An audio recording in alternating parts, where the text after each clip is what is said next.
All right, good evening, everybody. The time is now 6:02, and I would like to welcome everybody to our regular Galt City Council meeting for Tuesday, October the 5th, 2021. Due to the ongoing COVID-19 pandemic emergency, we have to continue to handle our city council meetings much differently than we usually do for the protection of the public and our city staff. I'm now going to ask our city manager, Mr. Hines, to give a brief explanation to the public. Sir? Thank you, Mayor. Everyone, City Manager Lorenzo Hines. Good evening. This meeting of the Galt City Council is being conducted by teleconference/video conference in compliance with the state and county stay-at-home orders, and as allowed by the Governor's Executive Order N-29-20, which allows for a deviation of telecommunication rules required by the Brown Act. Members of the public will see the council members and city staff who are appearing via remote video/telephone connections. City council meetings will be held virtually by teleconference or video conference only until further notice. Tonight's agenda states that rather than attending in person, residents may submit written public comments via email to pubcom@cityofgalt.org prior to the council meeting. Any written comments that were received will be read out loud during the city council meeting by the city clerk on the appropriate agenda item, subject to the customary 5-minute time limit. Unless the same individual also appears and requests to speak live during the meeting. We will take the live comments first, and then the written comments will be read out loud. We are also using the Zoom webinar format, which allows the public to provide live public comment. Members of the public may use the link to enter the webinar as attendees. They should be able to use the raise their hand option in the Zoom webinar to let us know if they would like to speak, and should do so when the mayor announces the time for general public comment or when a specific agenda item is called if your comment concerns an agenda item. We request, as we do at a typical council meeting, in-person council meeting, that speakers provide their name and address when they are called upon to speak and their line is unmuted, but doing so, meaning providing your name and address, is not required. Attendees should also see a lower hand feature if they change their minds and do not want to speak. Mr. Mayor, that concludes my comments. All right, thank you, sir. We'll now call the meeting to order. Tina, can I get a roll call, please? Vice Mayor Sandu. Here. Councilmember Papineau. Here. Councilmember Vandenberg. Here. Councilmember Lozano. Here. Mayor Farmer. Here. If everyone would now join us in a silent prayer followed by a flag salute, and I would ask those of you in our prayer tonight if you could please include Officer Herrera, our officer who's injured, as she continues to recover. So if you could please include her in your prayers, I'd appreciate that. Thank you.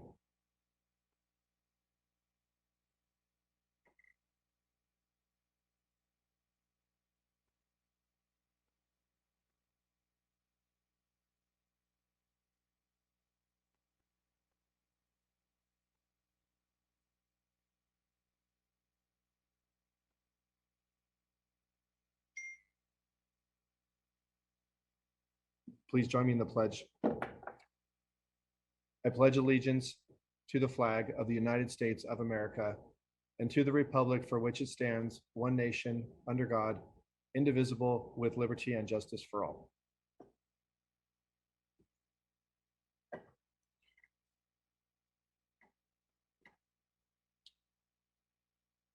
Thank you, everybody. Tina, can you please read our replay statement? The meeting of the Galt City Council will be cablecast on Metro Cable 14, the local government affairs channel on the Comcast Consolidated Communications and AT&T Uverse cable systems. The meeting is closed captioned and webcast at www.sacmetrocable.tv. Today's meeting will air Friday, October 8th at 9 a.m. and Saturday, October 9th at 9 a.m. This meeting can also be viewed at youtube.com/Metro Cable 14. All right, thank you. We'll move on to item B, agenda approval, additions and or deletions. Do we have anything from council? Okay. Then we will move on to item C, public comment. Tina? Under Government Code Section 54954.3, members of the public may address the city council on non-agenda items. The public comment section is for the city council to receive comments. Except for brief responses to questions, no discussion or action may be taken on any item that is not listed on the agenda. Please limit comments to a maximum of 5 minutes. Due to the statewide emergency, public comments may also be submitted as noted above via the options listed on the first page of the agenda for providing live public comment or prior to the meeting via email to pubcommentcityofgalt.org by 4 p.m. on the day of the meeting, which will be distributed to city council and posted on the city's website prior to the meeting, but will not be read out loud. All right, so for those of you who are watching, we're going to be allowing phone-in public comment, which is new tonight. So using the number that was read out by the city manager, and you can still raise your hand online if you are on Zoom. So I'm going to start the public comment period now. Do we have any hands raised online right now? Yes, we do. Okay, go ahead. First one will be Scott. Scott, if I can have you unmute your line. Can you, And you have 5 minutes. can you hear me? Yes, we could hear you. Great. Good evening, City Council and staff. My name is Scott Robinson, and I am the owner of Galt Cannabis Company and a member of the Galt Chamber of Commerce. I am making public comment tonight to request that you consider amending the city ordinance to allow for a medical use and adult use cannabis dispensary in Galt. I would like the opportunity to open a retail cannabis store here in Galt. I believe doing so would benefit the city economically and give community members safe and legal access to regulated cannabis products. This is a solution that could quickly bring in revenue for the city without changing the character of Galt and impacting the community negatively. Thank you for your time and consideration. Thank you, Scott. Thank you, Scott. Next, we have Joshua Azusa. If I can have you mute your line. Hello, can you hear me? Yes, we can hear you. Hi. Go ahead, sir, we can hear you. Oh, I think we lost him. Oh, Okay, he's back. Hello? Yes. Yeah, sorry about that. Yeah, I'm Joshua Zua. I was on the city council meeting last time about the skate park, and I'm still in the thought of having a safe location for kids to be able to exercise and be able to be creative and find a way to, make friends and be able to have a healthy, something that they could work hard towards. I was reading up on some studies that USC and the Tony Hawk Foundation made some studies that skateboarding improves mental health, fosters community, and encourages diversity, resilience, according to USC. And that, a kid that does a trick 100 times, 200 times, out in the real world, they end up bringing out those skills of being able to just try over and over and over and just being,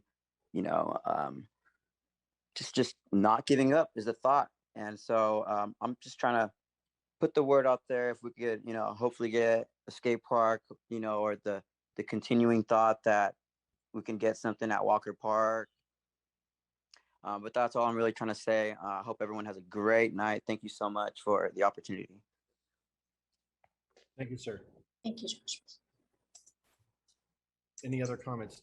We have no other hands raised online currently. Oh, we have a Kelly Gorlick.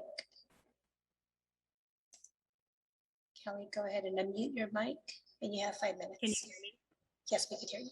Oh, excellent. Hi, thank you for your time this evening. My name is Kelly Gorlick. I am a teacher in the community. I've been teaching here for 21 years, and I have twins that I just signed up for rec basketball. I missed the bottom portion that was actually in yellow. It was my bad, that stated that all kids would be wearing masks while they played basketball. I would just like the council to explain the need to wear them while playing. The majority of sports that I've seen played indoors have only had the players on the bench and all viewers wearing them. I recognize the safety in that and understanding, including our local schools. I've watched sports being played indoors right now. I just would like you to please review the safety of running while wearing masks and asking our kids to do so in this environment. I recognize that our city only really offers 2 programs for our youth. Everything else is ran by parents or outside things. And this is really the only activity that's being offered for our youth here in Galt. So if you could please look into that, I would appreciate you doing so. And thank you for your time. Thank you, Thank you, Ms. Kelly. Mr. Solis, could you add some insight to her comment? I actually can. Could you share the screen with me, Rose, real quick, and I'll show you the ordinance that, You have permissions. Go ahead and show your screen. thank you.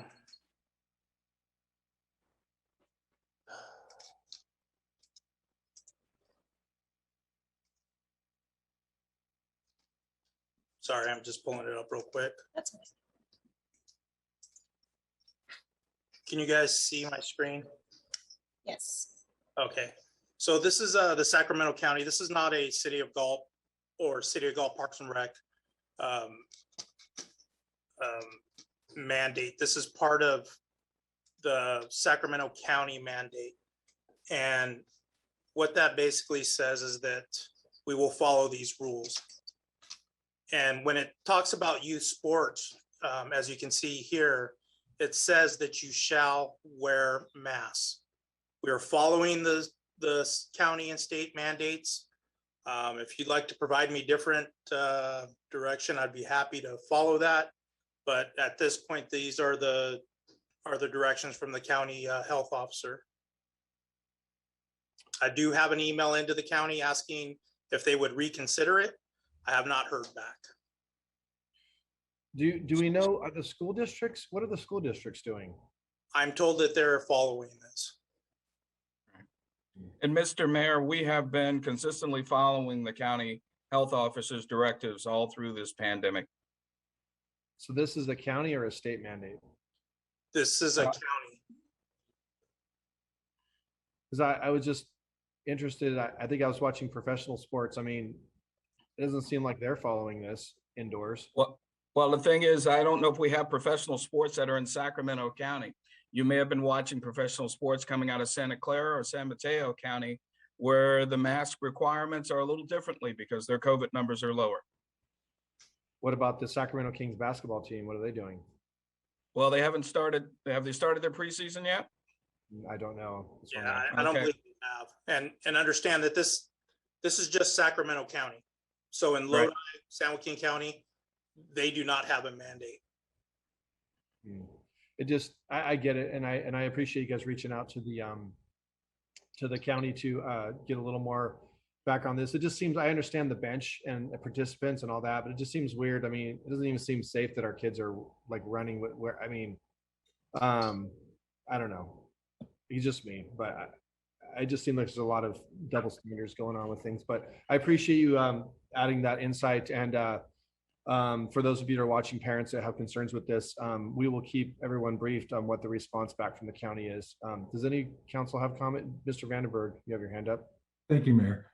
Just real quick. So it's stated in there kind of generically that restaurants and bars must also wear masks. Nobody eats with a mask on. Nobody drinks with a mask on. So as they're participating in the reason they're in that building, it seems to be fine not to be wearing a mask. I think the same rule could apply to the people on the court. They are now participating in the activity and the reason they are in that building.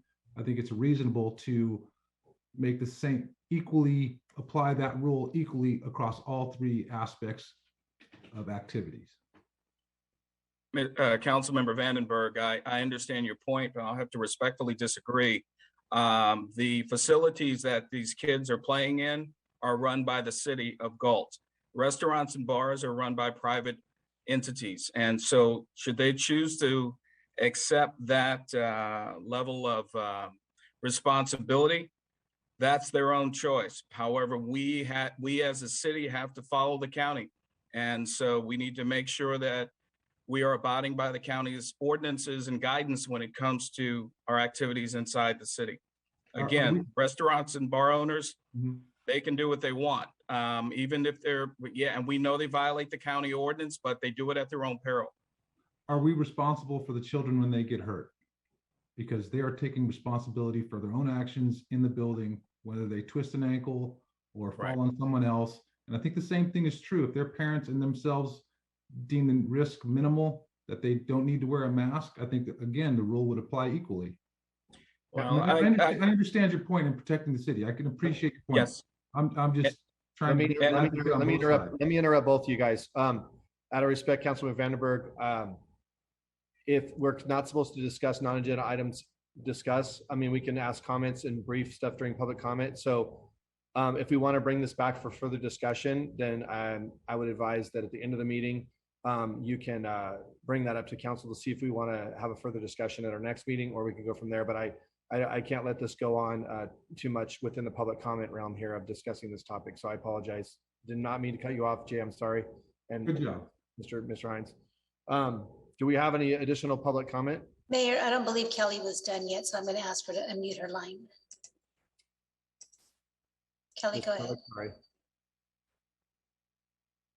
I was just going to add, when Armando had posted the thing, there's a word there that says should. So maybe looking into the should instead of will do might guide you a little bit better. Great. That was it. Thank you. You're welcome. Thank you.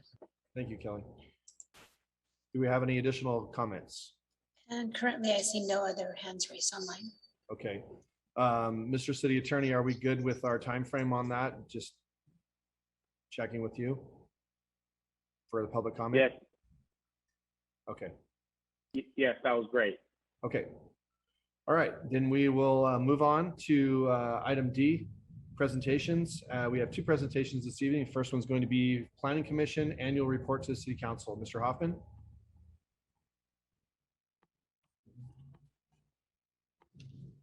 Thank All you. right. Have permission. You have permission, Scott. Let's share your screen.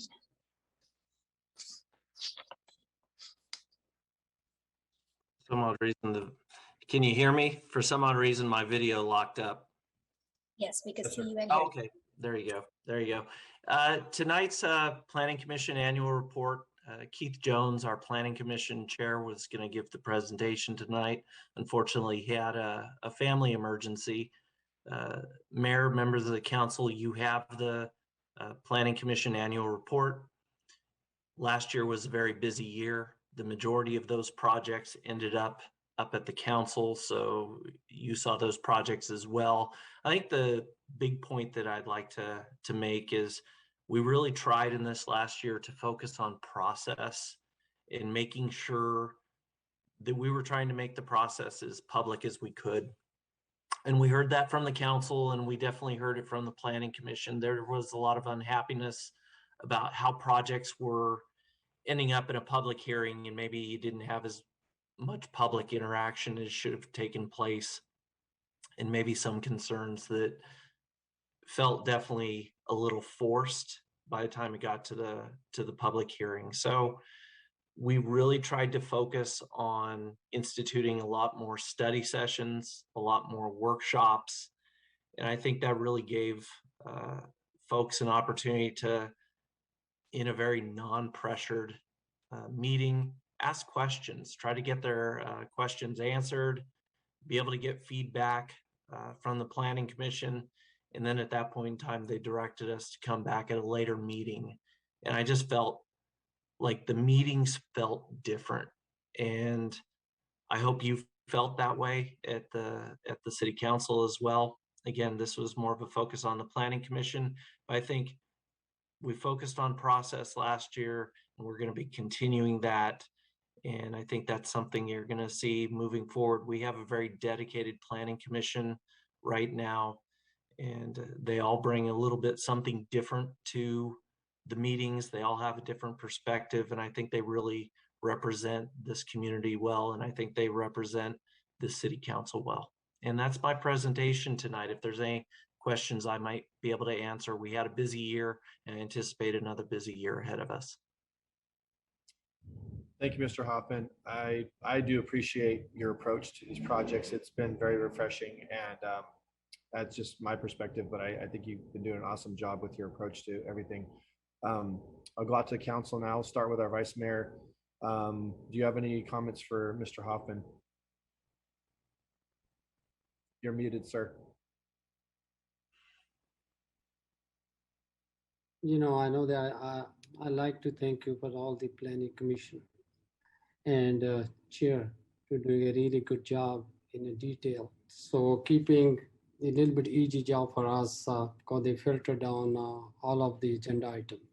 And I also like to thank you, Mr. Hoffman, keeping us updated. He moving to the right direction. Thank you. Thank you, sir. Mr. Papanow. Yeah, just real quick, I appreciate it. A lot of these changes were being instituted when I was still on the planning commission, and I appreciated it then, I think I appreciate it more now when things get to us. So appreciate the thoroughness and all the work you do. Thank you. Councilman Vandenberg, do you have anything? No, I just think it's a very good representation for the citizens that our planning commission is well-rounded and dedicated. I think it's one of the better planning commissions we've had in a while. No offense, Mr. Pompano. I do appreciate how you guys are working through the process. Thank you. Thank you. Councilman Lozano. And Vice Mayor Sandy, no offense to you either. You did a fine job for many years. No, nothing to add other than I want to thank all the planning commissioners for their service and the person that I appointed. He and I communicate pretty regularly. So I like the fact that we're having a lot more workshops and there's time for discussion. And so that's it. I appreciate it. Thank you, Mr. Hoffman, for all you do, and the staff for having for doing the job of the planning commission meetings and that. So thanks. Thank you. Thank you, sir. I would just like to piggyback on what y'all were saying, and for those of you who are watching, planning commission is very important. For those of you that may not realize, a lot of things that have to do with whether something's built or comes to the city doesn't even go to the council if it conforms to zoning. It will be decided by the planning commission. This is why we take very careful and very we consider very carefully who we appoint as council members to make sure that our appointees are a representation of our views on planning in Galt. And I think we've all done that. And I think we have a good rounded, like someone said, we have a good rounded planning commission. So I'm very happy with them as well. So thank you for your report, Mr. Hoffman. And hopefully Mr. Jones' family is okay and he can return back to full duty soon. So thank you, sir. All right, thank you. I'm going to start the public comment period. If you are wanting to make public comment on this item, you may do so by raising your hand online, or you may phone in using the phone number that was announced at the beginning of the meeting. And you can press, I think it's *9 to raise your hand if you're on the phone. So do we have any hands raised or anybody on the phone? Currently, we have no hands raised. Okay. All right, we're going to give a few moments to allow for anyone to get on if they wish to do so. Just so you all know, the public, we will be doing this on each item as our new protocol. We'll be allowing a minute of time on each item for people to have time to log on or phone in should they want to. So do we have anybody on still? No? No. Okay. I will advise we have about 15. All right. We're now going to close that public comment.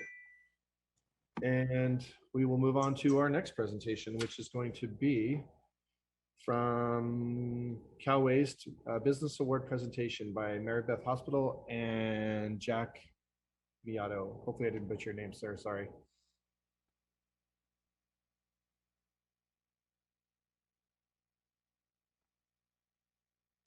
Mary Beth, if I can have you unmute your line.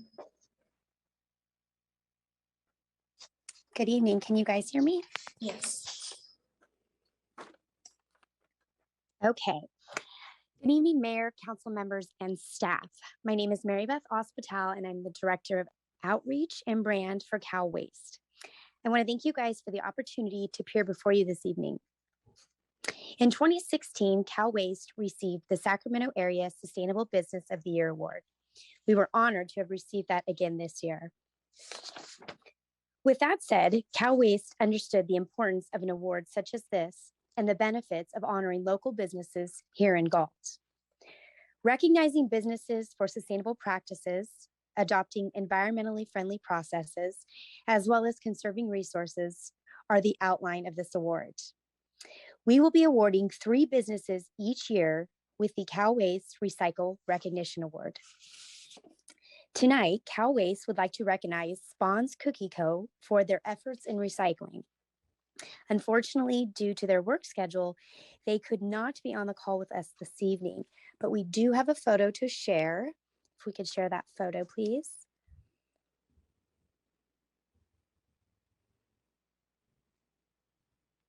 Are you able to see it? Kind of chopped off. There we go. Okay, it's up. Perfect. Okay.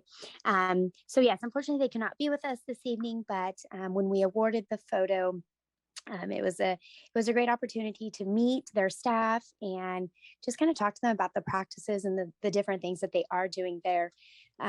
Spawn's Cookie displays a consistent effort to minimize contamination in their recycling, and they also are actually using food waste recycling. This contributes to the City of Galt's compliance with local mandates on organics recycling. So there are a few businesses in town that are doing this, but it seems as though Spawns was ahead of the rest of the business community. So with that being said, Spawn's Cookie is the inaugural recipient of the Cal Waste Recycle Recognition Award for their dedication to recycling. We are proud to work with a multi-generational business such as theirs, and we thank them for their continued efforts to reduce, reuse, and recycle. And that is all I have for you guys. All right. Thank you very much, Mary Beth. We appreciate that. And Thank you. congratulations to Spawn's Cookies and their whole team over there for all that they do and for being a good example for other businesses in town. And in a day and age where there's so much compliance required of everybody, I know it's a difficult thing to do that. So thank you to them. Does the council have any comments? Okay. All right. Do we have any public comment on this item? We currently do not have any public comment. Okay. The public comment period on this item is open for those of you that wish to comment on the presentation from Cal Waste. And we'll keep this open for anybody wishing to jump on either through Zoom or to the telephone.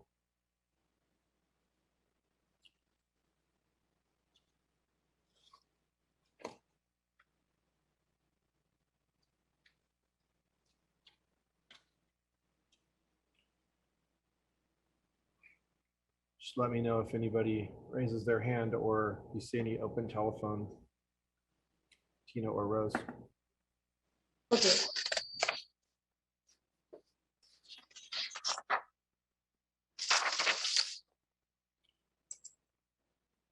All right, well, with that, we will end the public comment period on this item and we will proceed on to our next item, which is going to be reports by city council members on regional boards, commissions, and or committees. Should I start with Councilman Vandenberg or should we go around the horn first with council members? Go ahead and do Councilmember Vandenberg since he's on the agenda. Okay. Go ahead, Councilmember Vandenberg. Thank you, Mayor Farmer. So I attended the Cal Cities conference. I went all 3 days actually because I'm new to the process. I found it pretty interesting. There was plenty of people to chat to and plenty of information to absorb. That's too much to go into all the things I may have saw or people I spoke to, but I will briefly go over some of the information that was shared with the rest of you earlier today. As far as the actual voting went, all three items voted on passed by a large margin.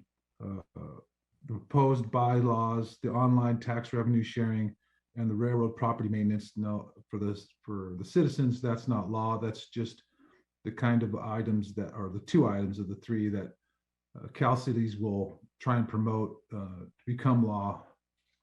Most importantly, maybe, is the tax revenue sharing, because for large businesses like Amazon, a city can gobble up in revenue from cities all across the state. So people like, or groups rather, I should say, like STACOG can compensate them for their losses as far as road wear, and that's one of their main arguments. But I think it was fair to share that revenue. And then I went to and looked at, there was about hundreds of vendors, I guess you could say, for different products and resources. And I'll go through real quickly the ones that I did take some information with and got shared to everybody. I tried to be rather discerning. I don't feel like we don't have the money to, go out willy-nilly on projects. So most everything is at no cost to the city. So the first one is misallocation. That's the name of the company. At no cost to the city, this service specializes in tax investigation techniques and increases compliance to help local governments add to their general fund, make accounting revenue a forecast, and plan for achievable futures. The second one is called Bird. This is a transportation service that the city would not have to run. They would provide and manage the scooters that citizens would pay for to go around town on sidewalks locally. This business model works with the cities provide local scooters transportations without cost. The city would not provide the product nor manage the product, but only collect revenue from the business providing the services to the community. And it can help cut CO2 with much less carbon car use. And then this one actually does cost, this one actually would cost a little bit, but it's something an area I think all cities struggle with, and it's called Flash Vote. And what they do is they come to the city and they get, let's say, 100 people and get a cross section of what our citizens are, who they are, the demographics, and then they get people that are willing to vote. So if the city wants to know about a particular topic, how the citizens feel, they will reach out to those 100, and they should expect to get 100 votes back. And that should be a good representation of how our citizens feel about a particular topic. If it's accurate, it would save a lot of time and maybe help us make better decisions on things like the flea market or whatever is pertinent at the time. The next one is a market vacuum. I guess that one would cost something too. I apologize. The Max Vac is a vacuum cleaner that has like a 3-inch hose, and it's portable, something you would walk behind.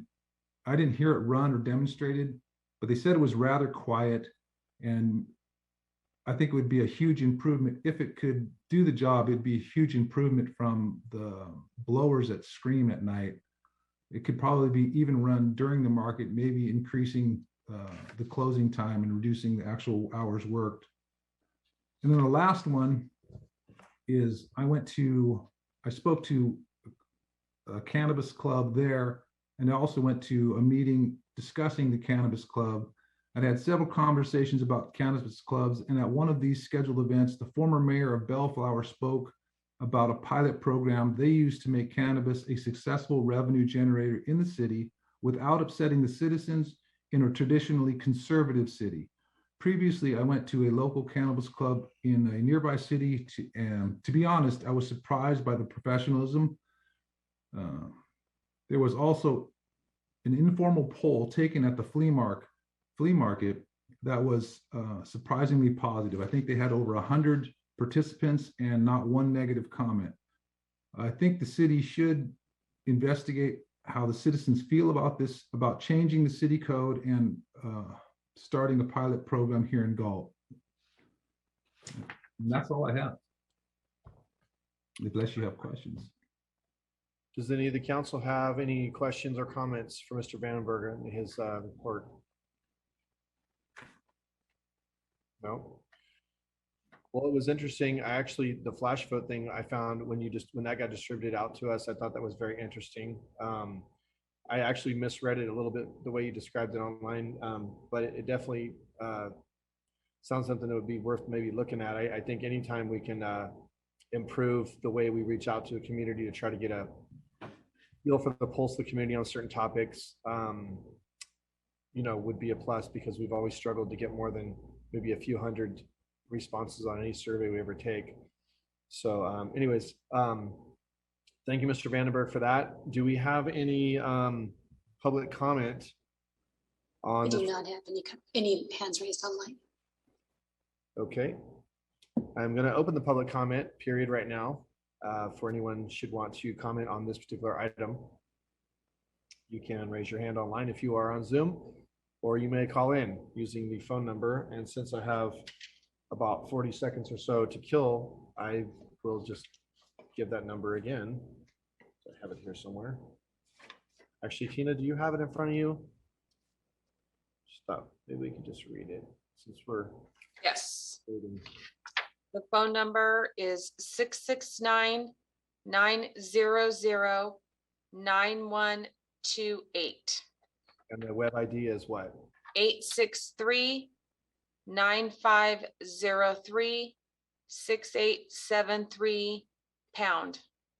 All right. And this information is available online on the city website on the agenda, the main first page of the city council agenda. So if we have no comment on the phone or hands raised online, then we will end that public comment period, and we will move on to reports from other members on regional boards, commissions, and or committees. We'll start with the vice mayor. Do you have anything tonight, sir?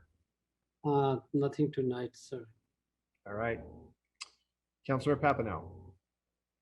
On September 23rd, we had the Sacramento Metro Air Quality District Board meeting, and the main thing we talked about was the program called Clean Cars for All. And I won't get into the details because there's too many, but the bottom line is our air quality district has money to give in rebates up to $9,500 toward the purchase or lease of a new or used electric vehicle.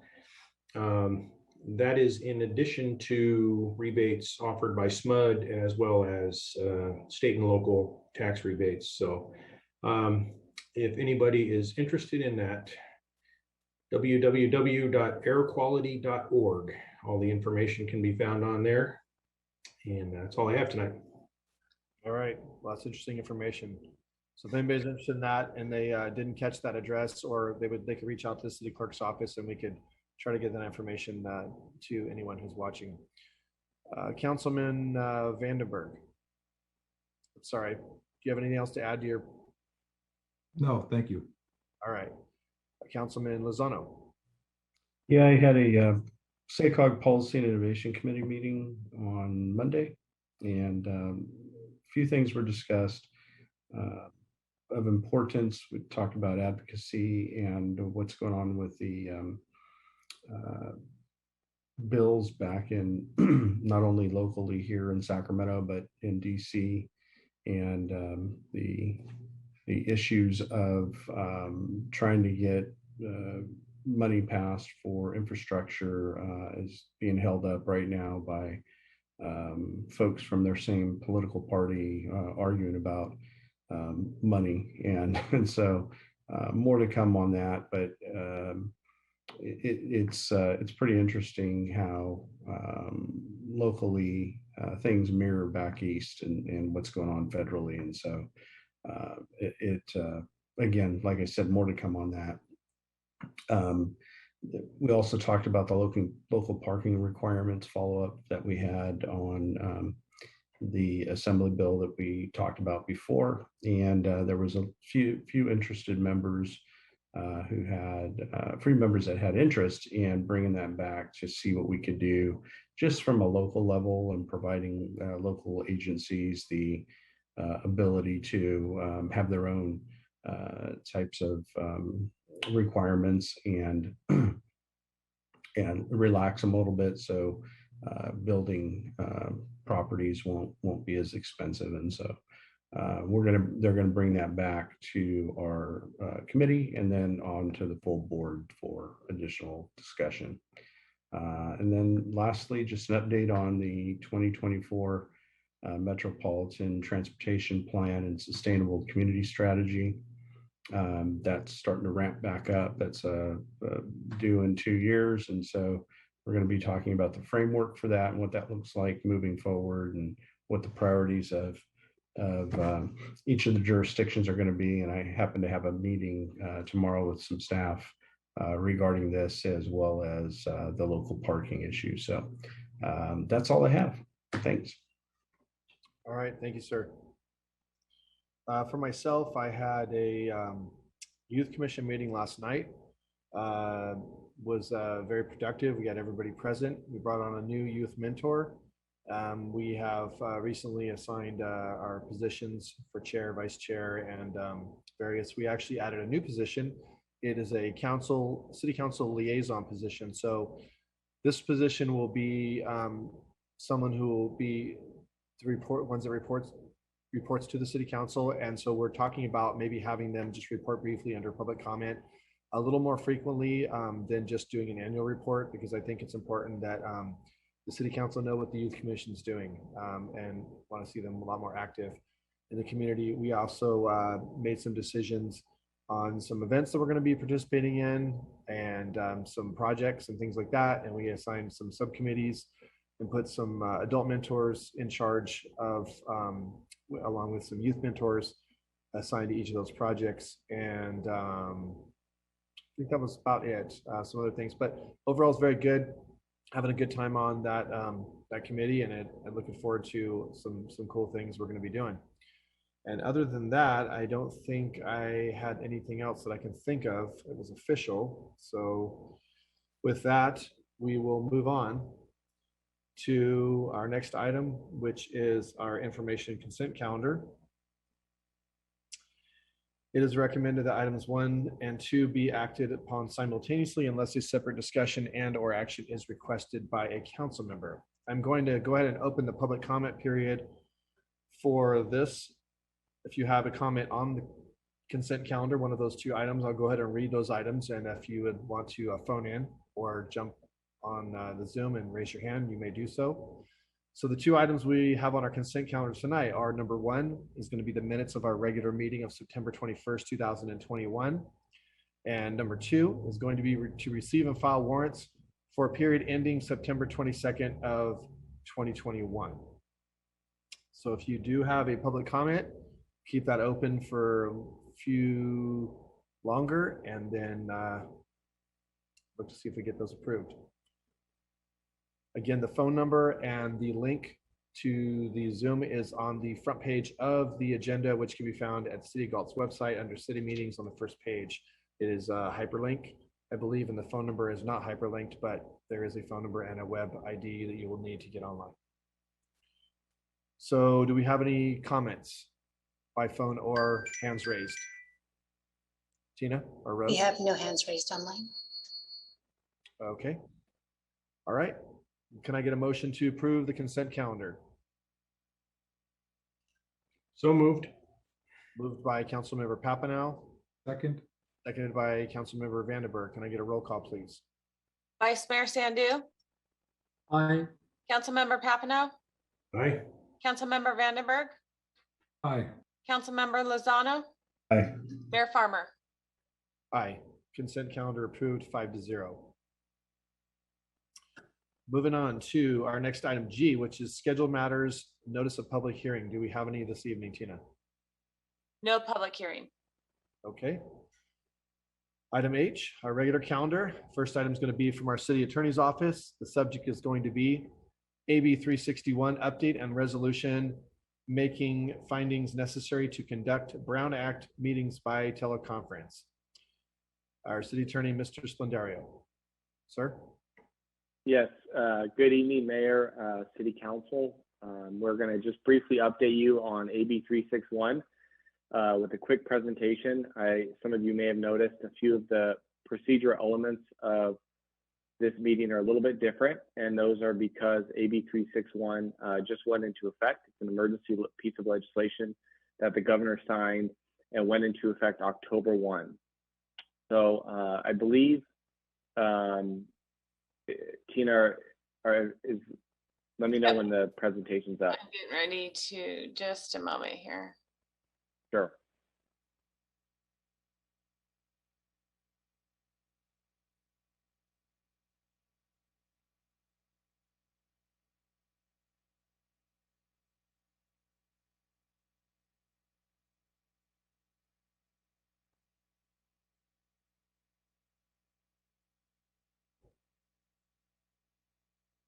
Sorry, we've been having. Is it showing? It is. It's just not in the presentation though. There we go. Perfect. Thank you. So I'm just gonna briefly go through it. I ran out of interrogatives, so that's why I have what, when, how, and what, because I failed at creative writing. But we're gonna go through this really quick. Next slide, please, Tina. So just a little bit of background. Prior to COVID-19, I know it may be hard for everyone to remember, but there was teleconferencing that was allowed. You had to follow a section of the government code 54953B that required some notice requirements and also some attendance requirements that made it somewhat onerous or difficult. And it was seldom used, frankly, by a lot of cities and public agencies. For example, you had to post at the locations where members of the council may be calling in from. So for privacy and practical reasons, sometimes that was very difficult.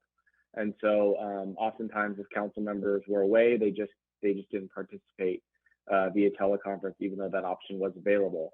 With the onset of the pandemic, a series of executive orders have been issued, essentially providing an exception, a streamlined exception to those teleconferencing requirements, traditional teleconferencing requirements, I should say. And it just essentially required the cities, like the city of Galt has been doing, to provide notice to the public of how they can access the meeting virtually or remotely and try to simulate a live meeting as closely as possible. But there wasn't a lot of specifics of what you have to do. It was just saying that if you provide these baseline access requirements and try to comply with the Brown Act as much as possible, we'll suspend the requirements for all the notice and the other traditional teleconferencing requirements.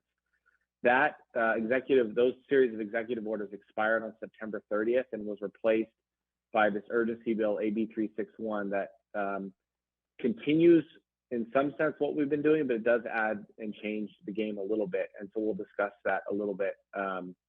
So right now, the city is not meeting under those executive orders. It's now meeting under AB 361, Assembly Bill 361, and that went into effect October 1st. Next slide, please.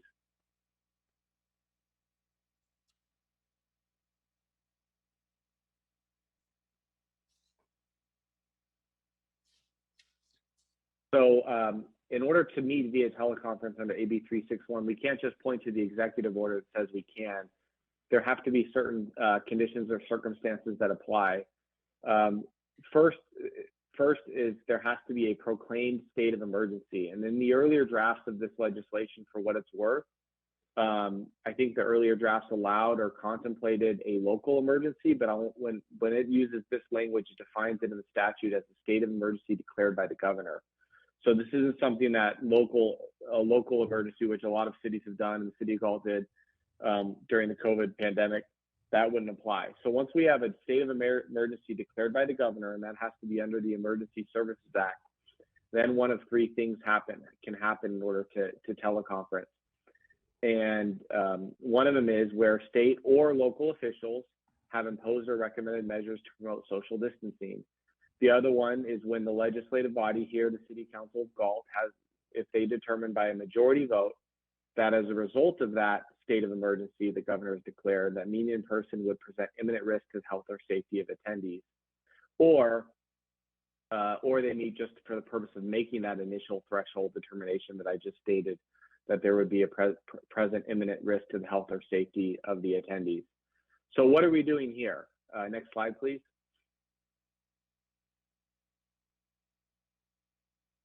We are meeting essentially under those first couple points.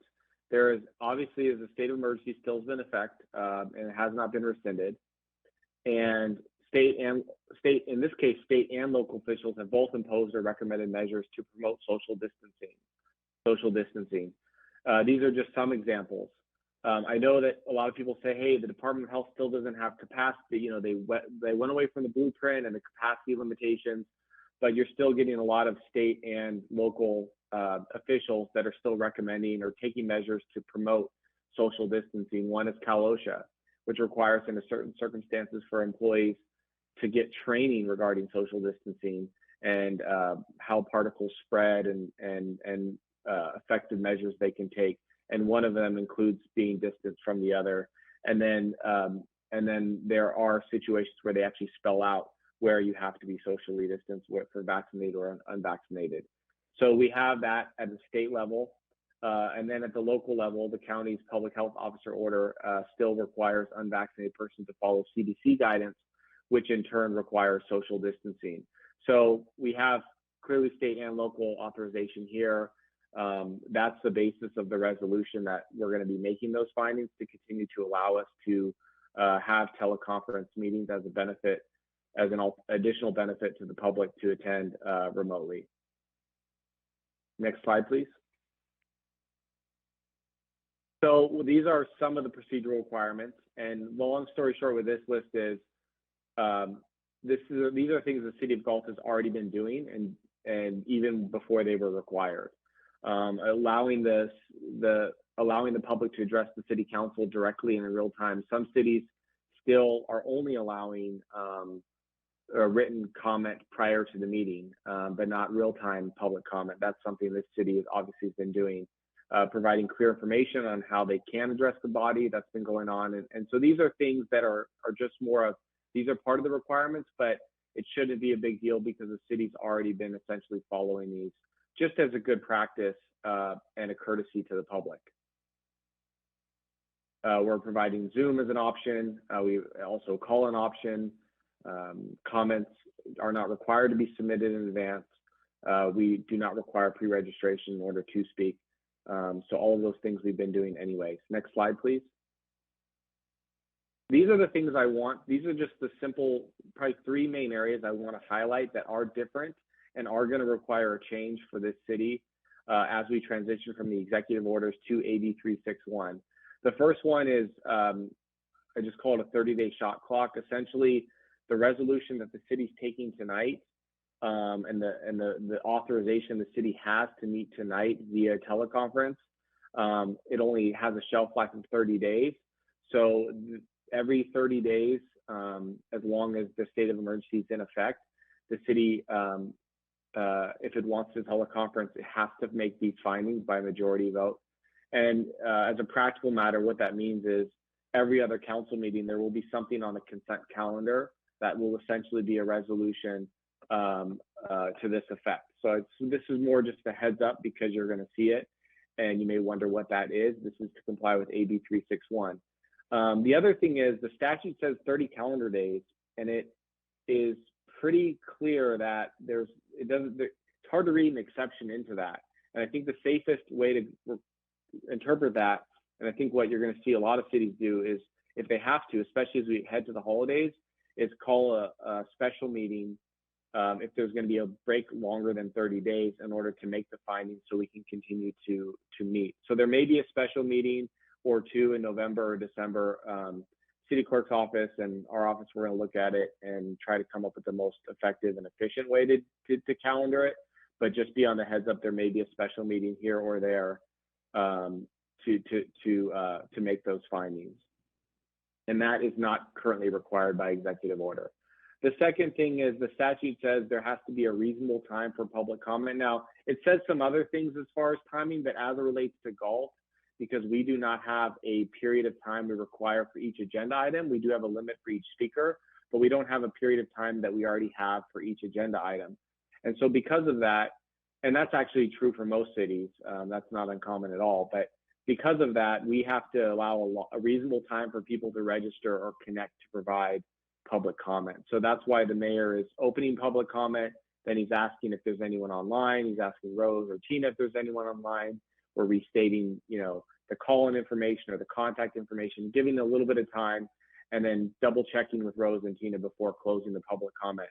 That's to comply with this section of AB 361. It is going to add a little bit more time, but but it is meant to make sure the public has opportunity to call in if they hear something in a presentation or in a discussion that the council raises, that they say, hey, you know what, that's a good point. I want to be able to call in and comment on that. It gives them a real time.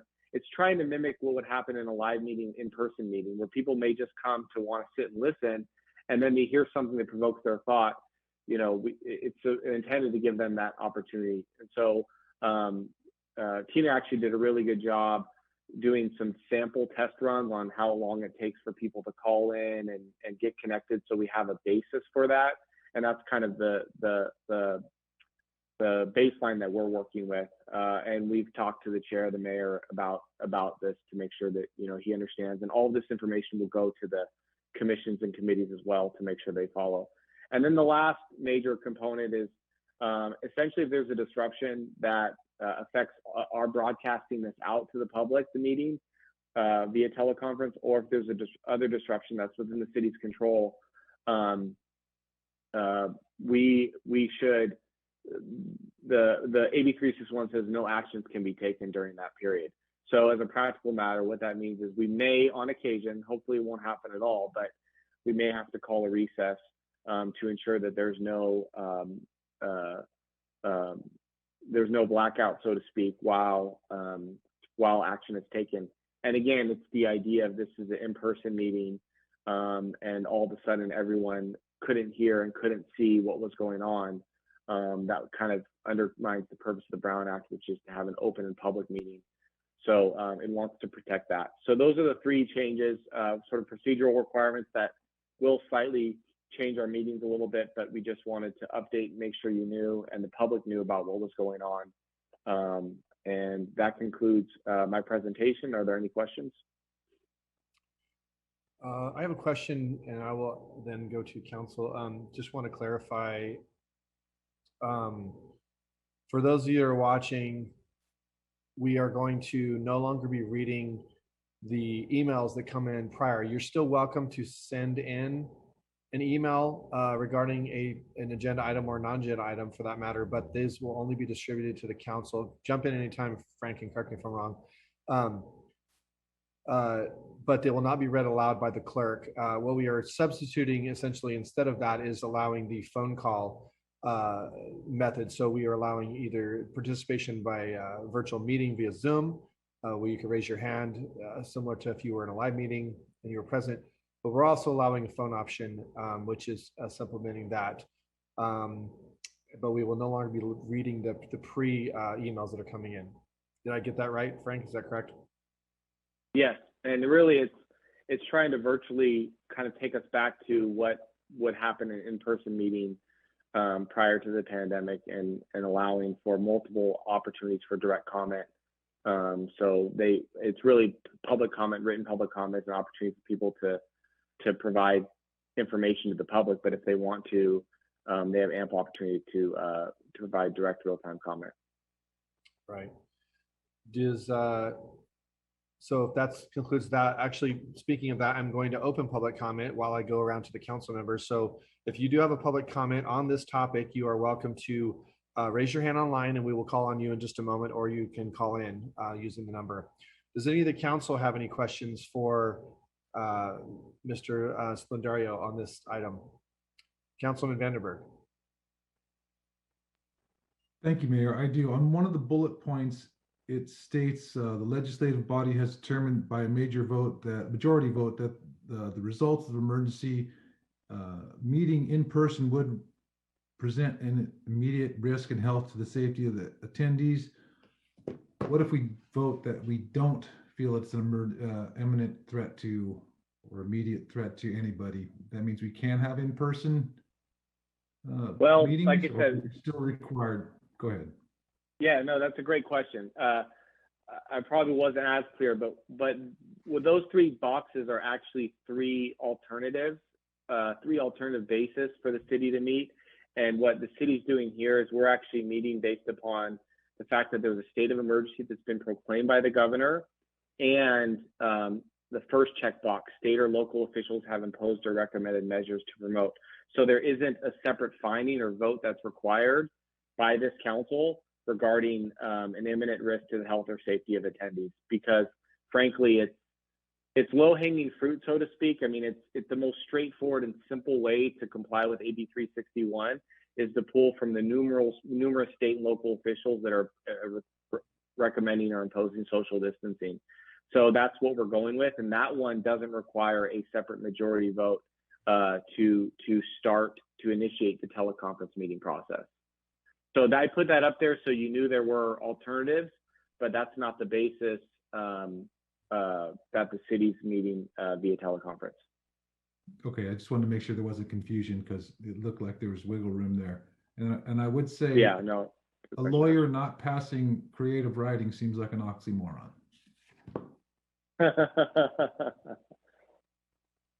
Does any of the other council members have any comment for or questions for city attorney? Just Mr. Mayor, I have a question to Frank, not a question, just a clarification. And you mentioned something, we are not going to read the emails. And what was this is part of AB 361, or we decided locally something? Just one clarification. I was not in the last meeting.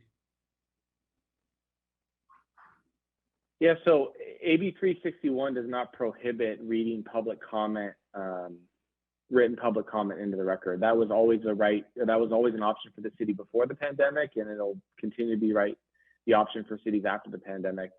I think in staff's initial thoughts and my thoughts were, because we're providing an additional opportunity via phone to call in remotely and not just via Zoom. So you have sort of a lower tech and a higher tech option. It made sense to at least try to move back in one sense to the pre-pandemic approach, which I understand the city didn't read into the record. But that's not required by AB 361. It's not required. It's not prohibited. It's just an option, and that's what was decided. Frank, so that's mean this option recommended by the staff, right? And this may be due to the reason because email reading taking too much time to the council. That might be the reason, or?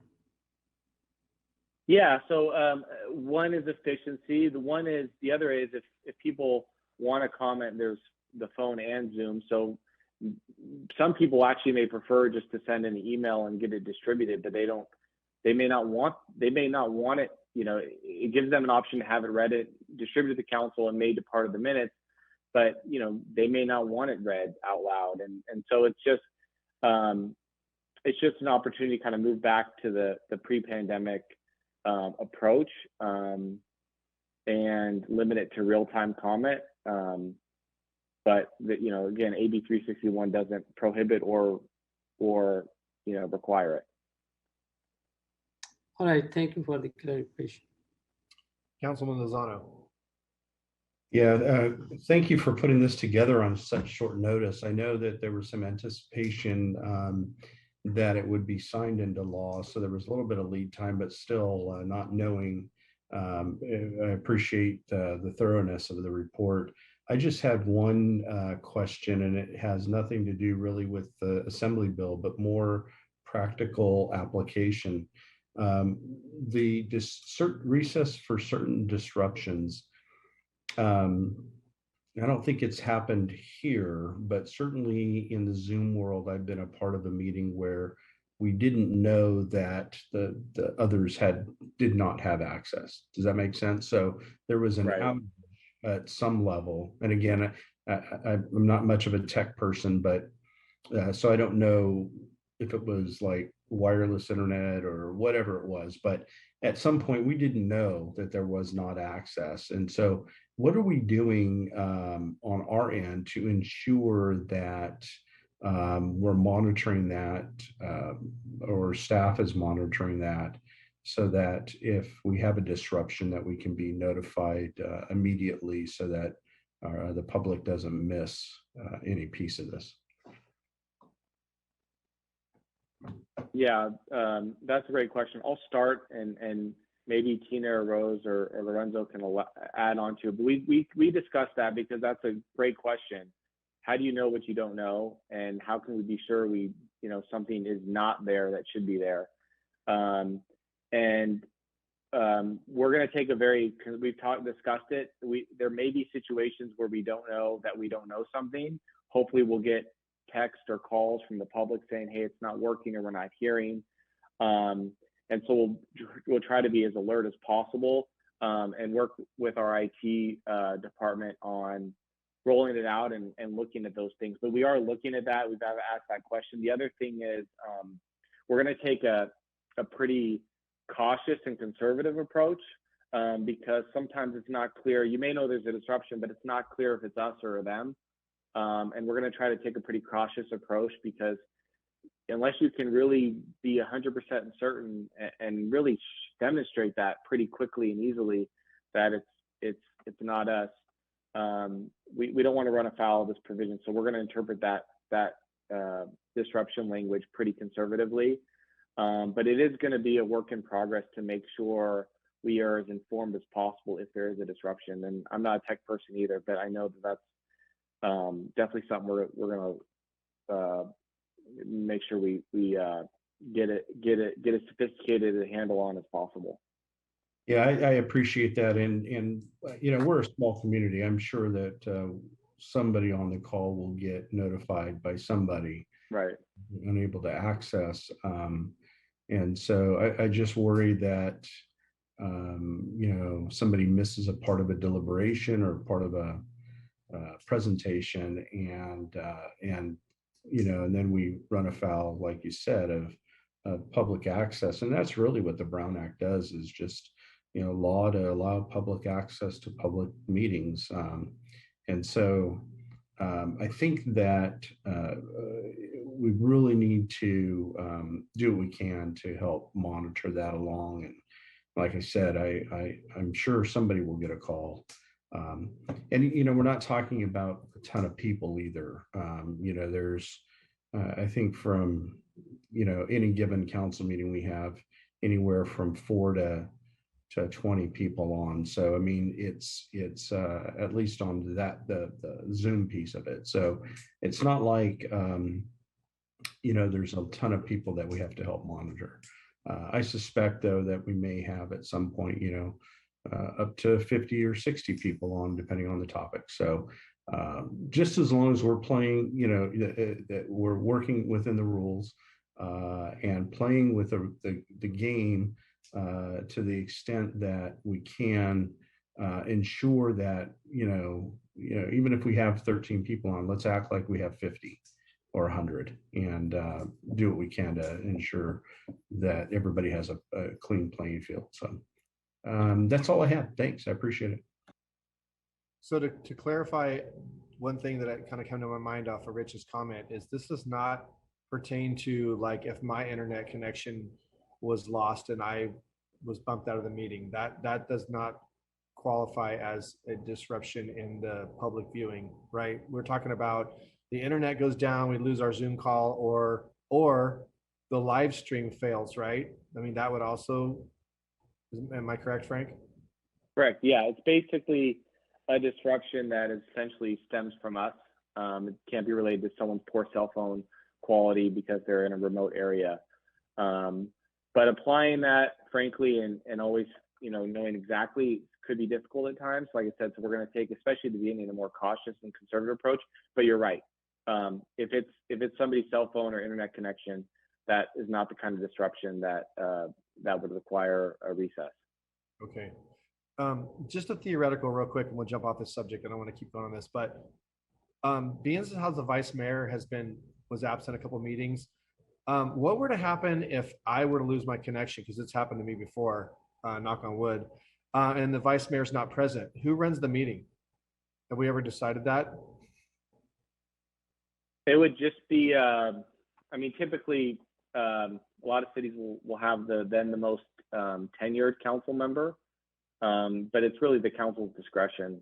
The council members that are there at the meeting, who would essentially act as the chair for that meeting. All right. I don't think there's anywhere in our policy that specifies who the backup to the backup is. Okay. Well, Rich, just if it ever happens, it looks like it's going to be you. Just throwing that out there. Okay. Does any, so this whole time we have had public comment open. If you were not aware, you may call in or raise your hand on Zoom. If we have no further comments from the council for Mr. Splendario, and while we're wrapping up that public comment time, I just want to clarify again with Paul's comment. The decision to not read the public emails or the emails was a decision that we kind of decided to go with. The council still obviously could bring that up and decide to change that, but we just felt that because we were adding the phone option, that along with the Zoom was sufficient to forego having the emails read, because we never did that before the live meeting. So for those of you in the public, we're not actually restricting the avenues of you being able to call in. We're actually still providing sufficient, actually still providing more avenues than you would if you were live. But again, should that change or the council wishes to discuss changing that, of course we have that freedom. So do we have any public comment? We Tina? do. We do. Okay. Go ahead. We have Lisa. Go ahead and unmute your line. And you have 5 minutes. Lisa, can you hear me? Lisa, you're muted. If you we can't hear you if you're there.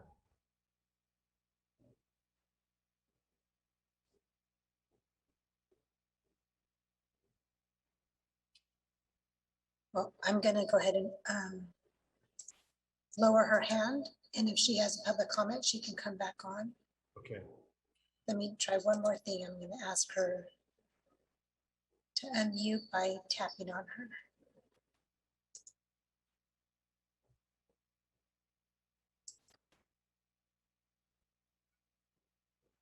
So I'm going to go ahead and take her back off.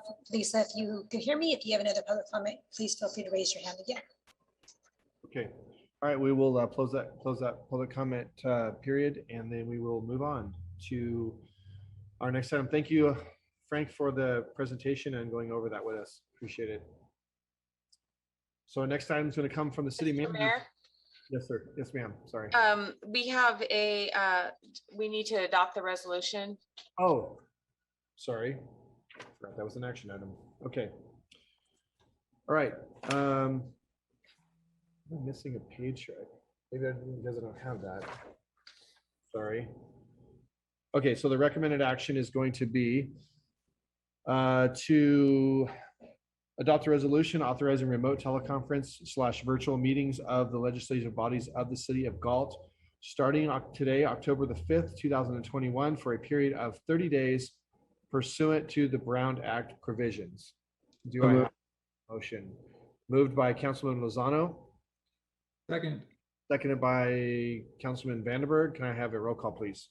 Vice Mayor Sandu, Aye. Councilmember Papineau, Aye. Councilmember Vandenberg, Aye. Councilmember Lozano, Aye. Mayor Farmer. Aye. Resolution is approved 5-0. All right, we'll now move on to our next item is from the city manager's office. We have 3 items actually. First one is going to be our coronavirus COVID-19 update. Mr. Hines.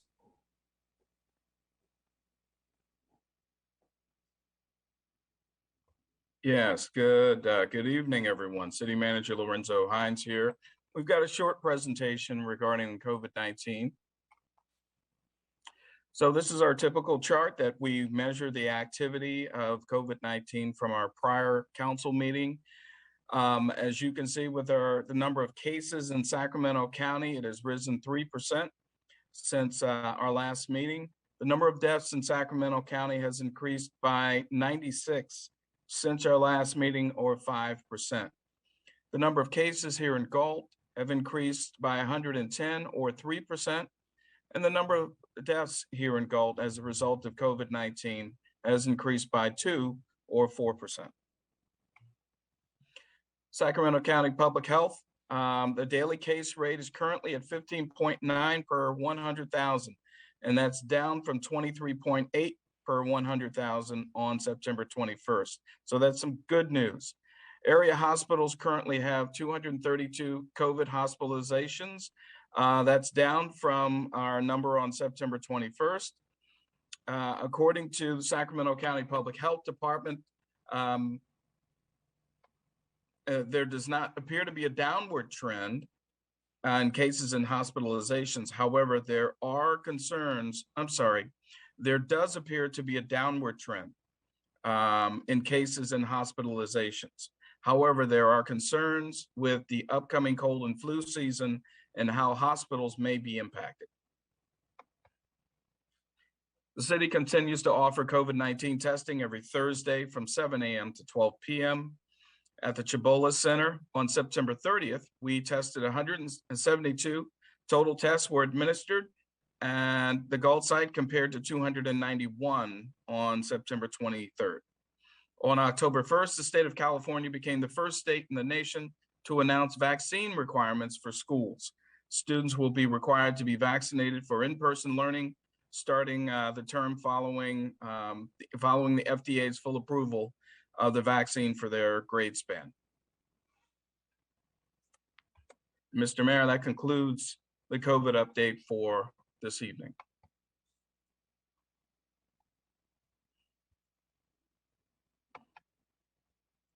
You're muted, Mr. Mayor.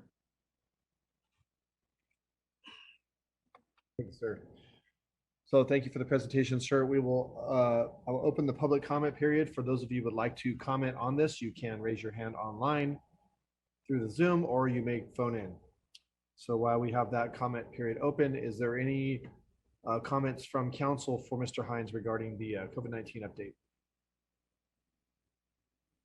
Okay, no comments from council. So do we have any public comment? We have no hands raised online.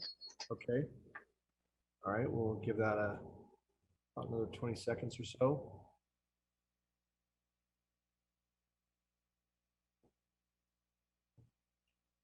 Again, if you would like to comment on any of the agenda items that we have on our meeting this evening, you may do so by raising your hand if you are on Zoom or phoning in. So with that, we will conclude the time allowed for public comment. And we will move on to our next item, which is going to be from the city manager regarding our police chief update. Mr. Hines?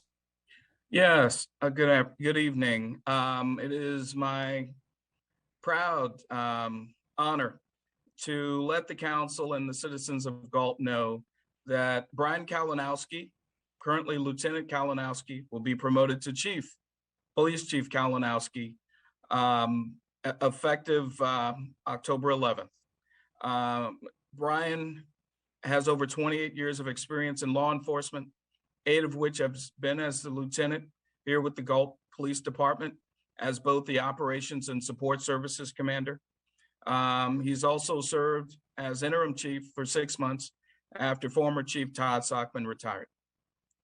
Prior to coming to Galt, Brian was a 20-plus year veteran of the Contra Costa County Sheriff's Office, where he worked in a variety of assignments, including patrol, detention, investigations, hostage negotiator, and as a member of the Special Enforcement Team. Brian promoted to sergeant in 2004, where he supervised patrol, investigations, and custody. In 2007, Brian promoted to lieutenant, where he managed the civil unit, communications, and custody facilities. In 2013, he came to the Galt Police Department, where he has served as both the operations and support services commander. So to the council and to the public, Brian possesses the education, experience, and skills to serve successfully as the police chief of the Galt Police Department. He understands our community and shares the city council's belief and maintaining a safe community. I look forward to working with Chief Kalinowski in his new role as a key member of my management team, and I believe he will provide strong leadership for the Galt PD. So if you would all sort of join me in recognizing Brian as coming on board as Galt's next police chief. And I believe Brian's on the line as well. All right, thank you, sir. Before I ask comments from council, Chief Kalinowski, would you like to make a comment? Well, hello again, everybody. I had the opportunity to work with you for that 6 months that Mr. Hines mentioned as the interim chief. And I've been fortunate to work closely with Rick Small in his role as the interim chief. And I see Rick as an instrumental part of the organization and my right-hand man as we continue to move forward together. We've had a rough 6 weeks, devastating for the organization. And we have a lot of work to do and a long road ahead of us to recover from that. But I'm confident with the organization that we have in place and our employees that we will continue to move forward and recover from this and support Capri the best way we can for her recovery. There is a lot of work we've done with the staff in the last year through our leadership development program to make sure that we're well positioned to promote people internally. So we look forward to getting back to that. Of course, with the loss of Officer Graywall, we had a pause on that, but we will take that up here in the near term and continue to work forward with that. And the staff has come up with some great ideas and great initiatives that Mr. Hines has been able to listen in on our one-on-one presentations, and we'll continue to work on that. But I look forward to working with each of you and the department directors who have been very supportive and top-notch in supporting our organization, and look forward to our future. So thank you very much. Thank you, sir. And congratulations. And I'm confident, as probably speak on behalf of the council as well, that we're confident that the direction of the department will continue in a very positive manner as it has been under the last, even in light of the speed bumps and tragedies that we've had. I feel like the direction has been consistent. And I want to thank Lieutenant Small for doing a great job during his 6-month tenure as chief. Again, very smooth running operation when you were at the helm. And unfortunately, I know that, we suffered that tragedy of Officer Graywall's loss during your tenure, which is obviously going to be something you'll always remember. Those are the kinds of things that make you a stronger individual. So thank you for your time on that, sir. And I will go to any of the council. We'll start with Vice Mayor, if you have any comments for. Thank you. Thank you, Mr. Mayor. I would like to make a few comments. First of all, congratulations, Chief Kalinowski, for the new job.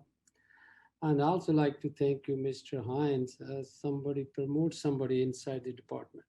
And this is my always when he'd come as a city manager. That's why I discuss something not for this department, always looking for. In my career, when I was working in the government, I promote a lot of supervisor from the department.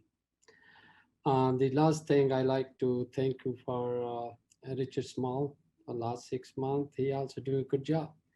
And I have full confidence on Chief Kalinowski, his leadership. And I have full confidence. Thank you. All right, thank you, sir. Councilman Vandenberg, I'm sorry, Papineau. Thank you. Well, congratulations, Chief. And both Brian and Rick, you both had some challenges in your auditions. I'm thinking back to the sexually violent predator thing, handled masterfully. And then, of course, Rick, you took over and find yourself in a mutual aid firestorm that ultimately leads to fatality in your organization.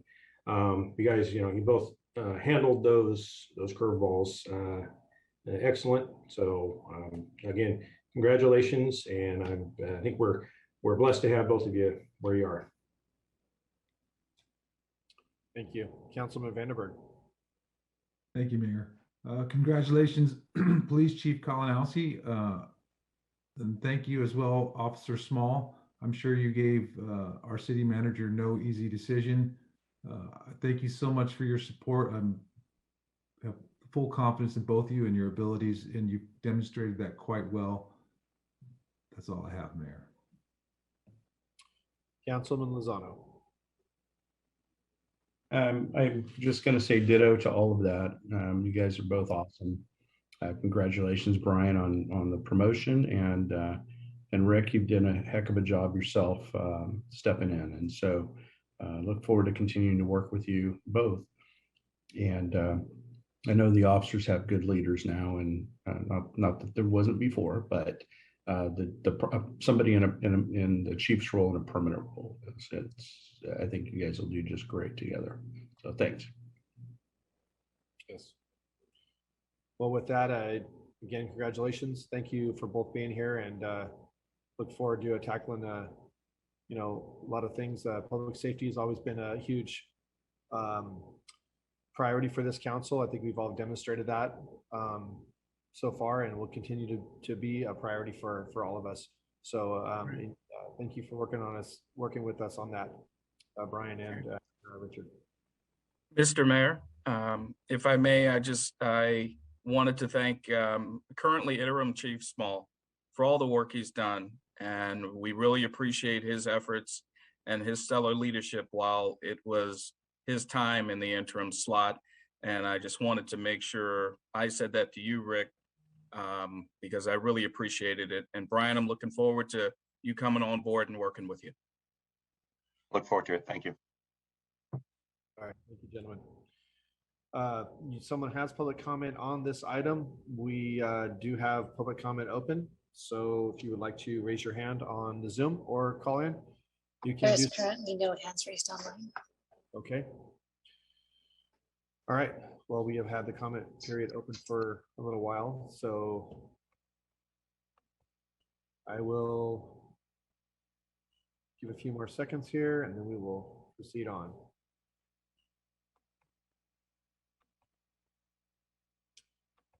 All right. If we do not have any comment, no? Okay. All right, then we will move on to our next item, which is item 4 under City Manager's Office. Subject is going to be consider funding allocations for the American Rescue Plan Act revenues, receive public input, and provide direction to staff. Mr. Hines. Thank you, Mayor. So the PowerPoint that I'm about to provide to council pretty much follows the staff report. There's a couple of slides that I've added for additional information. Frank Splendoria is on the line, and I believe Anna Schwab is also on the line, our city attorneys, if there are any questions. So I'll start at the beginning. The American Rescue Plan Act of 2021. On March 11th, President Biden signed ARPA into law, and it's a $1.9 trillion package. It's intended to combat the COVID-19 pandemic, including public health and economic impacts. In addition to these programs that are part of the rescue plan, many other relief programs for individuals and businesses have been provided throughout the pandemic. The city of Galt is scheduled to receive $6.347925 over the next 2 years. The city received the first tranche of approximately $3.174 million back in July of 2020. So the dollars that are distributed in two veins. A certain number of dollars goes to cities designated as metropolitan cities. And these are cities, and these include cities with populations over 50,000. Now, if you're a city with the population under 50,000, and you accept the community development block grants, you can also be included on this list. The city of Elk Grove, for instance, is considered a metropolitan city. We, the city of Galt, are considered a non-entitlement unit of local government. And we fall into a different category for distributions. So the funds that we receive go out in 2 tranches, 50% being provided in May of 2021, and the balance to be delivered 12 months later. Although we did receive our dollars in July, those dollars are provided to the state. The state has a distribution mechanism, and that's probably why there was a slight delay. The NEUs will receive their money from their respective states within 30 days of the states receiving those dollars, as what I just mentioned, and NEUs will receive their second payments 12 months after receiving their first. So I'm going to expect the next tranche of our 6.347 million will arrive next July.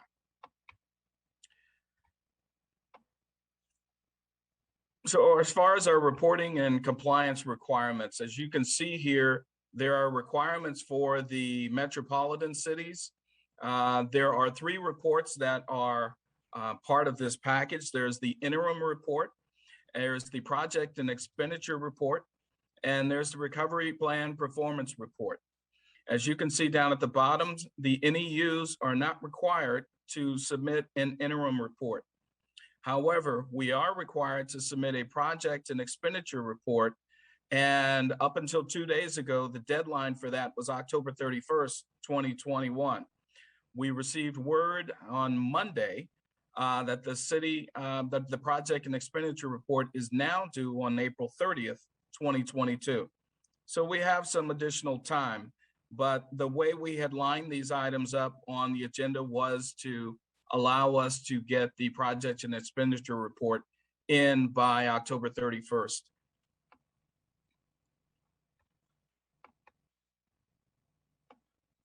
According to the ARPA statute and the interim final rule, the funds can be used by the cities for the following purposes: the support of public health expenditures, to address negative economic impacts caused by the public health emergency, including economic harms to workers, households, small businesses, impacted industries, and the public sector. Can also use these funds to address the effects of the pandemic on a desperate community, replace lost public sector revenues, provide premium pay for essential workers, and invest in water, sewer, and broadband infrastructure. So as you can see, we had a number of options as far as distributing these dollars. And so what we decided to do was create a community survey. And so we launched the community survey in August 20th, and we left that survey open through September 5th. We received 337 responses from Galt residents. We actually received more responses, but the extra folks weren't Galt residents. So we've isolated this to just the Galt residents. Residents selected their top 3 funding priorities based on broad goals of the ARPA. It's important to note that the survey results are not representative of the views of all Galt residents. This is just a sample, but it was enough to give us some ideas as to the initial proposed distribution that we would put before council. And so, Mr. Mayor and council members, this is our initial proposal for the distribution of the 6.347 million. And we will go through each of these categories in just a second. And of course, they're detailed in your staff report. But from a summary fashion, the general services revenue loss replacement for 2020, that's calendar year 2020, we've estimated that the revenue loss was 1.481 or 1.482 million. One-time payments for essential workers, 164,000. This represents the dollars that we included in our MOUs to be paid to essential workers. We also have a small business assistance program, which is $1.304 million. That's 21% of the $6.347 million disbursement. We're looking at 930,000 right now for water, sewer, infrastructure repair. We're also looking to transfer 300,000 to our friends at the Consume Services District, and in representation of the fire services that were received during the pandemic. We're also looking at providing $150,000 for nonprofits, and there's still an amount to be allocated. The reason the amount to be allocated was held is that we are to calculate the revenue loss replacement for the years 2021, 2022, and 2023. And I actually think that may go out another year, but I think 2023 is the last year. So I am supposed to provide a number for revenue loss for the next 3 years. So I'm holding that $2 million because we will probably eat into that with revenue loss.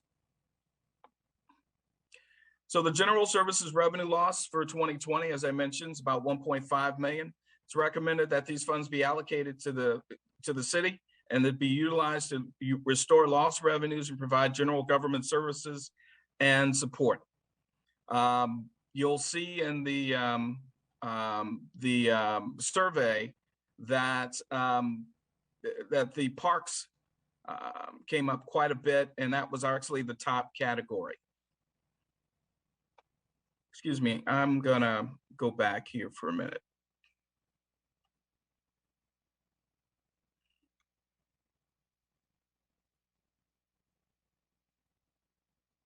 Okay. Okay. So the next category, and I'll talk a little bit about the survey. And so the categories that you see here, that you'll see in the upcoming pages, represent the categories that came up the highest. And the category that came up the most was addressing the city's parks and maintenance on parks. The second category was restoring the small businesses.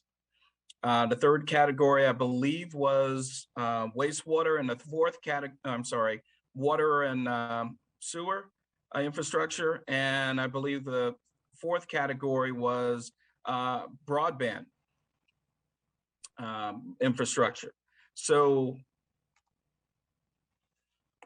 this, so the categories that you see here, we tried to align these categories with what we saw in the survey. So between the survey and staff input, we were able to come up with this distribution. So again, back to this list: general services revenue loss, about 1.5 million.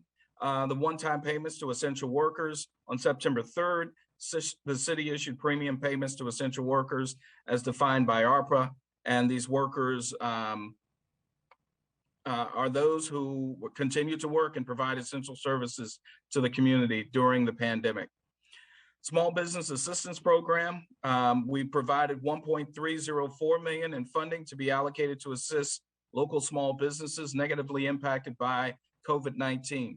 So you'll see it both this Small Business Assistance Program and the nonprofit program. We will set up programs that require a certain level of vetting for the businesses and the provision of support to those businesses that submit to the vetting process. We are not looking to make this vetting process onerous, but we do need to make sure it stands up to federal scrutiny because this is federal money. And my guess is the auditors will be here within 10 years to track these dollars, both the city's utilization, but also who was distributed or who the city distributed those dollars to. So we need to make sure that our records are pristine. Infrastructure, water, and sewer. So we recommend that 930,000 be allocated to the sewer and water funds as part of Public Works' ongoing infrastructure capital maintenance program. Now, over the next 5 years, Public Works has roughly $6.7 million in infrastructure improvements that are to be made through the enterprise funds. And what this 930 does is allows us to essentially pay for some of those repairs with ARPA dollars. And what that does is lessens the pressure of increasing rates to support these infrastructure improvements. Consumers Community Services District, and we have representatives from the district on the line. While the city is receiving a direct allocation of funds, CCSD will not receive a direct allocation of ARPA funds. However, they are eligible to receive funds as part of the allocations provided by the city, Sacramento County, or the state of California. Staff recommends allocating $300,000 of the city's ARPA funds to support CCSD programs and services, including fire and emergency medical. Nonprofit grant program. So staff recommends allocating $150,000 in funds to a grant program intended to compensate local nonprofits for ongoing economic challenges associated with the pandemic. And as I mentioned earlier, the funds not to be allocated, not yet allocated, is $2 million. City staff will continue to analyze the eligible uses and the needs of the city and its residents and businesses, and will present council with additional eligible expenditures as they arise. Potential funding applications could include broadband upgrading and deployment and rehiring of local government staff to pre-pandemic levels. And also, I will need to calculate the revenue loss over the next 3 years. So the recommended action is, we believe the proposed expenditure plan provides a balanced approach that distributes funding across multiple critical sectors and reflects input received to date from the community and staff. Staff recommends that council receive any additional public comment, deliberate on the proposed funding allocation, and provide direction to staff. Based on council's direction, staff will return. Right now, we're scheduled for October 19th with a budget resolution for council's consideration. Once council approves the budget, staff will develop a more detailed plans for the use of the funds within each budget category. This will include an application process and guidelines for businesses and nonprofit program based on input provided by the Galt Chamber. So we will consult with the Galt Chamber. We will also consult with a cross-section of non-chamber represented businesses to see what works for them. We'll also consult with the local nonprofits as well. Again, we want to make sure that these programs contain a certain amount of diligence when it comes to review, but we don't want to make it onerous. So we've got to find that sweet spot there.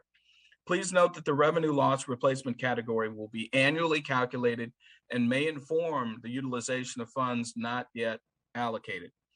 The city will report out on the use of ARPA funds on the city's COVID-19 webpage and at city council meetings. And Mr. Mayor and council members, I am open for questions, as well as City Attorney Frank Splendario and City Attorney Anna Schwab. Okay, thank you, sir, for that presentation. I am going to let the public know, if you have a comment on this, you can call in. I'm going to open that public comment period now so that it can be open during the council discussion, so that we give adequate time for people to call in and be on queue or raise their hands. Just a quick question, then I'm going to call on Councilman Lozano. He has his hand up. Actually, just something I wanted to mention is, I was thinking about the survey results, and I know that it was mostly Galt citizens, but I think it is important to know, although it came very high in the survey, so it's probably irrelevant, but a majority of the business owners in Galt are not residents of Galt. So I think that we might have excluded a lot of business owners in that survey that own a business here but are not residents, because there's a large percentage. So I just want to point that out. But the survey was very favorable to them anyways, but I just want to point that out. Councilman Lozano, I'll start with you since you have your hand up. Yeah, sorry about that. I just had a quick question. I'd like to save my questions for later after public comment. But Mr. Hines, I missed the dollar amount you said that we had in deferred maintenance in our water and sewer program. Is it 6 million? Is that what you said? Right.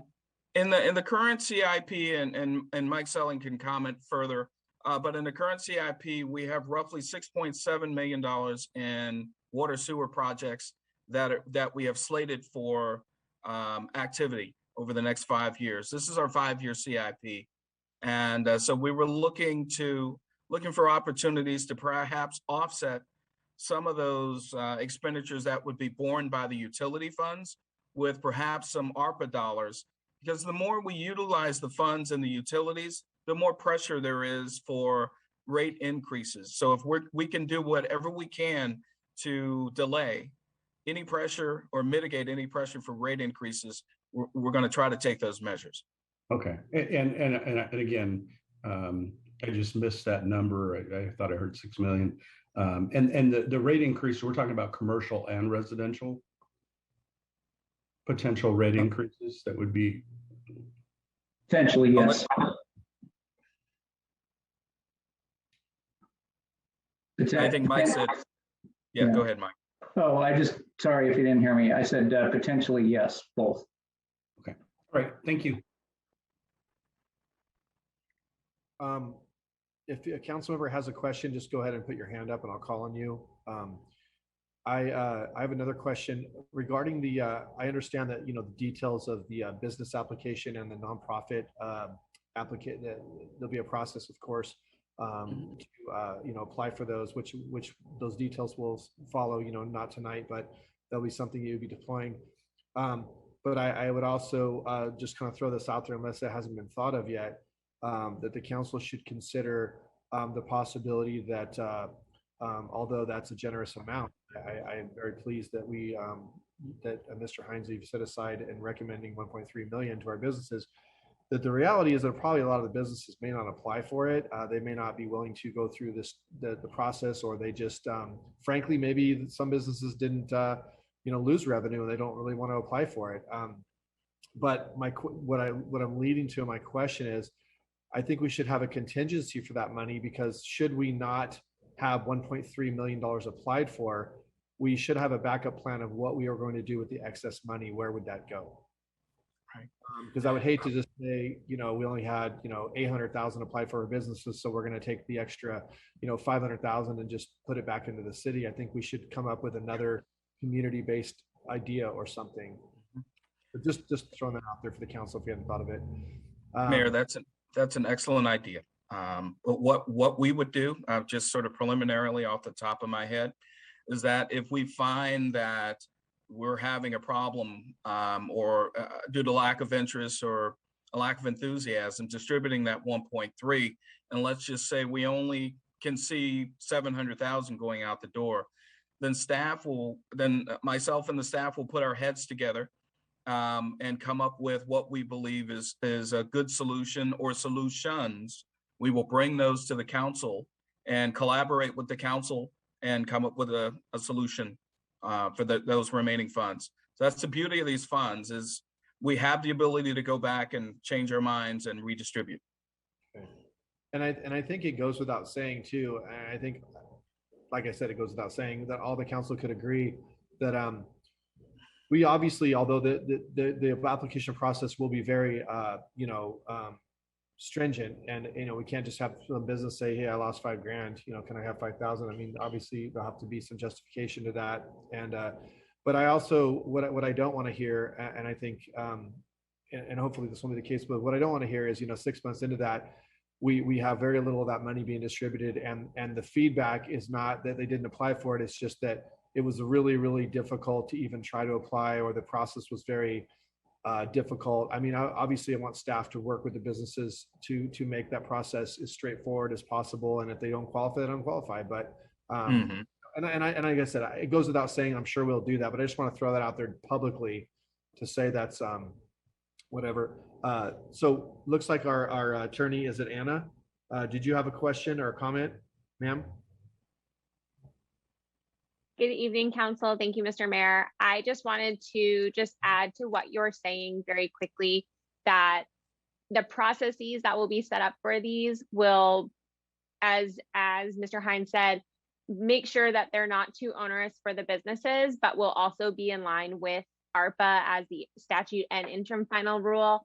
And very key for all of you to know as council members is that the city is the ultimate responsible party of funds distributed.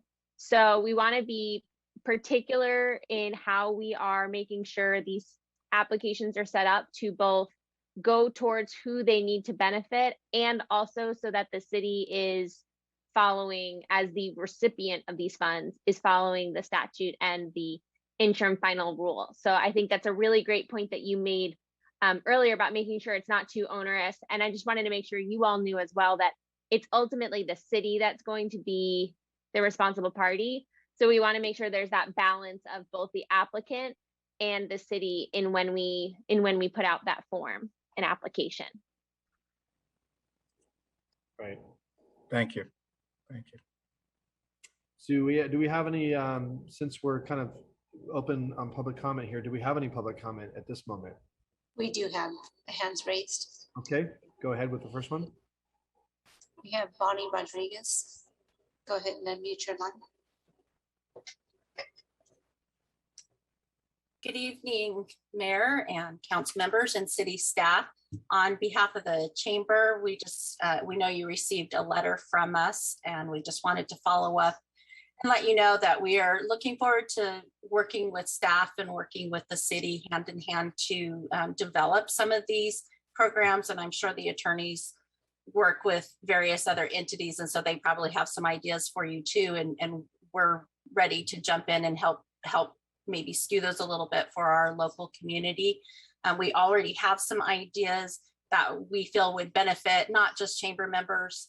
During this pandemic, the chamber had, I've reached out to all businesses in town, so we're not limiting. We know we're all suffering, and we know that a strong economy is needed in Galt.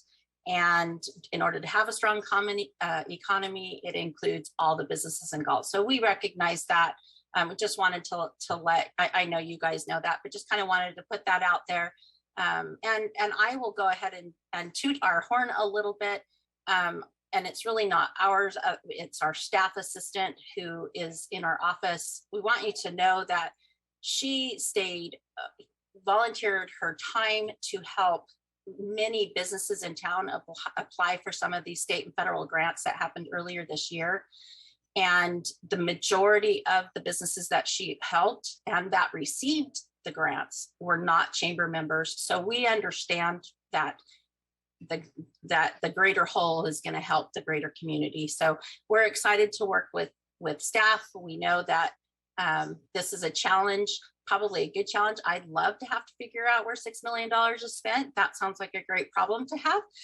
But I do recognize that it's a challenge, and the businesses appreciate the help that you're putting toward us. We appreciate the past help that has happened. And again, we have a lot of ideas that we think will help all businesses in town. So we're ready to go to work as soon as staff is. Thank you. Thank you, Bonnie. Do we have another comment? We do. We have Felipe Rodriguez. Chief Rodriguez, go ahead. One moment. Okay, if I can have you unmute your line now. Great, thank you. Honorable Mayor and members of the City Council, Felipe Rodriguez, I'm your fire chief. On behalf of the Cosumnes Community Services District, I thank you very much for considering us in the fund distribution potentially if voted upon. But with that said, a lot of great work's been done by many, including our board and our general manager, of course, our chief administrative officer, Nitish Sharma, who would partner with the city to validate any of the funding that we've requested. And with that, it would go to great use there to provide service for the community of Galt. And as with everyone else, we also suffered a shortfall over the last couple of years, and we're just trying to do what we can to recover some of those funds. So thank you very much. Thank you, sir. And thank you for all that you guys do for our community. You're so very welcome. And a big congratulations to our new police chief, Brian Kalinowski. And it's been an honor working side by side with Chief Small as well. So thank you. Before we go to our next public comment, I'm going to call on Councilman Vandenberg. He has his hand up. Thank you, Mayor.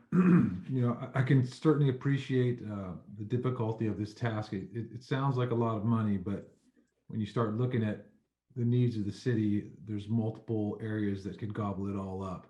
I'm curious in the overall, not in the overall, but in the written responses to the survey. The first one had an interesting thought that right now I believe it's about $50 that everybody pays every month or on a loan. How much of that loan is left to pay, and can it be paid with this money? And that would be kind of a blanket relief for all citizens. Well, I don't really know which loan we're discussing. That's it. Does that reader actually mention which loan? No, Great. use of the money for sewer and water updates. I have been paying for all of these for years and get rid of the sewer surcharge on my city Galt bill. So maybe that's more clearly stated. Okay. Director Selling, any thoughts before we move to City Attorney Swab? Yeah, just really quick. I think what they're referring to is the state revolving fund loan. And basically that's a loan that the city took out to pay for the treatment plant upgrades some years ago. I don't know what the balance is. I see Mr. Clarkson online. If he may know that off the top of his head. Otherwise, we can get back to you with that information. Thanks. Let's let City Attorney Swab respond to this one. So it would be a wonderful thing if we were able to do it. Unfortunately, there are restrictions on the use of the funds. One of those restrictions is on paying outstanding debt. So we cannot use ARPA funds to pay outstanding debt, which would remove the ability for us to pay back this SRF loan, or if it were another loan, with these funds, unfortunately, for this one. And that's fine. That's what I expected. And so me needing to know the total is irrelevant. I think that's one of the hardest things for citizens to understand is that the city is, in some respects, has their hands tied and they can't do X, Y, and Z as easily as they may like. I would really like to see the landscaping and of the parks cleaned up. I think the citizens have suffered a lot from our budget needs. Right. I would advocate for the caller at the beginning of the meeting to finally fix the drinking fountain at the skate park. It's been broken for far too long. Well, the great thing about this, Councilmember Vandenberg, is that in that revenue loss category, correct me if I'm wrong, City Attorney Swab, we have a certain level of flexibility to address the general government expenditures. And given that parks rated so highly in that survey, I think you can be pretty confident that the plan that we come back with when we come to you with the sort of the subset of how we propose to spend that 1.5 million, you can be confident that parks is going to be part of that. That's good to hear. I think that's important for the social well-being of our city. The last thing I would like to bring up is that I'm concerned it's not enough dedicated to the local businesses. And then again, if they don't clear the hurdles, it may be too much. And is there some, aspect of this that will allow us to control that easily and transparently? Well, the thing is, when we roll this program out and we gauge the enthusiasm and gauge the number of applicants, we'll be able to tell whether it's too much or too little. And so that's sort of a question that's to be answered. But I'm glad that we have the flexibility to see if 1.3 is enough. But because I think the mayor brings up an interesting point. Some folks may not be interested in this, and some folks may not have done as poorly as one would think during the pandemic. So we just don't know. That 1.3 million, at this point, based on the survey and the fact that the businesses were number 2, I believe that was a good number to start at. Thank you. That's all I have, Mayor Farmer. Thank you. I'm gonna keep calling as we go through council comments here. Just checking, do we have more comment, Rose? We do have, Let's go to another public comment. we have no more. Their hands were taken down. Oh, we do not have no more. Okay. Correct. Oh, excuse me. She raised her hand again. Okay, go ahead. So. Bonnie, go ahead and mute your line. I apologize. My cat jumped up on my computer as soon as I clicked to raise my hand. I apologize. I have a question, and this is probably for the attorneys because I'm a little confused, I guess. Mr. Hines mentioned that there's going to be that accountability. Yes. And Hannah, and I apologize, I can't remember your last name, said that ultimately it's the city's responsibility for this money.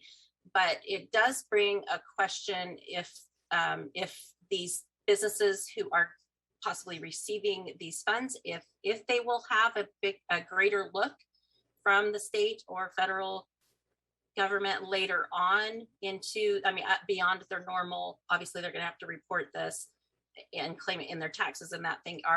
Is there going to be a red flag, so to speak, on these businesses if they do receive this money, I guess is what I'm asking now, just so that all these businesses do go into this eyes wide open. Mr. Hines and Mr. Mayor, if you don't mind, I will respond to you, Bonnie. This is Anna Schwab here. So to clarify one thing, so as the city, as the ultimate responsible party of the funds, they will oversee any subrecipient who is awarded dollars that the city received from this ARPA pot. It is also the subrecipient's responsibility, so it's a dual responsibility. The subrecipient will still have to spend the funds within eligible uses. So the agreements that the businesses will sign will be within an eligible use category that will be predetermined, so that onerous is taken. The cities don't have to, or the businesses won't have to worry on that front.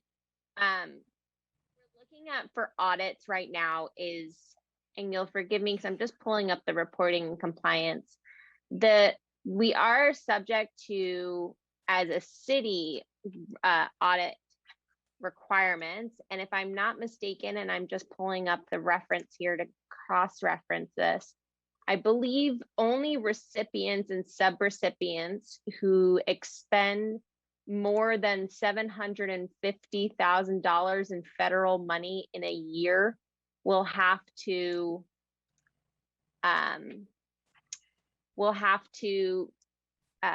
be subject to an audit.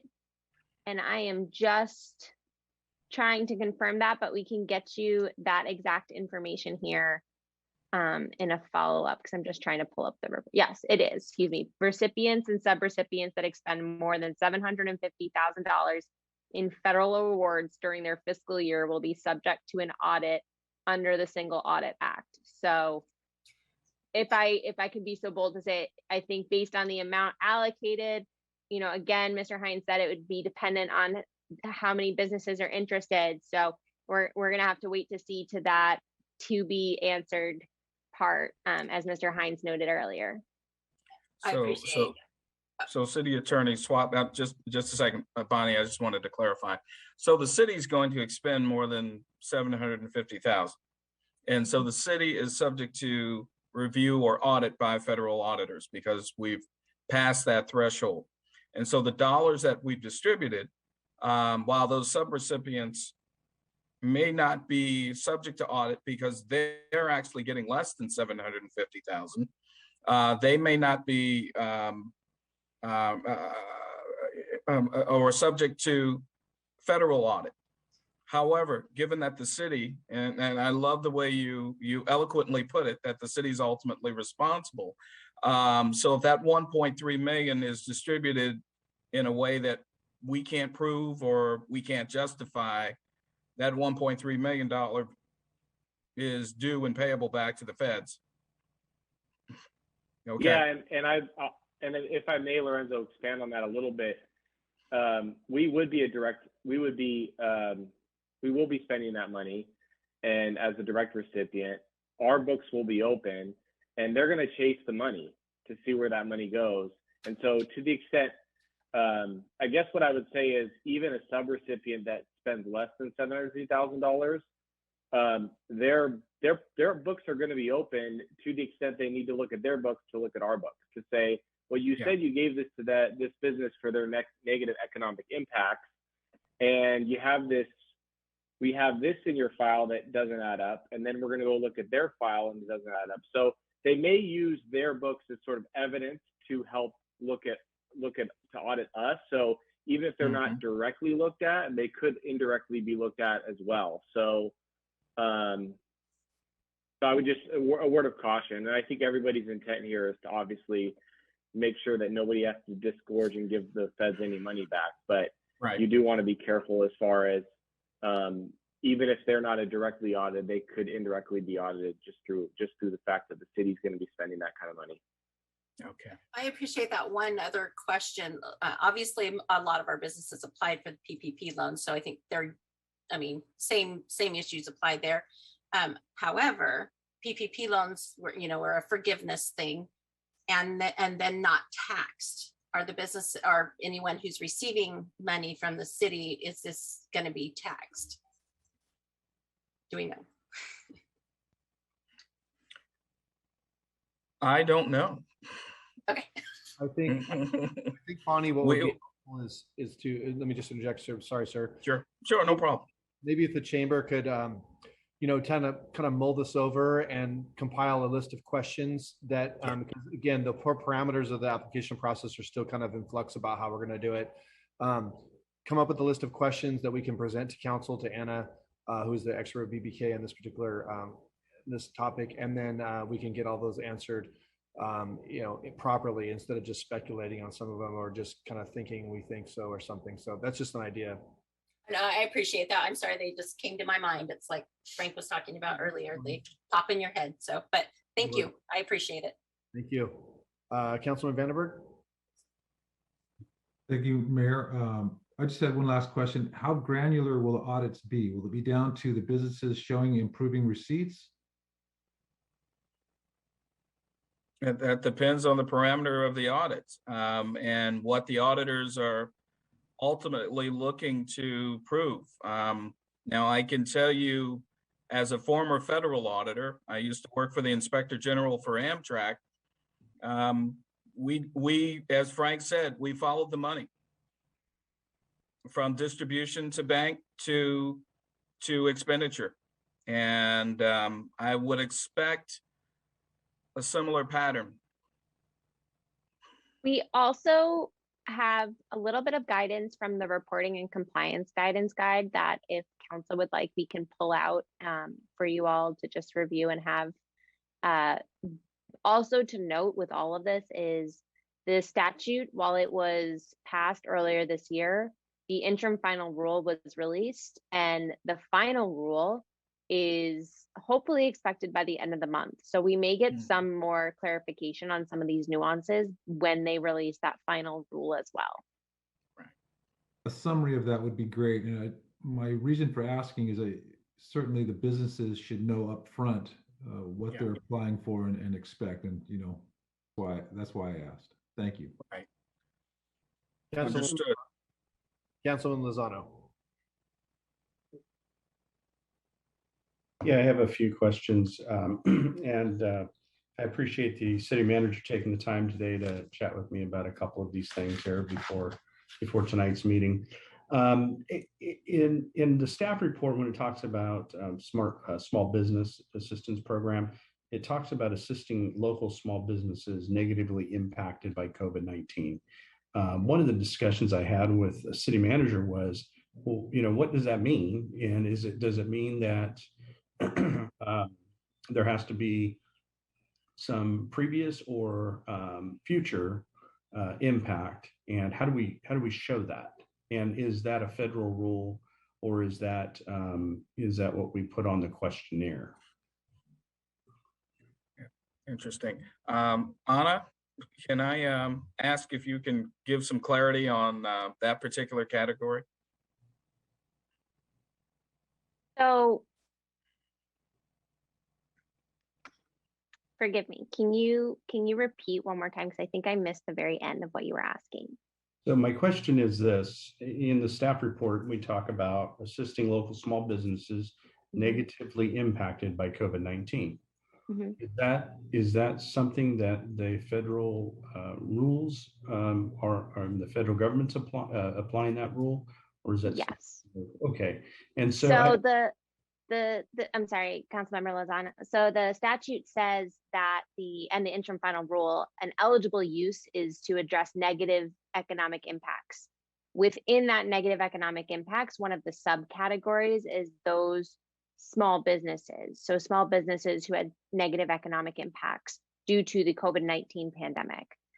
Within that, there are parameters as to like what the uses can be, how they can use them, and what we can direct that from. But that phrasing negative economic impacts is from the statute and interim final rule. Okay, so then my next question is this, and I'm sure it's out there. I may or may not know about it, but if there was a small business, whether it be home-based, and that was one part of my other question, or brick and mortar or whatever, right, that had the best years of their income net profit in the last 2 years because they were forward thinking, figured out how to make a ton of money, it would be hard for me to think that they were negatively impacted by COVID-19. Am I thinking along the same lines in terms of what the law reads? So primarily, yes, it needs to be the negative economic impact on the business. So that can be defined in multiple ways as, cash balance sheets or, have other areas than just what revenues are that come in. So one of the criteria may be just revenues, but if the city may also choose to take a holistic approach that looks at, did you have just the X amount of lost revenue? Did you lose X amount of staff? There are a few criteria that we can put in there to determine what is that negative economic impact. Did you have, you may have had more revenue, but did you have to incur more costs to buy PPE for your staff or to hire more staff to, drive, be delivery drivers or so on and so forth. So there may be, there's that balancing that we'll have to look at. And again, that's some of those nuances that we're hoping to see and determine from the final rule. Okay, yeah, because, just depending on what your business model was and how quickly I think you changed and adapted to the ever-changing, state rules about what you could and couldn't do and whether or not they were going to have a state, not law, I don't want to say law enforcement officer, but regulatory person come in and yell at you for not having a mask on. And being a little facetious there, but that did happen, and threaten licenses and stuff like that. Anyhow, if you adjusted to that and did well, I just want to make sure that the community knows that this isn't just money we're going to give out just to give out. We have to really show, and the businesses up front need to know, what economic loss is, and it may not always be $1. It could be, you show 5 years worth of your business growth, and all of a sudden now you even after you show that you still aren't at the rate you were growing or something like that. Maybe that can be considered. I have another question, and thank you for answering the question about the infrastructure, water and sewer. I think that is going to affect as much as we can do to help that will affect everybody in our community, both commercial and residential rates, potentially from raising sooner than later. But I have a question about the nonprofit. And I guess it's more of a comment than anything is, well, first of all, the question would be, do we have to treat them the same as a business in terms of the law? Which I don't necessarily have a problem with. I think that would make it real easy. But there are some special nonprofits out there that have a totally different way of doing things. And I'll give you an example. The income may have dropped drastically because they didn't do any fundraising, but also in that particular year, they didn't have any expenditures. Or very few expenditures, I should say. So their net for that particular year, net income may not have dropped much or at all. But there's still an economic impact because as they come out of this, there's going to be a need to do fundraising, and whether that's a dinner or whatever it is, right? That they're going to have that issue. So that's the question: is do they have to be in the law treated the same? So as a nonprofit, they do not have to. There are two ways for a nonprofit to get funds from the city. as a subrecipient. The first way is through the negative economic impact. They can receive funds under that category. The other way is by a transfer. They, like a special unit of localized government, can receive a transfer and be a subrecipient through those. So the nonprofit would then have eligible uses, same as the statute, but they would be a subrecipient. They would have to show that they're using the funds under the statute and interim final rule. But no, the negative economic impact is not the only way that they could receive the funds. It's up to the city which route the city chooses to go in terms of delegating those nonprofit funds. Right. And I would just offer as my comment to the nonprofit piece of it, we already have a process in place for nonprofits for many years. And I found 2013, 14 fiscal years. But they apply for CBD grants and community development block grants. And there's a process in place already there that we may want to use to address their needs, and it seemed in the past to work very well. And for full disclosure, as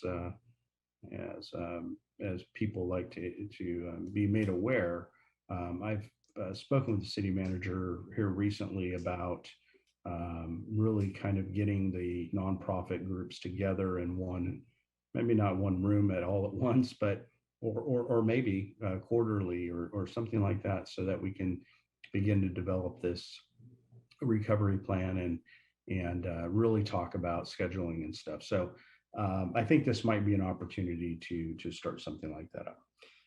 I won't take up any more time. I want to thank staff for the work that went into this to figure out that where you could use the money, how much money to calculate. I've done some research on my own, not scientific at all, and I won't claim that it is. It's just been internet searches, but about how some of the other cities are addressing these issues, and I think this is we are taking a holistic approach to it, including in the thought process to include businesses and the city needs, as well as nonprofits and everyone's, certainly the CSD as a whole. There are some cities out there that I've read on that took a sum of money off the top and then said, okay, now we'll distribute the rest of it to these other groups outside of the city. And so I think it's a great approach. I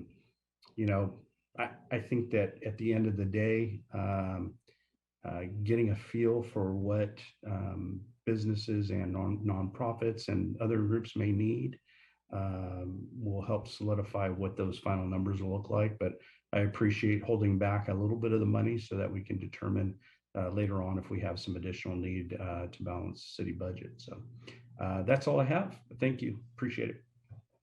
All right. Councilmember Papineau. Yeah, thank you.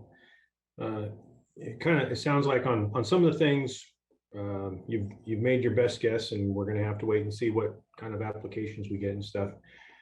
However, on the general services revenue loss replacement, that at least from reading the council packet seems pretty set. Can you kind of explain for the general public and transparency how we determined how much money we keep for the city for ourselves? Thank you, council member. We have a revenue loss calculator that we received from the League of Cities. And so their staff has put together a calculator which mimics the calculations that are in the federal ARPA statute. And so essentially that calculator requires us to provide financial data all the way back to 2015-16. And so we provide that data all the way up through, I believe, 2019-20. And but it's a fair number of years of data that comes directly from the city's CAFR, our comprehensive annual financial report. From the input of that data, that calculator predicts where our revenues would be, given the growth of the past, where those revenues would be in the future. And so what it does is those early years gives me a number. We think your revenue should be here. And then I put in the numbers for 2020. And it says, well, the revenue should be here. However, I put in the numbers for 2020 and the revenues are actually here. And so that delta is that 1.481 million that you see on the schedule. And so this information comes directly from the CAFR. We're going to keep looking at it to see if we can refine it, because the way the CAFR is presented, we have the audit year. But then when we do the CAFR the following year, we do the audit year for that year, but we also submit a revised numbers for the audit year. So, so right now, because I'm trying to be conservative, I'm going with the audit year and not any revisions to that year. I'll go back and just for intellectual curiosity, see if we put the revised numbers in, what that does for us. And if that's more conservative and more acceptable to any subsequent audits, I'll talk to Anna about that. Anna and Frank, I'm sorry, the City Attorney Swab and City Attorney Splendario about that to see which is the best approach. But for right now, that number is 1.481 million. Even if we put these revised numbers in, it's not going to change materially. I don't think so. Well, I appreciate that, and I'm sure that we're pretty defensible using the California League of Cities calculator, as I'm sure they have way more lawyers than we do. So I appreciate that. Thank you. That's all I have. All right, thank you. Do we have some other public comment? No, we currently don't have any hands raised online. Okay. Mayor. Vice Mayor, go ahead. I was going to say, go ahead. That I don't have that option to, I don't know what happened, that option with the hand raise. So can you give me? Okay. Just put your hand up like this. I'll see you.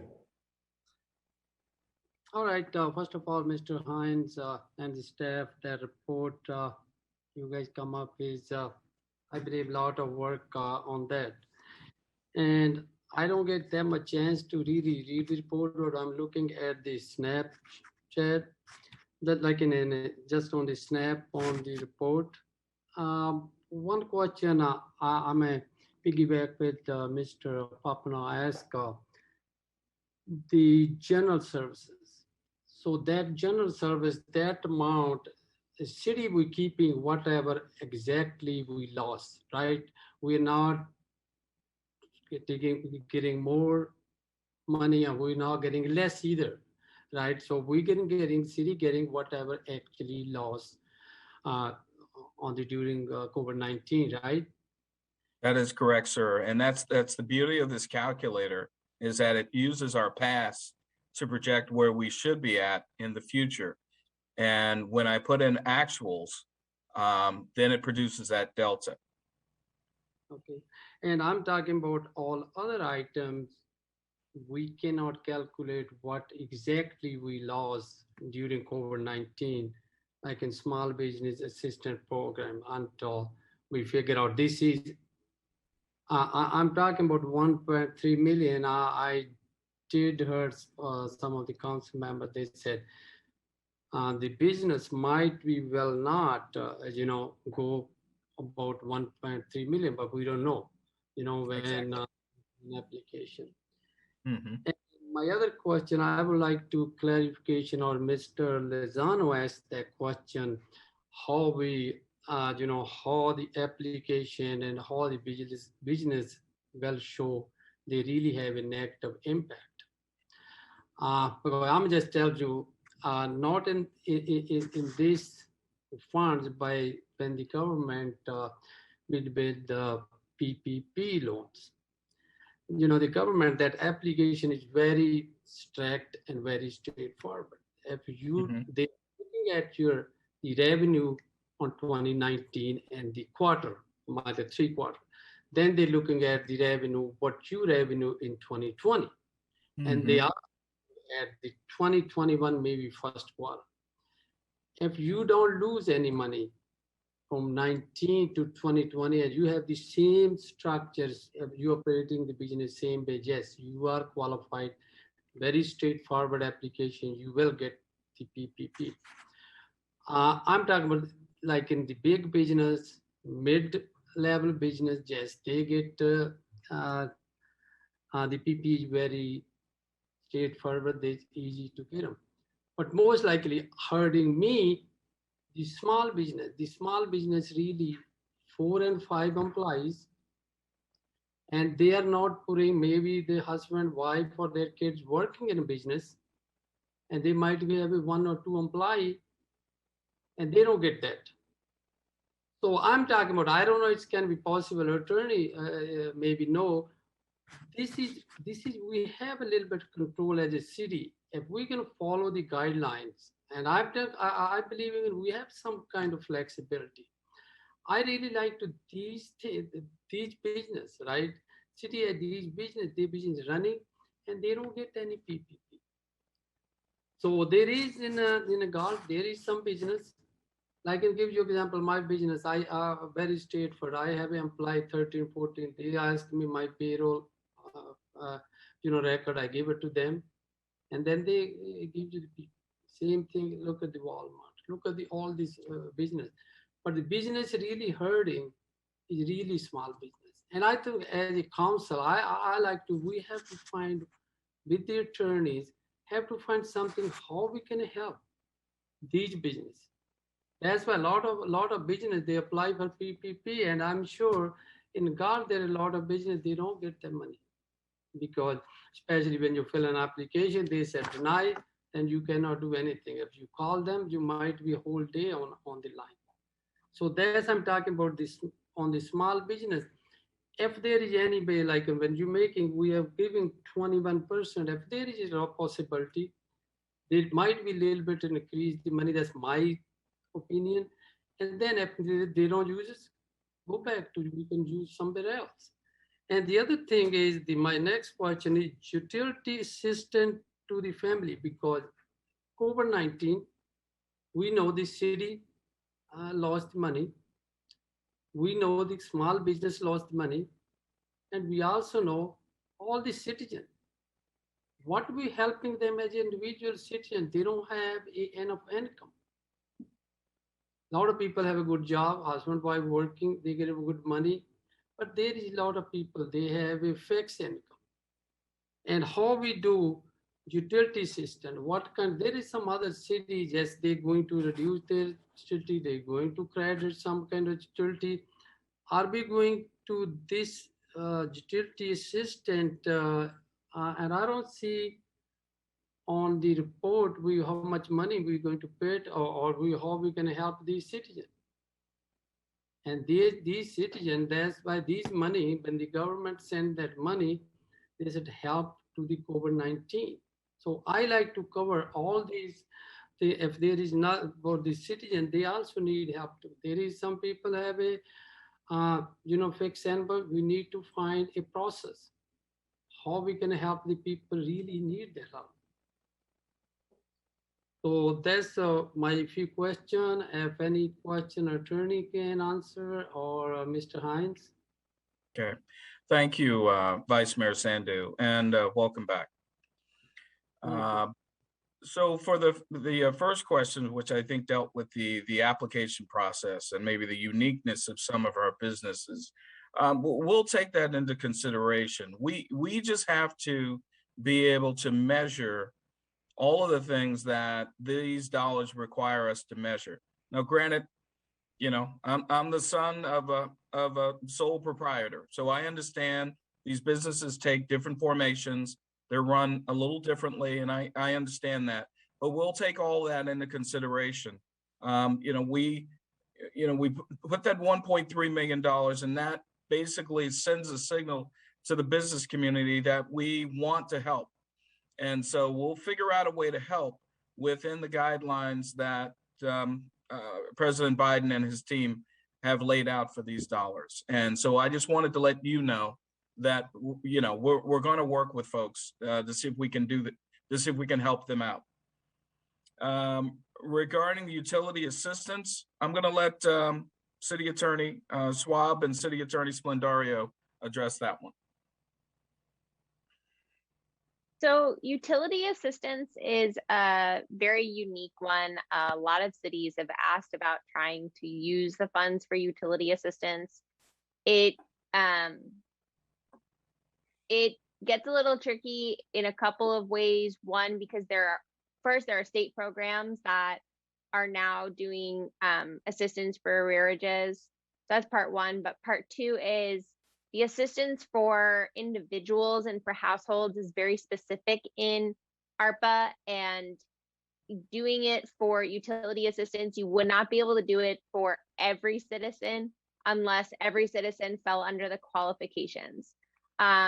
Mostly those are those in usually the low to moderate income, more on the low side, and then qualified census tracts. So disproportionately impacted communities is the phrasing used in the rule. The other side is when the city is the utility provider, we accounting for some of this, so we cannot account for our water bills excuse me, let me go back really quickly to this part. There's been a few questions about general revenue, and I just want to clarify one thing, and Mr. Hines touched on this as well. The calculation that was made is based on the calculation given in both statute and final rule. So the statute laid out that there would be lost revenue, and the interim final rule laid out the actual equation that every city and recipient county and state had to use to calculate lost revenue.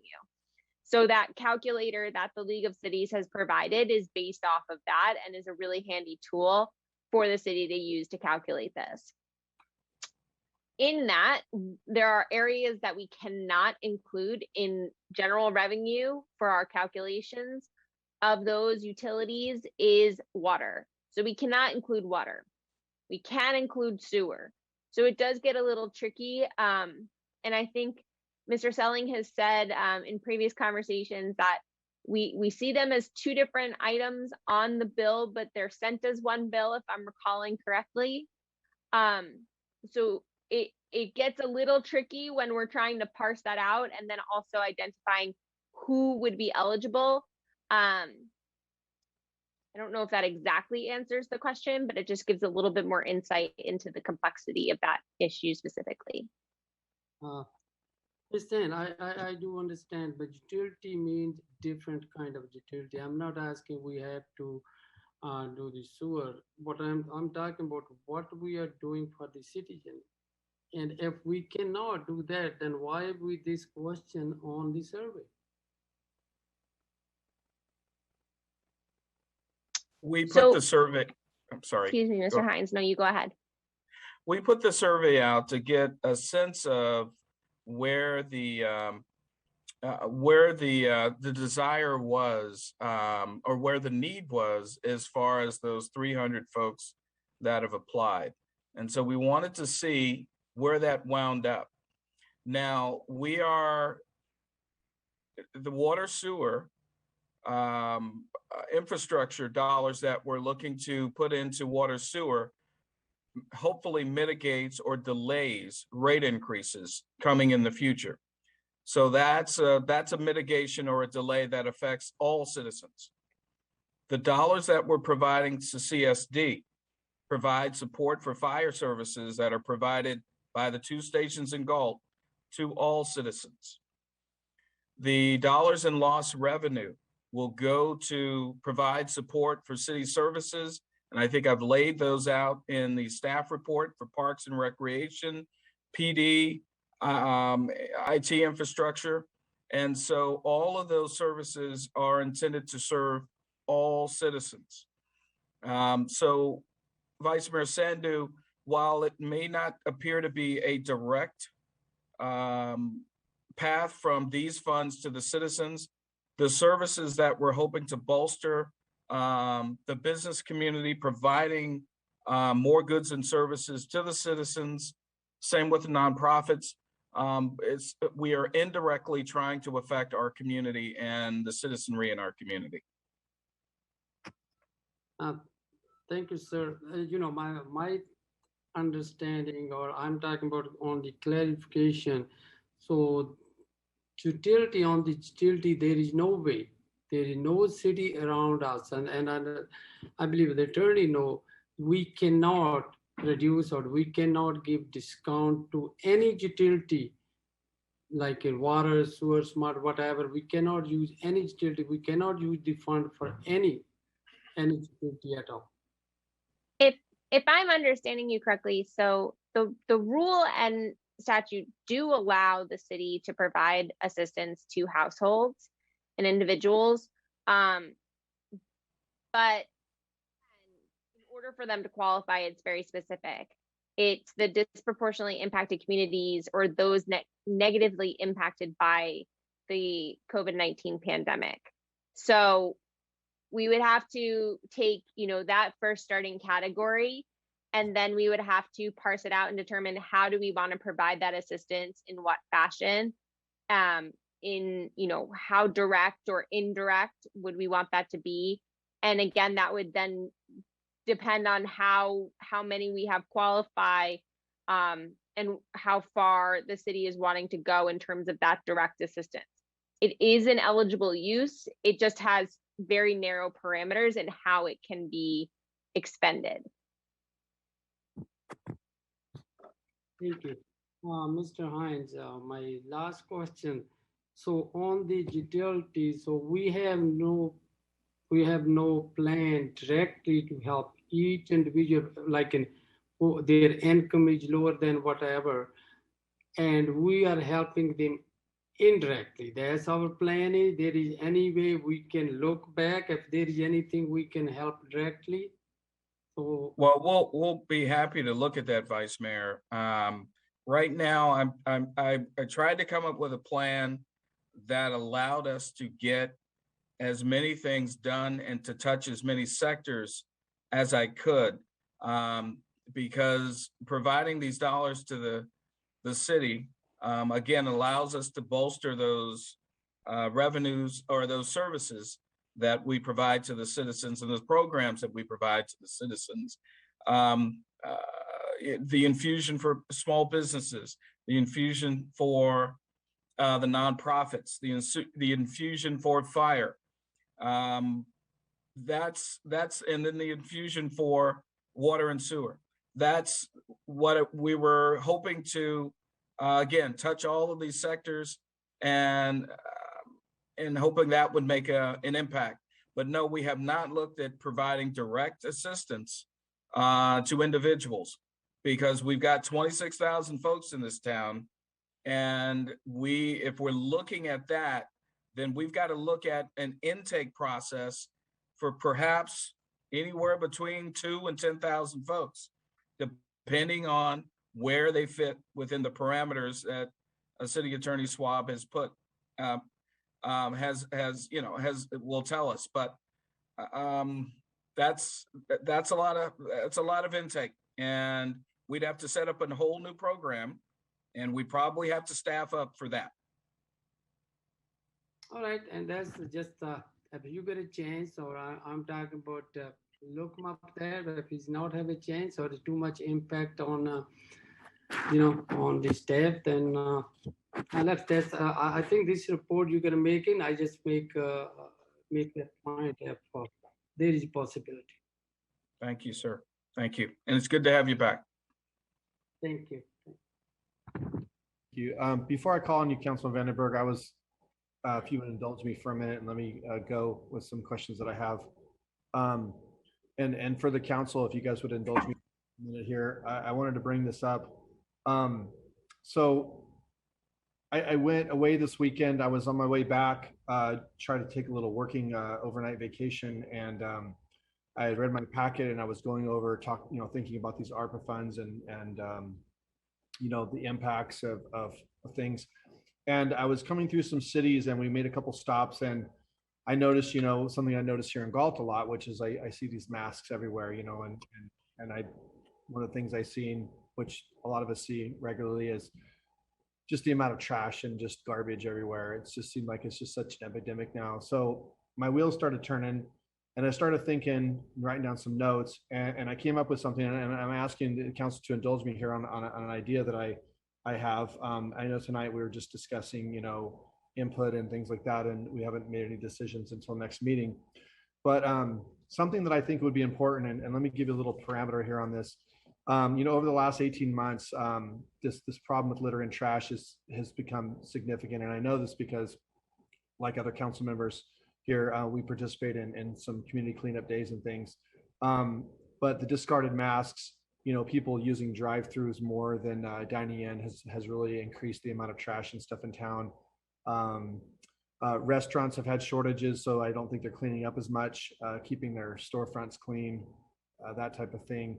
Another factor is that, some of our volunteer abatement programs were suspended for a significant amount of time due to COVID restrictions. So all of this has culminated in what I consider a problem that's always been a passion of mine, but it's actually become quite exaggerated lately. And what I would like to see, and correct me if I'm wrong, I would like to hear the input from Mr. Splendario and Ms. Schwab, is what I would like to see into the general service is something that I think the community could very need. And I think it would be something that's not only it would take care of an impact from COVID, but also something that would supplement the community in a huge way. And that would be to try to kick off finally something like I've mentioned to you before, Mr. Hines, is some sort of litter abatement program. And I don't mean by volunteers, I mean funded by this money through the city. I've spoken to Mr. Solis in the past about the cost of that. I know Mr. Hoffman is very aware of my passion for getting something like this off the ground. And just hear me for a moment. The vision would be that we have a litter abatement person that basically works either under Parks and Rec Department or under public work or community development to work on a part-time schedule, about approximately maybe 20 to 30 hours a week, probably on a rotating schedule of, say, around 10-day schedule where they do 10 sectors of town over a 10-day period and they rotate. So you're hitting each area twice a month. They could work hand in hand with code enforcement, notifying, things that they're seeing on the community that would need to be taken care of by different departments. But the general idea of this would be that not only does it restore a sense of pride in the community, and none of us want to live in the cities that we see around us. When we drive through Elk Grove, we drive through Lodi, and we see the amount of trash and litter and garbage. And it's like, Galt is unique because we're small. And I see the problem growing. I think if we can get on it and get a handle on it quickly, that we can stay on top of it. This will not only restore community pride in the people that live here now, but it's going to have a direct impact on our revenue, because people are going to be coming into this town soon and be looking at model homes in Dry Creek Oaks and Catarina and these places that we have homes being built. And the perception right now is they come in and they see cups in the flower beds and they see trash, and no one wants to live in a city like that. And I think if we can make Galt an example community for what I think is a very minimal cost, that would make a huge impact in this community. And it can be partnered with other programs we already do, like with Cal Waste. I spoke to Cal Waste about this idea a few months ago, and they've committed to being a part of this somehow. And we can make it, have education partnered in with this. But really, I just want to get the ball rolling. It's hard to get the ball rolling. Once it's rolling, then it's easy to keep rolling. So I would like to hear from Anna or Frank if the general services parameters would warrant, or would something like this would qualify under something like that, before I continue on with anything else. So do you guys have any comments on that? Yeah, I'll start. That would come through the lost revenue replacement category, which could be used for general governmental services. Litter abatement is definitely general governmental service. I don't see any problem with that. You, Anna? That wouldn't be a problem at all under the general government services. And ARPA does allow you to hire staff necessary to implement the program. So if new staff would be required to implement this program, then you can do it through that as well. That's great. And it's great that we can we use these funds for that position. Great idea, Mayor. The only thing that I'm concerned about is the dilemma that will come before the council in probably 2 years, because these dollars are one-time in nature. And if we're looking to hire a permanent full-time employee, at some point, we've got to decide how we continue funding for that employee.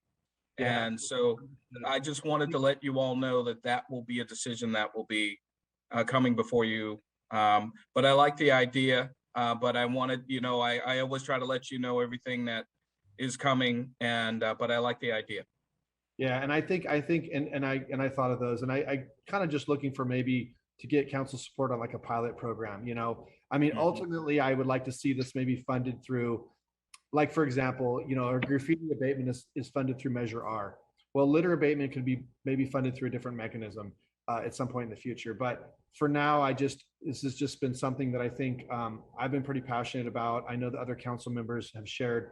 And I just think, no other city, well, I can't say that because I don't know for sure, but I don't see a lot of other cities doing something like this. And it's something that really, honestly, can just, I know what a few hours from 5 or 6 volunteers can do in this community when they go out and pick up. And to have someone that's dedicated to this task and their sole job is to go out and do that, I think it would just make an absolute huge difference in the community. And I just don't want to see us try to rely on just volunteers to do something. I think the city should step up and lead by example. And I think that if we do that, I think that businesses and other citizens are going to follow suit. So I appreciate you guys indulging my idea on this. And I would love if the council would consider this by next meeting when we decide the final allocation of these dollars. I could definitely pass on some things to Mr. Hines that I've kind of put together, some overview of it, and then you can think about it and consider and see if we could have that as further discussion. So thank you for the time on putting this out there. And Councilman Vandenberg, you have something. Go ahead. Thank you. Thank you, Mayor Farmer. I would be supportive of that. I would also mention maybe it's a secondary task of that person could be to point out missed maintenance. The city is a lot of work cleaning up all the limbs and trees and grass and weeds and broken sprinklers. It might be an opportunity for them to point that out. But the question I had is, as I was mulling all this over, I realized to look at it a little different. Now, the 1.48 million is just to get the city's budget, which is extremely tight, and we cut $1 million just to get level. So that's just to get us to zero. So that's pretty much committed. The 164,000 is basically back pay. So that's pretty committed. It's fair to say those two are committed. And I think also it's fair to say, or maybe I should ask, if that's also fair to say that's the 300,000 for CSD is basically back pay for losses. And those are pretty hard numbers or easy to quantify values that make that committed. And that totals, 1.95 million roughly. So that's a huge chunk that doesn't give us maybe as much flexibility as I realized coming into this meeting. Well, the beauty of it is, council member, is that, the use of that 1.481 million has a certain amount of flexibility to it.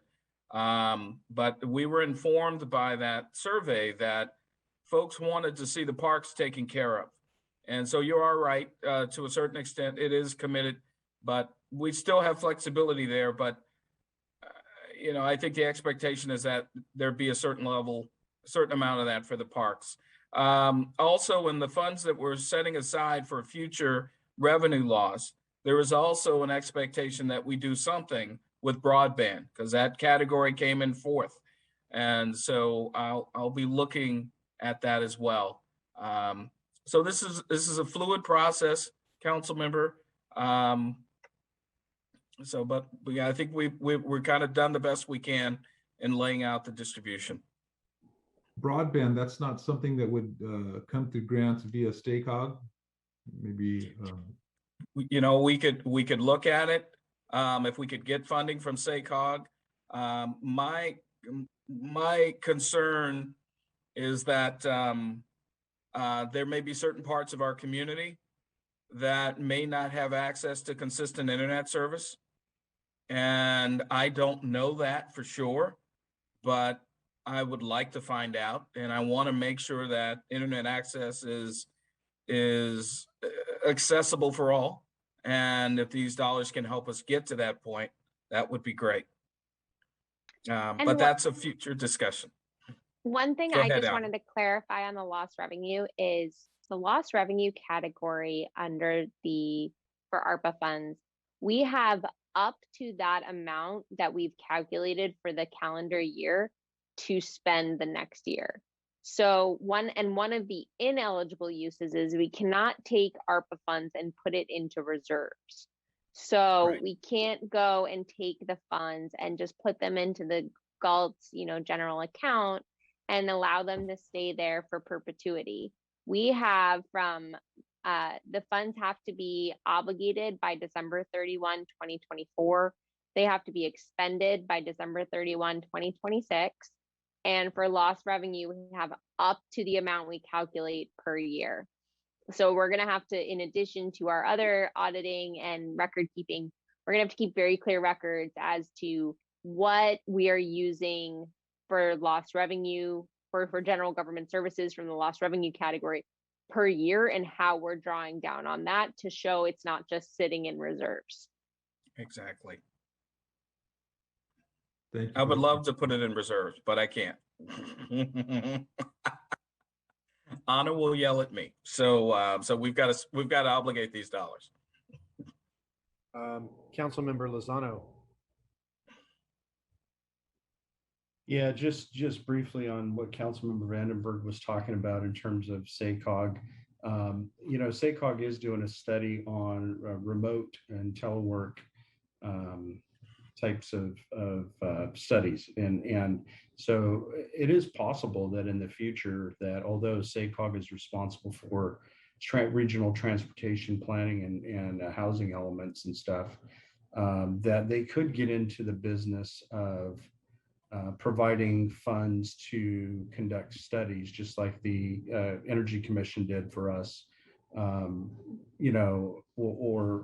that doesn't have anything directly to do with transportation or housing. So that is a possibility to at least have a mechanism there in the future to get some funds to do that study to figure out where the need is for broadband and what that looks like.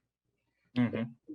That does indirectly tie to transportation planning, and reducing vehicle miles traveled and stuff like that. So yeah, that's quite a possibility.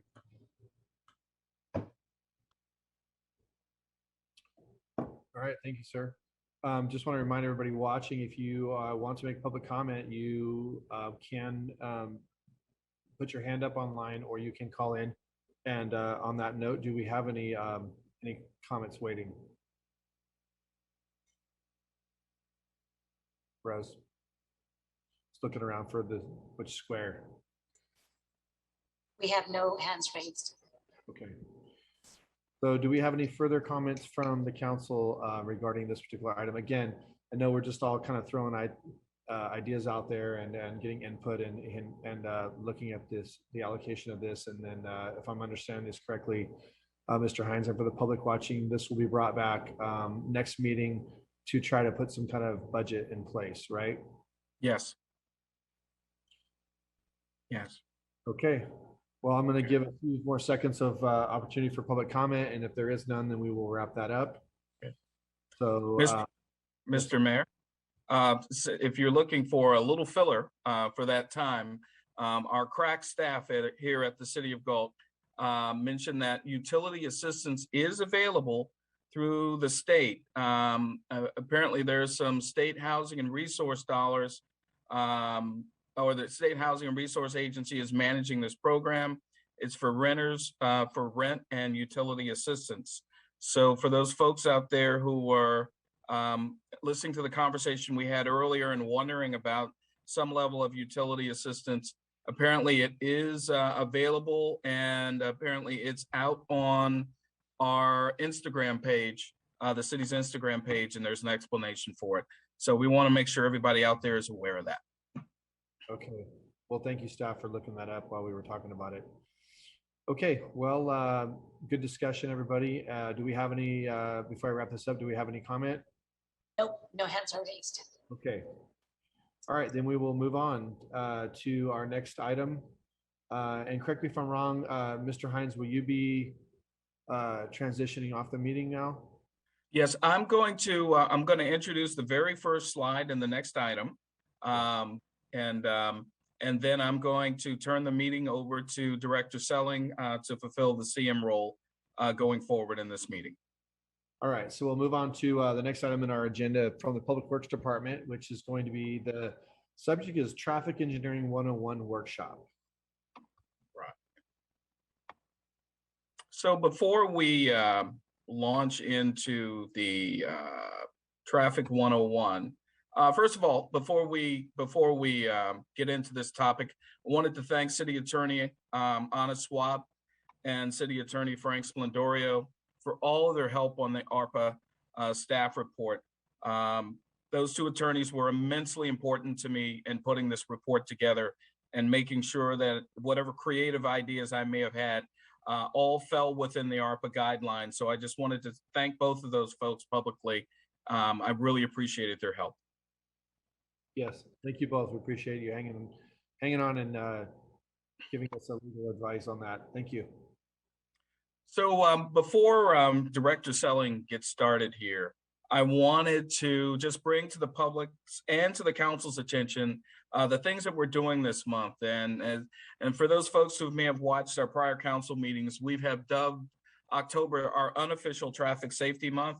The reason it's unofficial, it's because apparently Traffic Safety Month is earlier in the calendar year, but in Galt, we're being innovative, and we've designed or designated our own Traffic Safety Month. So for this month of October, the Galt PD Traffic Safety Campaign has kicked off on October 1st, and with messages related to distracted driving. Did you know the top 3 violations? And that's the Instagram post that you see over here to the right. Apparently basic speed law, stop sign violation, and unlicensed driver, which that's pretty interesting. Also getting back to the bulleted list, we're also looking to provide messaging related to vehicle safety tips for the winter months. And additional topics will be added throughout the month to highlight the importance of safe driving in our community. The Galt Police Department will be providing enforcement and education opportunities. Our school resource officers will be working traffic around each of the schools during morning drop-off and afternoon pickup.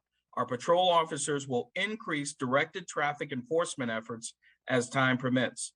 Motor officers will focus efforts on those areas of the city identified as having higher rates of vehicle collisions. The radar trailer will be deployed as staff is available. PD will present information on a movable radar equipment at the upcoming public safety meeting, which I believe is next Monday. Public Works will also provide education tonight. Public Works will provide Traffic Engineering 101. We will come back on the 19th and talk about the Carilion Traffic Safety Review. And then we will also talk about the Meadowview Park Traffic Safety Review at the next Public Safety Advisory Committee meeting. So I wanted to thank Mayor Farmer for the suggestion some time ago about doing a campaign. And so we've adopted that. And I also wanted to thank Vice Mayor Sandhu for the issues that he brought before us, dealing with some of the areas on Carilion.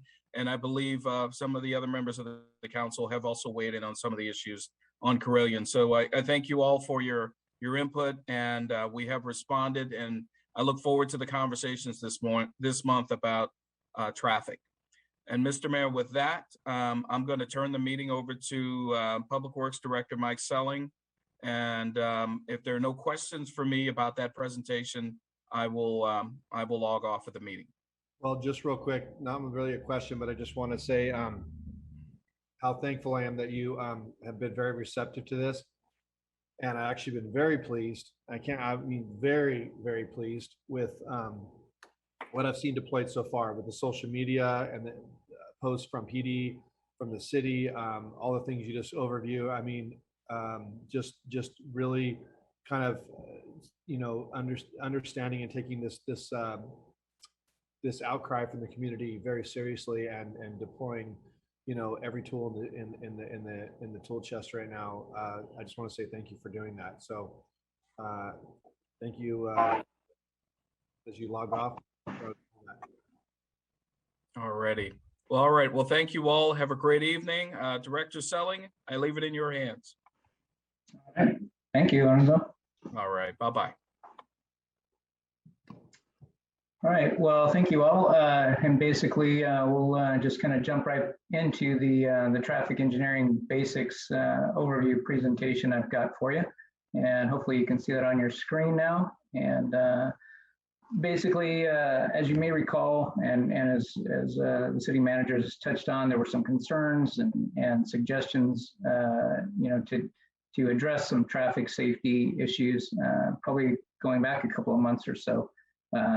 So one of the things was to bring a presentation for the council and the community, maybe to understand how things like the placement of stop signs and the setting of speed limits are determined. And so this presentation is intended to provide a basic understanding of traffic engineering. Additionally, I want to note that engineering is only one part of the equation, and the other parts include the legalities and enforcement. So as I go through this presentation, I'll either provide opportunities for City Attorney, Mr. Splendorio, or Chief Small or Chief Kalinowski to weigh in regarding their respective areas, or they can chime in as they see fit as well.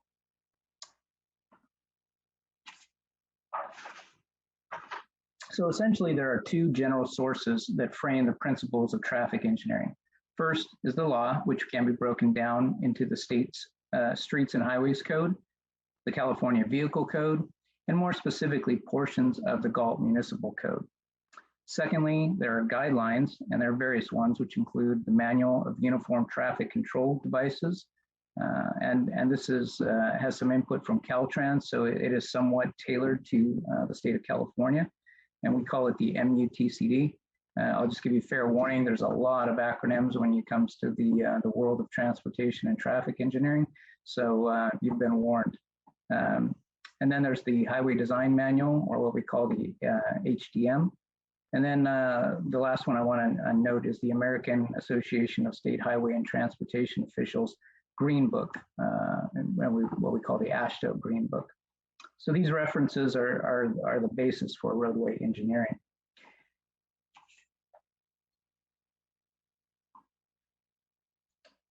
Let's see, let's get that, there we go. So on the law side, these are the key references. And after I go through them, I would invite Mr. Splendorio or either of the chiefs to add any comments that they may have. So the Streets and Highways Code covers roadway design and use and includes other modes of transportation, including pedestrians, bicycles, etc. The CVC, or California Vehicle Code, pertains to motor vehicles and their operations and includes things like safety features on vehicles, in addition to the quote unquote rules of the road. The Galt Municipal Code, or GMC, includes specifics within the city, things like specific speed limits. It gets into things like you can't, habitate in your vehicle, or where you can or can't sell your vehicle, say, and some other specific things like that, unique to the city kind of thing. So I don't know if either of the chiefs or Mr. Splendorio have anything there before I move on. Hearing none. Oh, did I hear something? No, nothing for me, Mike. Okay, great. So we'll keep going then. So switching to the guidelines side, first up is the MUTCD, and this is a federal nationwide policy, as I noted, that it's tailored to the state of California, and it covers the gamut of traffic control devices, the stop signs, signals, flashing beacons, and the like. And it also includes strong guidance on how and where to deploy these devices. And then next, on the Highway Design Manual, this reference covers all aspects of roadway design, from the structural section, i.e.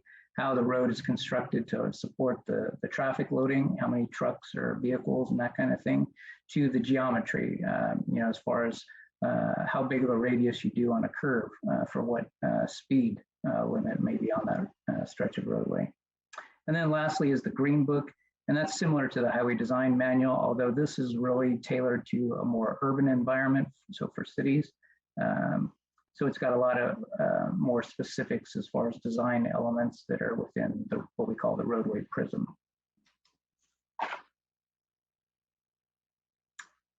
So when it comes to the principles that really govern the roadway environment, these are the major keys. And consistency, I just can't overstate this enough. From the striping to signing and other devices, consistency is crucial to ensuring a safe operational environment. And then next is driver expectancy. And this is really kind of goes hand in glove, essentially, with consistency.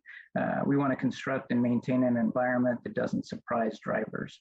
And then next, I've got the roadway classification. So this is related to the existing or planned environment. For example, most roads in neighborhoods or residential areas are classified as a local road. And so hence they're narrower, which helps keep speeds at a lower level. And then those local roads basically feed into the kind of the middle tier, if you will, what we call collector roads. And so those collect traffic from the neighborhoods. And so that's the second tier, primary tier of road classification. And then those collectors in turn feed into arterial roads. And these are typically multi-lane roads. They don't have to be, but they're typically multi-lane roads. And you basically have things like some level of access control or restriction on them. They may have things like a median in place where you can't just make a left turn into whatever driveway you want, kind of thing. They usually will also have some level of parking restriction on them too. And then really, if you get beyond the local roads, those three, you get into the state highway system. Of course, the highest level would be a freeway, which has very significant access control. You can only get on at certain interchanges, and there's no parking on freeways or anything like that. So, and then I think when I wanted to talk about when you're planning these roads, another principle that you have to consider is you've got to accommodate the other modes of travel, pedestrians, bicycles, and the like. There's even things like what we call the neighborhood electric vehicles, essentially golf carts kind of thing, if you will. And then there's some other things like these electric bikes and electric scooters and whatnot that I think you heard Councilmember Vandenberg touch on earlier. So there's many modes of transportation that you have to keep in mind when you're looking at designing these facilities. And then the last one here that I've included is I put it under other, but really, so these are your emergency vehicles, typically fire and ambulance, and then also transit vehicles. And probably most everybody has probably seen, sometimes there's like this little device that you see on the traffic signal poles. And you may have noticed sometimes that as they approach, maybe a fire engine who's responding to a call or an ambulance, with their lights and sirens blaring, is they'll get the light to turn for them. And so that's what we call vehicle preemption. So there's those types of vehicles too that you plan for in the design.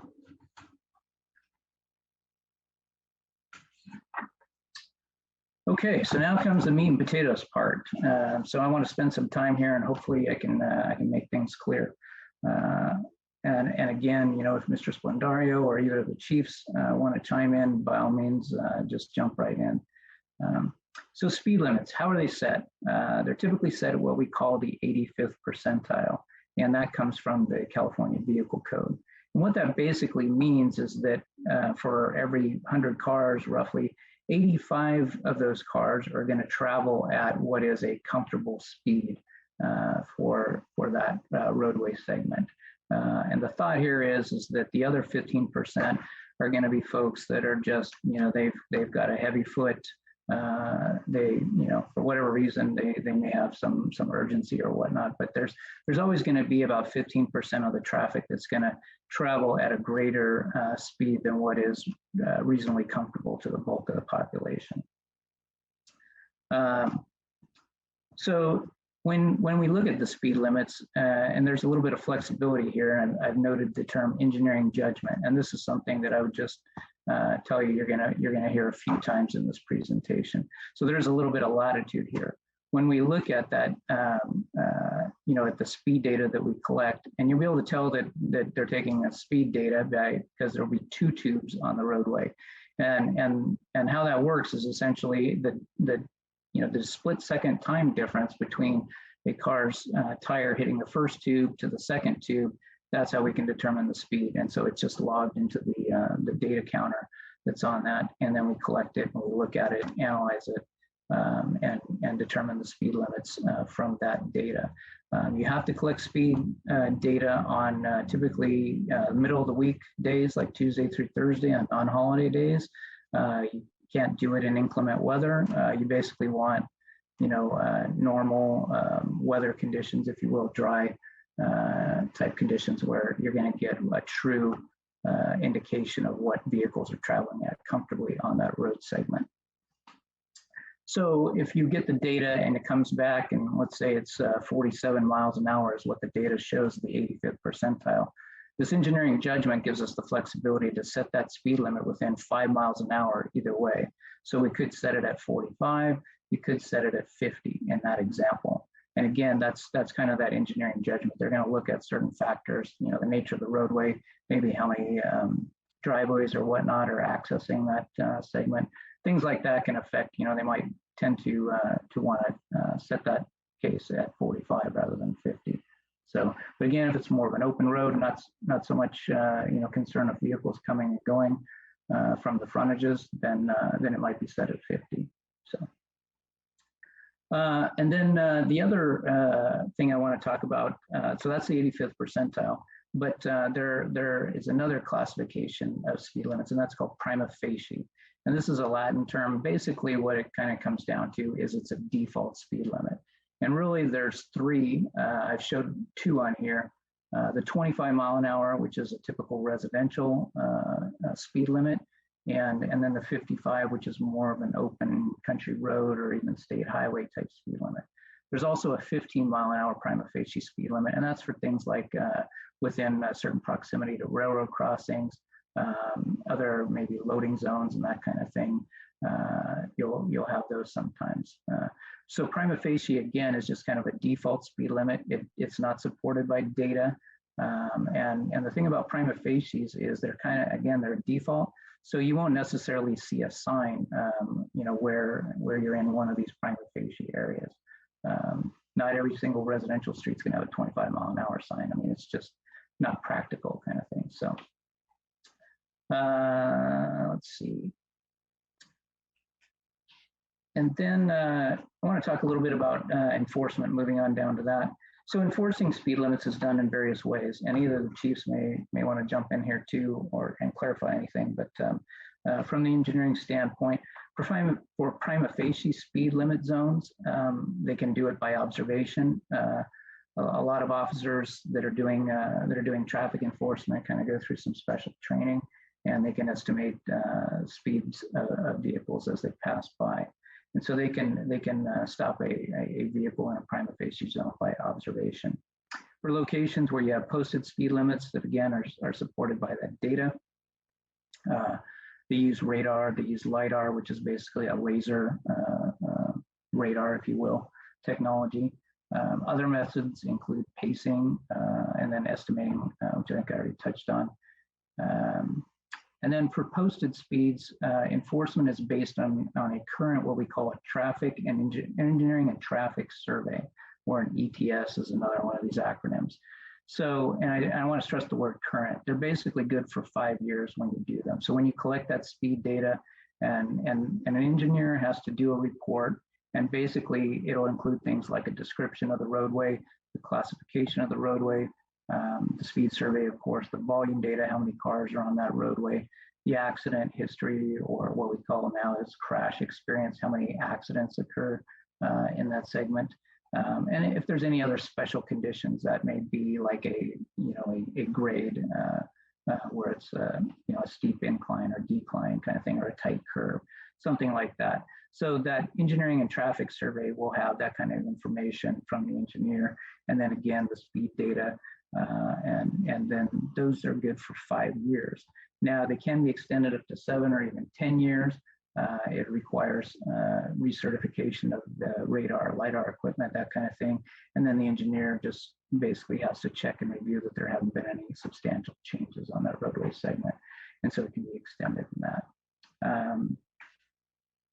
And then, of course, if you're going to change it, you have to do a new engineering traffic survey. So, and I guess one other thing in doing those, sometimes we get asked, to look at doing a new survey, and people's hopes are to lower the speed, when actually, if essentially the volume of traffic and the speed of traffic is higher than it was in maybe the prior survey some years back, the new survey could show that it needs to be raised actually in order for it to be enforceable by PD. So it's kind of one of those things that be careful what you ask for, I guess. So pause. I don't know if either the chiefs or Mr. Spendorio had anything, or I'll just keep going. The only thing I would add. Yeah. Go ahead, Frank. I was just going to say, Mike, I think I'm going to chime in probably towards the end once you cover these basic categories. So I just don't want to leave you hanging anymore. I know you keep asking for my input.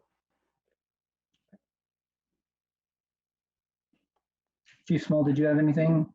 No, I'll do the same. I think that's probably going to flow better that way. Okay, sounds good. Okay, so the other major traffic concern that's come up recently is the intersection control, right? So how do we determine where we put a stop sign, or maybe a yield sign, or a traffic signal? And then even I'll touch on roundabouts too at the end here. So before I get into this though, I want to stress this, that any control should not be installed unless it's going to improve the flow of traffic and or the safety and operation of the intersection. And additionally, it also shouldn't disrupt progressive traffic flow, meaning if there's traffic moving down a corridor and you put in a stop sign or something, that you don't really look at the whole corridor holistically, you don't want to necessarily impede that flow unless you've got a good justification for it. So that noted, here we go. So for stop signs, it's largely determined by what we call warrants, and essentially there's 3 warrants for stop signs. And what a warrant is it's really a threshold. So meaning there's certain criteria, whether it's volumes or delays or accidents, there's certain thresholds or numbers basically that you need to show that exist in that situation in order to consider putting in that intersection control. And so again, for stop signs, volumes, and crash experience, and just to kind of tell you where the numbers are, thresholds for volumes are 300 vehicles per hour on the major street. And this is for an 8-hour period. Doesn't have to be 8 consecutive hours, any 8 hours in a 24-hour period. But there has to be 300 cars on the major street in each of those 8 hours.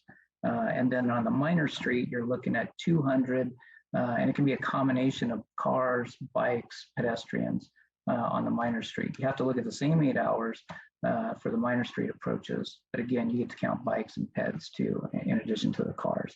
So that's the volume threshold.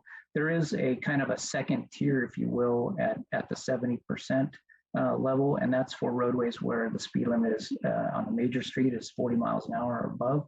So you get to drop the numbers a bit down to from 300 to 210, and then from 200 down to 140. So and so someplace like Carillion, speed limit above 40 miles an hour, so you'd be looking at that second 70% tier potentially.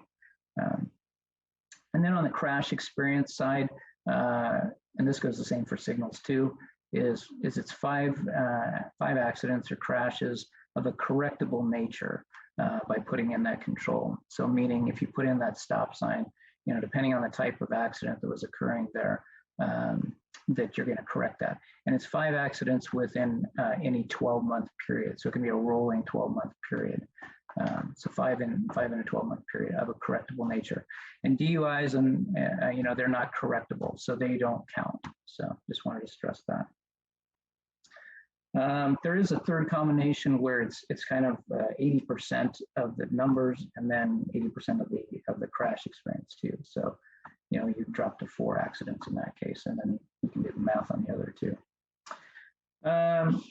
And then there obviously I mentioned it before. This is where engineering judgment comes in to a degree too.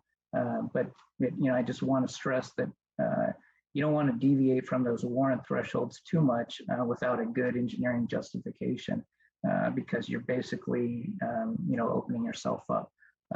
Somebody gets in an accident out there, the lawyers, I can tell you the first thing they do, and Mr. Splendori will probably confirm this later, but is they're going to ask for, give us, your data, give us your engineering traffic survey, why you put that stop sign in or why you put that signal in. And so you better have a good justification for why you deviated from those thresholds if you did. And the other thing, obviously, is it would open the city up to potential significant liability in terms of, potential settlement or something. So it's rare that you want to deviate from those thresholds. Yield signs, I'll just touch on that kind of quickly. You don't see a lot of yield signs, although I think there's been some I don't know if you want to call it revitalization or whatnot of placement of yield signs, but there are warrants essentially for those as well. There's really only about 4, if you will, and they're really more location warrants. They're not necessarily count type threshold warrants, yeah, pretty infrequent consideration for a yield sign. And then I'll get into traffic signals, the other big one, of course. There's 9 warrants when it comes to traffic signals. And, they include the volumes, they include the accidents, just like the stop sign. But then there's a bunch of other warrants too. One is for delay, and that's where you can have a street that's so busy that somebody on the minor street is having a hard time finding what we call a gap in traffic to kind of turn out or cross the roadway in. There are pedestrian warrants. There are school crossing warrants, and that's different from the pedestrian warrant. I want to stress that. I'll touch on a little more detail of these, but there's a coordinated signal warrant where you have got a corridor maybe, and you've got several intersections along the way that are signalized. Most people have probably experienced one of those where if you drive at the right speed, you don't hit a red light kind of thing. So, and then the road network, this is kind of a special case where you've got 2 major, and it's usually at one of the roadways is a new construction, but these are usually major roadways. So that's a rare case. And then intersection near railroad, and again, this is a pretty rare case. And this a lot of times happens in older roadways where you might have had one road is parallel to the railroad tracks, and an intersecting road, basically there's a gap essentially between the road and the railroad tracks. And so there's a space there where maybe 1 or 2 cars or maybe 1 truck might fit. But what happens sometimes is you get somebody stopping in there and they're either overhanging the tracks or on the tracks, and here comes a train. So what they'll do is they'll put a signal in those to stop people on the far side of the tracks, so that way you don't get that potential for somebody to get stuck on the tracks. So the warrants on the volumes, and there's a couple of volume warrants. Again, these will depend on the number of lanes on the major and minor street. But generally speaking, and I'll give Carillion as an example, and this may be a bit of a preview on what's coming at the next council meeting, but you would be looking at 600 vehicles per hour for those 8 hours, like I talked about that 8-hour warrant, and then 200 vehicles on the intersecting roadway, again for the same 8 hours. So pretty substantial threshold for that. There's another 80% warrant on that too. So those numbers drop a bit. Then there's a 4-hour warrant, and this is kind of more based on just that there's a heavy flow of traffic on the major street and the minor street. Again, that there's enough of a traffic demand from there to cross and get in, and that drops to a 4-hour period for that one. So on the peak hour one, I think I touched on that a little bit, and that's really looking at 1 hour, so what we call the peak hour. So if there's just 1 hour in the day where you have a really heavy, intense use, and this usually is only at a situation where like you've got a big employer or manufacturing plant or something where there's a big shift that gets off. And so they just, flood the roadway for that brief time, and the intersecting traffic can't get out. So pedestrian volumes, just to kind of touch on that, just to kind of give people a sense of really, where the bar is for these types of things. The number on that would be about 450 pedestrians crossing in the busiest 1 hour. So you obviously need a lot of folks crossing. And again, that's not the school level. The school crossing, which is the next one, I'll just touch on that. So this should really only be considered after you've looked at other things, maybe a flasher, something like that, to warn folks, when the school activity is going in the morning and drop off, or in the afternoon pickup, and even like crossing guards. So those are the types of things that you typically want to look at before you'd be looking at a signal for a school crossing. For the coordinated system, again, I don't really see much of a possibility of that here in Galt. So, but again, it's just where you've got a major corridor and you want to keep traffic flowing. There might be an intersection where it wouldn't otherwise trigger a signal, but in order to keep that major flow going and yet still give that cross street some access, is you would put a signal there. And so that's for that coordinated signal system. I think, I've kind of touched on the other ones.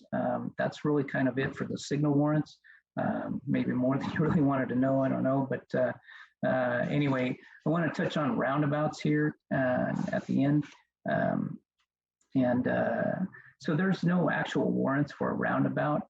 If it's a new construction, the engineers will look at, what they anticipate the traffic volumes to be. Sometimes they even, roundabouts, you see them in newer residential subdivision type areas where it may be being used as kind of a gateway feature or aesthetic enhancement opportunity. But also, where they're retrofitted in, again, they'll look at the volumes. And I can tell you, like Caltrans, they have a process now where they call it ICE, which is intersection control evaluation, another wonderful acronym. But their default, when you start looking at how you're gonna, control that intersection under Caltrans, the first thing is you start with a roundabout, and then you justify why you need a signal or something else. So, but I mean, they're not the end all be all. They don't work for every situation. They do work for a lot of situations. They keep traffic moving. They basically reduce what we call the conflict points, the potential for somebody to say run a stop sign or run a signal kind of thing. So you have a reduced accident experience and reduced severity of accidents too. So the only kind of knock on roundabouts really is that you have to look at is what are the right-of-way impacts. And I know this is something that kind of was touched on when we were doing the Trillion study about a year ago or so. I think that there were some concerns about retrofitting in roundabouts at some of those intersections. What would be the right-of-way impacts? So with that, Mr. Mayor and council members, this concludes my presentation. And I don't know if Mr. Spandario or either of the chiefs want to say anything at this moment, or if we just want to shift it over to council. But we're available for questions. And I think Mr. Clarkson is on the line probably still too. So I think maybe what we'll do is we'll just if council has questions, then if Keith or whoever would be most appropriate to answer those questions can just jump in. I'll kick it off real fast with one question, then I'll go over to Councilman Lozano, who's got his name up or his hand up. just a scenario here. You know, I know F Street, F and C is one of those intersections that's currently, I'm just using this as an example, is one of those intersections where we're soon going to be getting at least a pedestrian increase, something based on the down there. But I was thinking about what you were saying about proximity to railroad tracks, how that's usually a difficult intersection. But it's funny that like there's an intersection at C and 4th Street, exactly the same intersection of 4th and F Street, but yet F is just as highly used street, if not more, in my opinion, as street. But it doesn't have a stop sign, and there's been a stop sign at 4th like, for as long as I can remember. So it's just interesting how I don't know how you can justify one at one spot but not the other. I don't know. Maybe because it's been there 100 years and the other. But Yeah, without knowing what the basis was when they put that one in, it's hard to say. And yeah, sometimes traffic volumes can be a little tricky perception-wise too, and so it's always good to take counts. And it might have been, you know, back in the day, maybe everybody was using C Street back then, and very few people used F. And now the traffic volume may be more balanced. So it's really hard to say. But. Councilmember Lozano, go ahead. Yeah, just Mr. Selling for the presentation, pretty thorough, and I like the fact that you touched on, because my question always is, well, what if we just do it anyway, right? What if we just put in that whatever device wherever? I'm glad you answered that piece related to liability and or you know, the expectation of the driver. I just have one, I don't have any questions. I just have one observation. And I think we could probably all agree that there's never enough traffic officers around when you need them, right? I mean, how often have we been somewhere and went, wow, I sure wish there was a traffic officer around right now. And so starting on that premise or that I find it interesting that our own police department puts out on social media, it's right here in the previous presentation, the 3 most common traffic violations. Now, I would argue one's not a traffic violation, but well, maybe it is, just not moving. So basic speed laws, so speeding, stop sign violations, and then unlicensed driver, which is not a moving violation. So you have 2 speeding and stop, which I, as a council member, have that's the only violations I hear about, and people complain about it all the time, and I agree. I'm out on foot quite a bit in the early morning, and people don't stop at stop signs, but yet the argument and the first thing I hear from my colleagues, my community, my family is, why don't they put a stop sign there? And so I would say and as you guys probably know, I'm not a huge stop sign guy because I don't think people stop at them, and clearly they don't. I would say let's approach it from a different perspective. Let's approach it from, there's a problem with people speeding in this area or not stopping at the stop sign. What other measures can we put into place to ensure that doesn't happen? And so just an observation. You know, I think that there was a public information officer recently that said that stop signs aren't a shield for vehicles to stop before the limit line. And it's true. And the point was, you know, everyone expects people to stop, yet that is the biggest violation that we have in our city, or one of the 3. And so it doesn't happen. And I think that's more unsafe sometimes when there's an expectation, especially from pedestrian perspective. Having worked around schools for almost 28 years, the pedestrians, no matter the age, expect people to obey the law. And I expect people to obey the law, but there's never an officer there to enforce it when you need it, it seems. And so if we had an officer at all, probably 500 stop signs in our city would probably work. But I say just at least from a policy perspective, let's look at it from a different perspective and take all that into consideration as well. So I thank you, Mike, Selling and staff for putting this together. And we, there are some intersections and roadways that we need to address, and I'd be open for anything, including stop signs. But certainly want to make sure that we're doing it the correct way. So that's it. Thanks. All right, Councilmember Papanow. Thank you. Thanks for the very thorough presentation. And kind of dovetailing off what Councilmember Lozano said, you brought up the liability factor if we install a traffic control where it's not warranted, the threshold hasn't been reached in the event of a crash or something. But, and I don't know who this question should be answered by, but is this not all information such that if we install, say, a stop sign where we have not met the warranted threshold, would that information be available as a defense in court or a citation? Yes. Maybe I'll go ahead, Frank. I'll take that. Good question.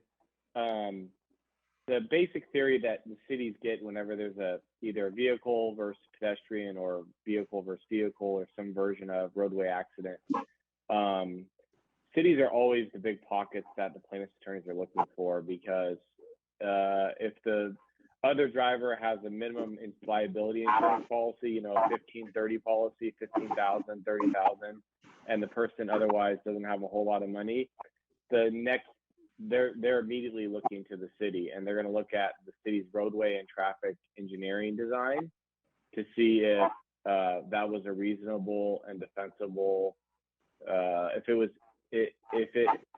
it made good engineering exercise, good engineering judgment. And there's a defense actually to these cases. They're called dangerous condition of public property cases, and it's called, I don't want to spill the secret sauce here at a public meeting for potential plaintiffs' attorneys, but I guess what I'll say at a high level is there's a design immunity defense that can be a very powerful defense in these cases if the city can say, this was the design that we had for this intersection, and we built and installed the intersection consistent with that design, then the courts are going to be reluctant to second guess the city. However, if the plaintiff's attorney can show that the technical memo that was the basis of that engineering design or that particular traffic calming measure or traffic control device clearly violated, was not consistent with the MUTC or other guidelines, and then they find out that there really isn't a basis at all. It may have been an arbitrary decision because of either neighborhood pressure or some other thing. The court's going to set aside that defense and say that was not a reasonable or defensible engineering judgment. So those decisions do get looked at, and it potentially could lose the city the design immunity defense. And I've seen it. I've seen it happen numerous times. Cities get hit with multi-million-dollar settlements or judgments for roadway design, traffic control, traffic engineering design cases all the time, and you want to have a strong defensible engineering basis for that. It doesn't mean that reasonable engineers won't disagree. I want to be clear, but it has to be reasonable and has to be defensible for independent engineering reasons. So hopefully that answers the question, but that's just kind of a thumbnail sketch. No, I did. I appreciate it. And unfortunately, I'm having a little bit of connectivity problems. I kind of got a little audio problem. And so just on a basic, I run a stop sign, and can I come to City Hall, look at the survey, the warrant that was behind or wasn't behind putting that stop sign there, and bring that into court as a defense to my ticket for running that stop sign because it wasn't warranted to be there in the first place? The answer is maybe. if there was, if there was a retrofit, basically stop sign placed there, if it was part of the original design, as Frank was just talking about, there wouldn't necessarily have to be that. It was based on whatever traffic study was done, say for a development or something that indicated that there would be a sufficient volume of traffic to warrant, say, a stop sign at an intersection. It would be based on that traffic study that was done typically by a consultant. But so it kind of depends, I guess, is the answer. Yeah, and I guess if your question, I'm listening to it very like woodenly and literally. But if your question is, can that be defense in traffic court? Probably not for you, violating the traffic sign, but could be a basis of a strong claim if you got injured or mauled at the intersection in a liability case, which frankly the city may care about more than somebody's personal criminal infraction citation. Then yes, it could be. All right. Thank you. That was it. I'm gonna make a comment real quick before I go to you, Jay. I think too it's important, and I agree with what Councilman Lozano said earlier. It's like people just don't stop at stop signs. I mean, I honestly think that if you use the 85th percentile of formula on, say, the stop sign at C and 4th Street, right next to where my business is, you'd probably have to take the stop sign out, because I would say 85% of the people don't stop at the stop sign. They just roll through it, or they do a California stop. But I think that a lot of people that, at least that I think Mitch and I hear, all of us actually, complaints from the community where people are speeding on my street. We need a stop sign. I think those people are really looking at the stop sign as a means, even if they don't stop, they do a California stop or whatever, but they're almost looking at the stop sign as a means to slow people down instead of them doing 45 down the street. That's really what it is. I don't think it's really they expect people to stop. They're just looking for some kind of something to get people to slow down. I think ultimately, enforcement seems to be really the best thing out there. Unfortunately, you just never can have police officers at all the places at all the right times, just like Rich said. And honestly, unless it hits the pocketbook, people just don't pay attention. I mean, unfortunately. So I just think that obviously there's a compromise.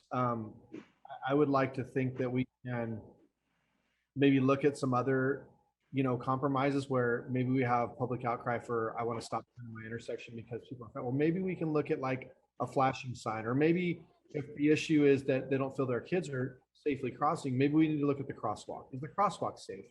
I know my wife has almost been hit in the crosswalk by our shop probably a dozen times in the last month because she tells me about it. And it is a crosswalk and she's in the crosswalk. But the problem is the crosswalk's not really marked that well. And when you have someone coming up and they're doing a California stop, they're almost hitting her. And so what do you do about that? I mean, there's already a stop sign there.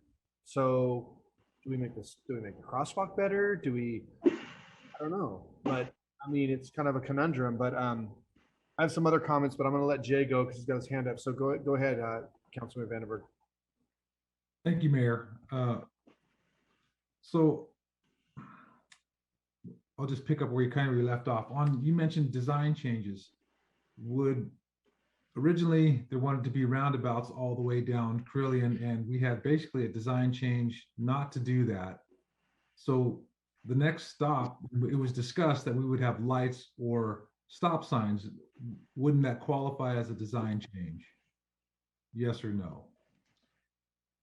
Yeah, I mean, if the plan shows, my recollection is, and I don't know if Mr. Hoffman may correct me if I'm wrong, but my recollection is from the plan that was done is basically we would take a case-by-case basis, as we generally are monitoring the city, and intersections for if there does become, say, an accident issue or a volume issue or some other complaint, or kids can't cross here kind of thing. Can we look at at doing something here at this intersection, or additional development comes and the traffic volumes increase to the point where, okay, something needs to be done at this intersection. But that we would look at it on a case-by-case basis, and then you also have to look at essentially at least a portion of the corridor as a whole, because you don't want to put in a stop sign or a signal at a certain intersection and ignore what's going on upstream or downstream. that intersection. So it has to, it has to be a solution that works for the corridor as well as the intersection. Because like I said before, you don't want to essentially impede, the flow of traffic by putting in some new intersection control. So you kind of have to look at a little bit bigger picture. So I guess to try to answer your question as, is it a design change? We didn't specifically say, at intersection X, it's going to be a signal or it's going to be a roundabout kind of thing. So it's not really a design change, at least as I recall from where the study ended up. So it was that we would look at an intersection as we determine something needs to be done there. So I don't know, does that sound about right, Craig? That's correct. With the Carillion Master Plan, the document was essentially not accepted. Neither the alternatives were identified as preferred. And so it was just going to be a case-by-case basis. And you essentially have the status quo of what Carillion looks like, but in the future, doing what's best for the roadway. Okay. Police Chief Small, when people talk about, and Councilman Lozano's not the only one that mentions that people don't stop at stop signs, do they slow down? I mean, an infraction is rolling through a stop sign at 3 or 5 miles an hour, but certainly that brought traffic at a speed where people can make a better analysis of the intersection. Well, I don't know if I understand what the question is.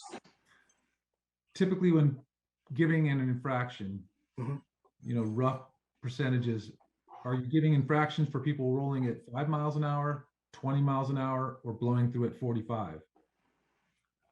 I think that's, I don't know if I can really answer that because on the citation, the officers typically note what the speed they estimated was that they rolled through the stop sign, but the vehicle code requires a complete stop prior to the limit line. So again, it's the officer's discretion once they make contact with that person, whether they feel that a citation is justified or whether a verbal warning and some education is more appropriate. So it's really a case-by-case basis. So I would say that the faster they go through and the more egregious the violation, the more likely they are to get that citation. So surely, but okay, so that basically, but people do generally slow down.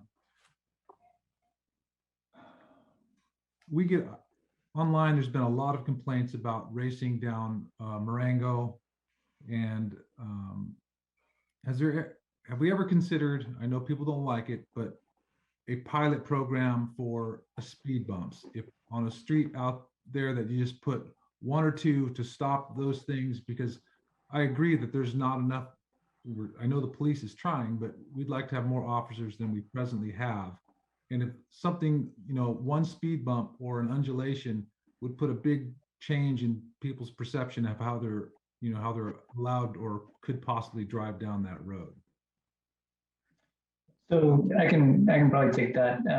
As far as speed bumps go, and it does vary jurisdiction by jurisdiction, but typically on a road like Marengo, I don't think you'd find any jurisdiction that would put, or consider putting a speed bump on a higher classification roadway like that.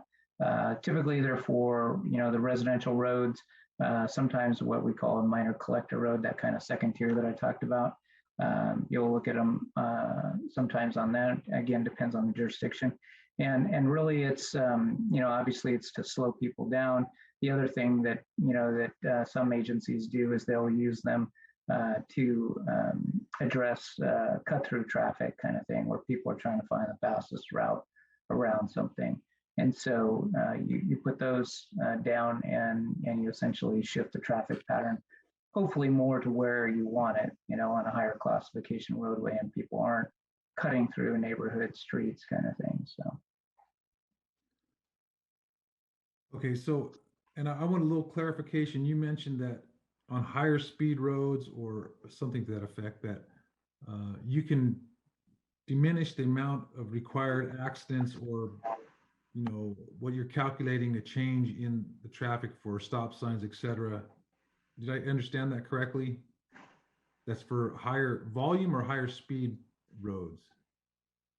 Can you repeat that again, council member? I'm not sure if I caught what you're asking. Yeah, I can't write as fast as people talk, unfortunately, but that's okay. You mentioned that under certain circumstances, you can reduce the amount of events required to change traffic laws. So does that apply when it, like a lot of people online, there was, like hundreds of comments online about Marengo, people smashing into walls of people's homes, and it's happened repeatedly in the same areas.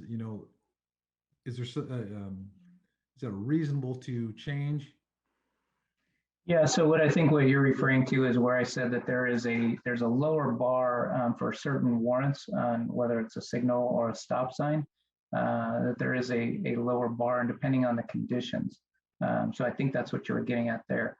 Now, when you're talking about, and I'm recalling, the vehicle where there are apparently two drivers that that crashed into that wall there. So that is an accident, and I don't have the details of it, so I got to be a little careful here. But we would look at the details of it and determine, is it correctable, of a correctable nature? And at least my limited understanding of that, the cause of that accident was it was driver error. So you're not really going to, it's probably not going to qualify as a correctable incident, if you will. Okay. If there's, people complain a lot about speeding, but like on Carillion, Marengo, Lake Park Avenue, if before a traffic study is done, if the road is restriped to narrow the lanes, bike lanes are added, and then something like Lake Park would be what's on my mind, that it would fit easily, and then you have parking and bike lanes, and then the vehicle lanes that helps to naturally reduce speeds. We can do that before doing a study to help justify changing the speed limit? So there's a couple of things there that I'll touch on. As far as if, and I'm not familiar with it just off the top of my head and where exactly on Lake Park you're talking about.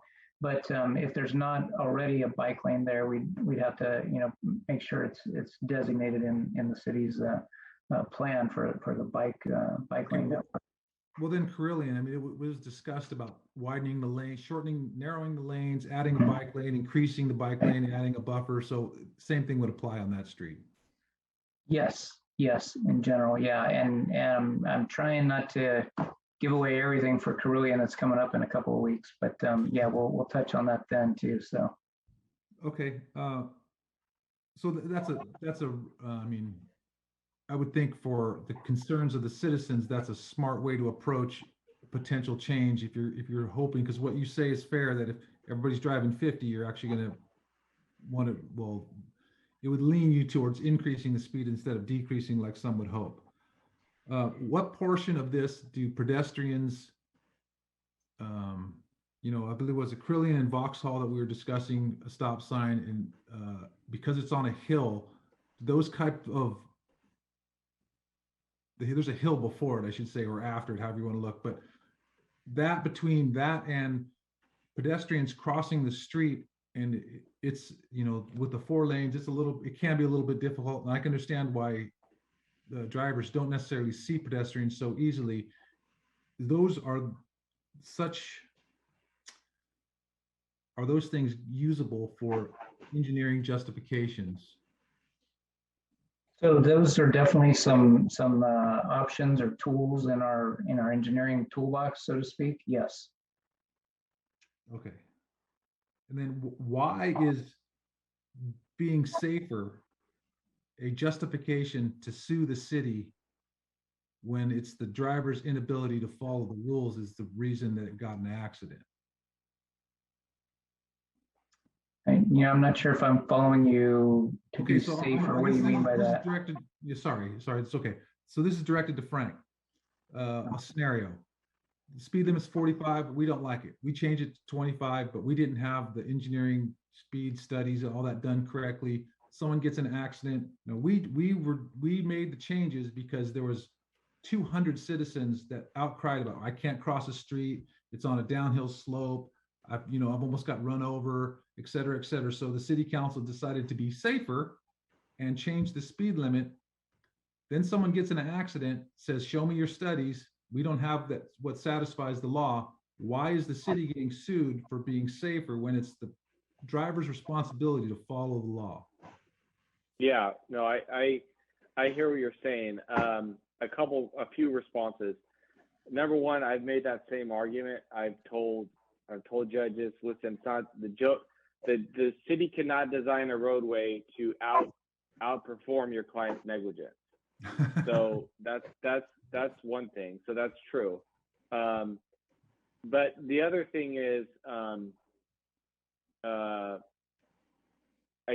know you use the term safer, but I think a more accurate term would be to say, hey, isn't it always better for the city to take a more conservative approach when it comes to, like downgrading speed limits and other things, increasing traffic calming measures, and what they would say on the other side, like the plaintiff's bar, what they would argue is, listen, with the conservative measure you took, although you thought conservative is safer, it actually created a more, they could take the position, not in every case, but I'm just saying they could, and I have seen this done, where they'll say it created a false sense of security for either the pedestrian that was crossing.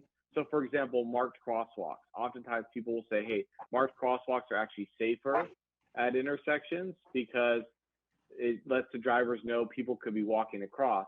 But I've seen them say, hey, actually there was no warrant for a marked crosswalk here. You put a marked crosswalk, it gave pedestrians in a very busy intersection a false sense of security. So they come across walking through the marked intersection, and then drivers don't expect a pedestrian there, and they hit the pedestrian. So that's a sense where you would think maybe the more conservative route could have created a trap. Now, I'm not saying that that's always going to be the argument. They'd have to make and prove that case. But my basic point is just to say more conservative is not always better from a liability perspective. Maybe it could be, but it's certainly not always. I've seen, because it goes back to the principles that Mike talked about earlier as far as driver expectancy and consistency in the roadway. And if you have situations where you have a certain level of speed or level of traffic, and then you have a surprising or unexpected traffic control or other kind of device, or a device that doesn't really doesn't match the warrant, it could create conflicts later on with pedestrians or other intersections. So I think I understand. Does that make sense? Yeah. I think I understand what you're saying. And so if at like Curlian and Vauxhall, if you put just a crosswalk, that would create the false sense. So you may have to go crosswalk plus lighted pedestrian crosswalk to help traffic. That would help mitigate the false sense that the traffic would be. You have to make sure you take those engineering considerations before making a simple change. Okay. Yeah. That's fair enough.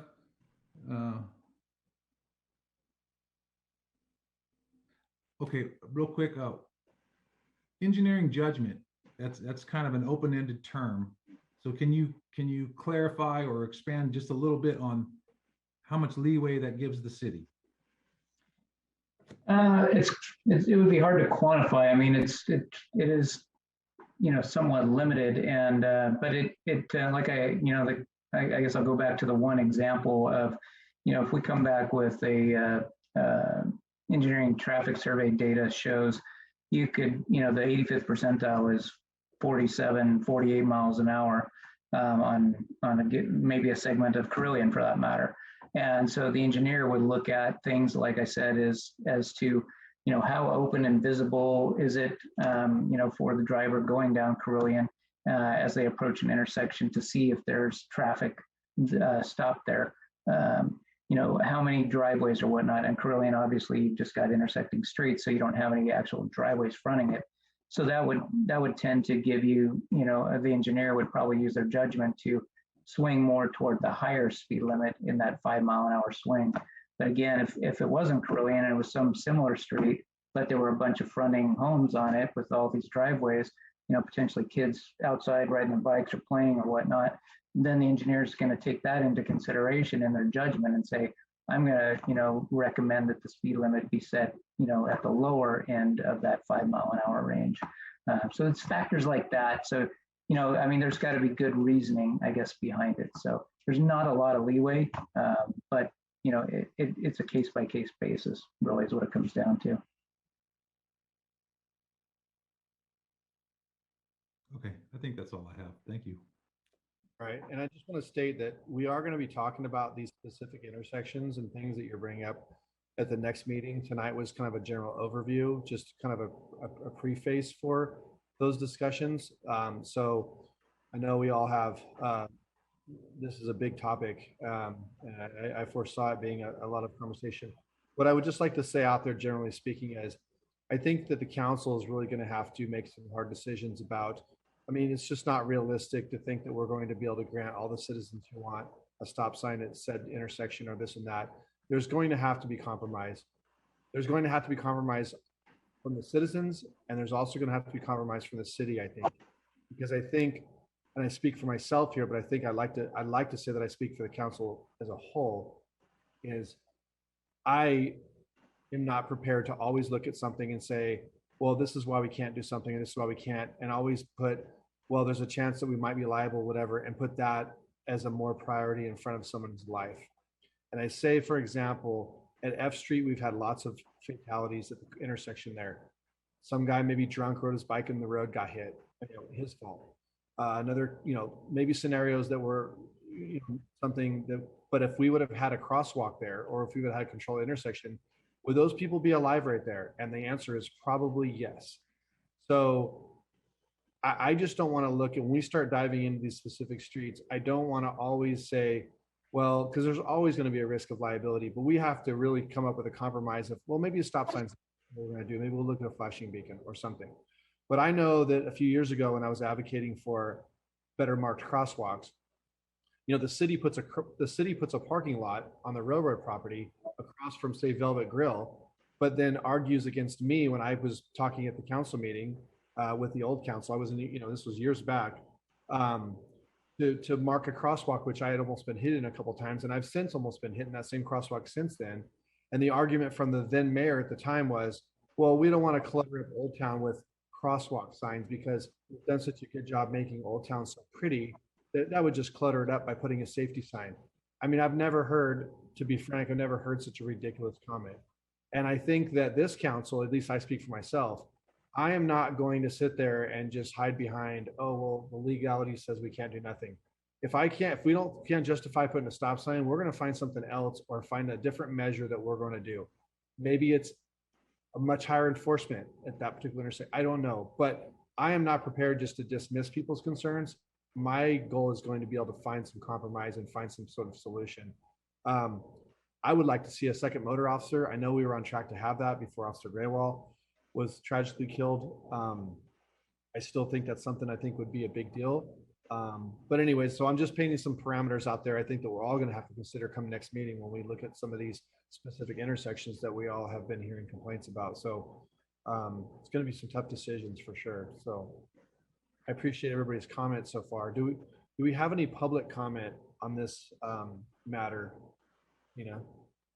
We have no hands raised online. I'm going to streamline the public if you have a comment on this particular item. And again, we will be discussing some of this further at next meeting. So it's not necessary to comment now. But if you have a comment, Mr. Vice Mayor, go ahead. Thank you, Mr. Mayor. Give me a chance to speak on the traffic. First of all, thank you, Mr. Mike Selling, to give us a brief on what the engineering said and what the traffic said. And I also like to thank you, Mr. Lozano and Papana. But it's sometimes I respect you guys' comment, I respect your opinion, but sometimes opinion is different. Every person looking at it a different way. First of all, the stop sign, I believing in the people stop at the stop sign. There's a stop sign. I believe you guys are going over there too, and I go every day 2 or 3 times on Vintage Oak and Carilion. And I believe that their stop sign is working. The kids cross, I see all the vehicles stop. And we can ask Chief Small how many tickets they give on the stop sign on Vintage Oak and Crelian. I don't know the people how many times, but they might be a few of them stop, but I go over there all the time. People stop. And stop sign is that's why you see the all over in the city. If the stop sign does not work, then we don't need to put any stop sign. And the third thing, that stop sign, the neighbors requested, there is a 58 people. On same neighbor, me, and the same neighbor, Mr. Papanam, and same Mr. Lozano. And that stop sign can be never qualified as a traffic study. That stop sign never can qualify anything else. We know there is no that much time.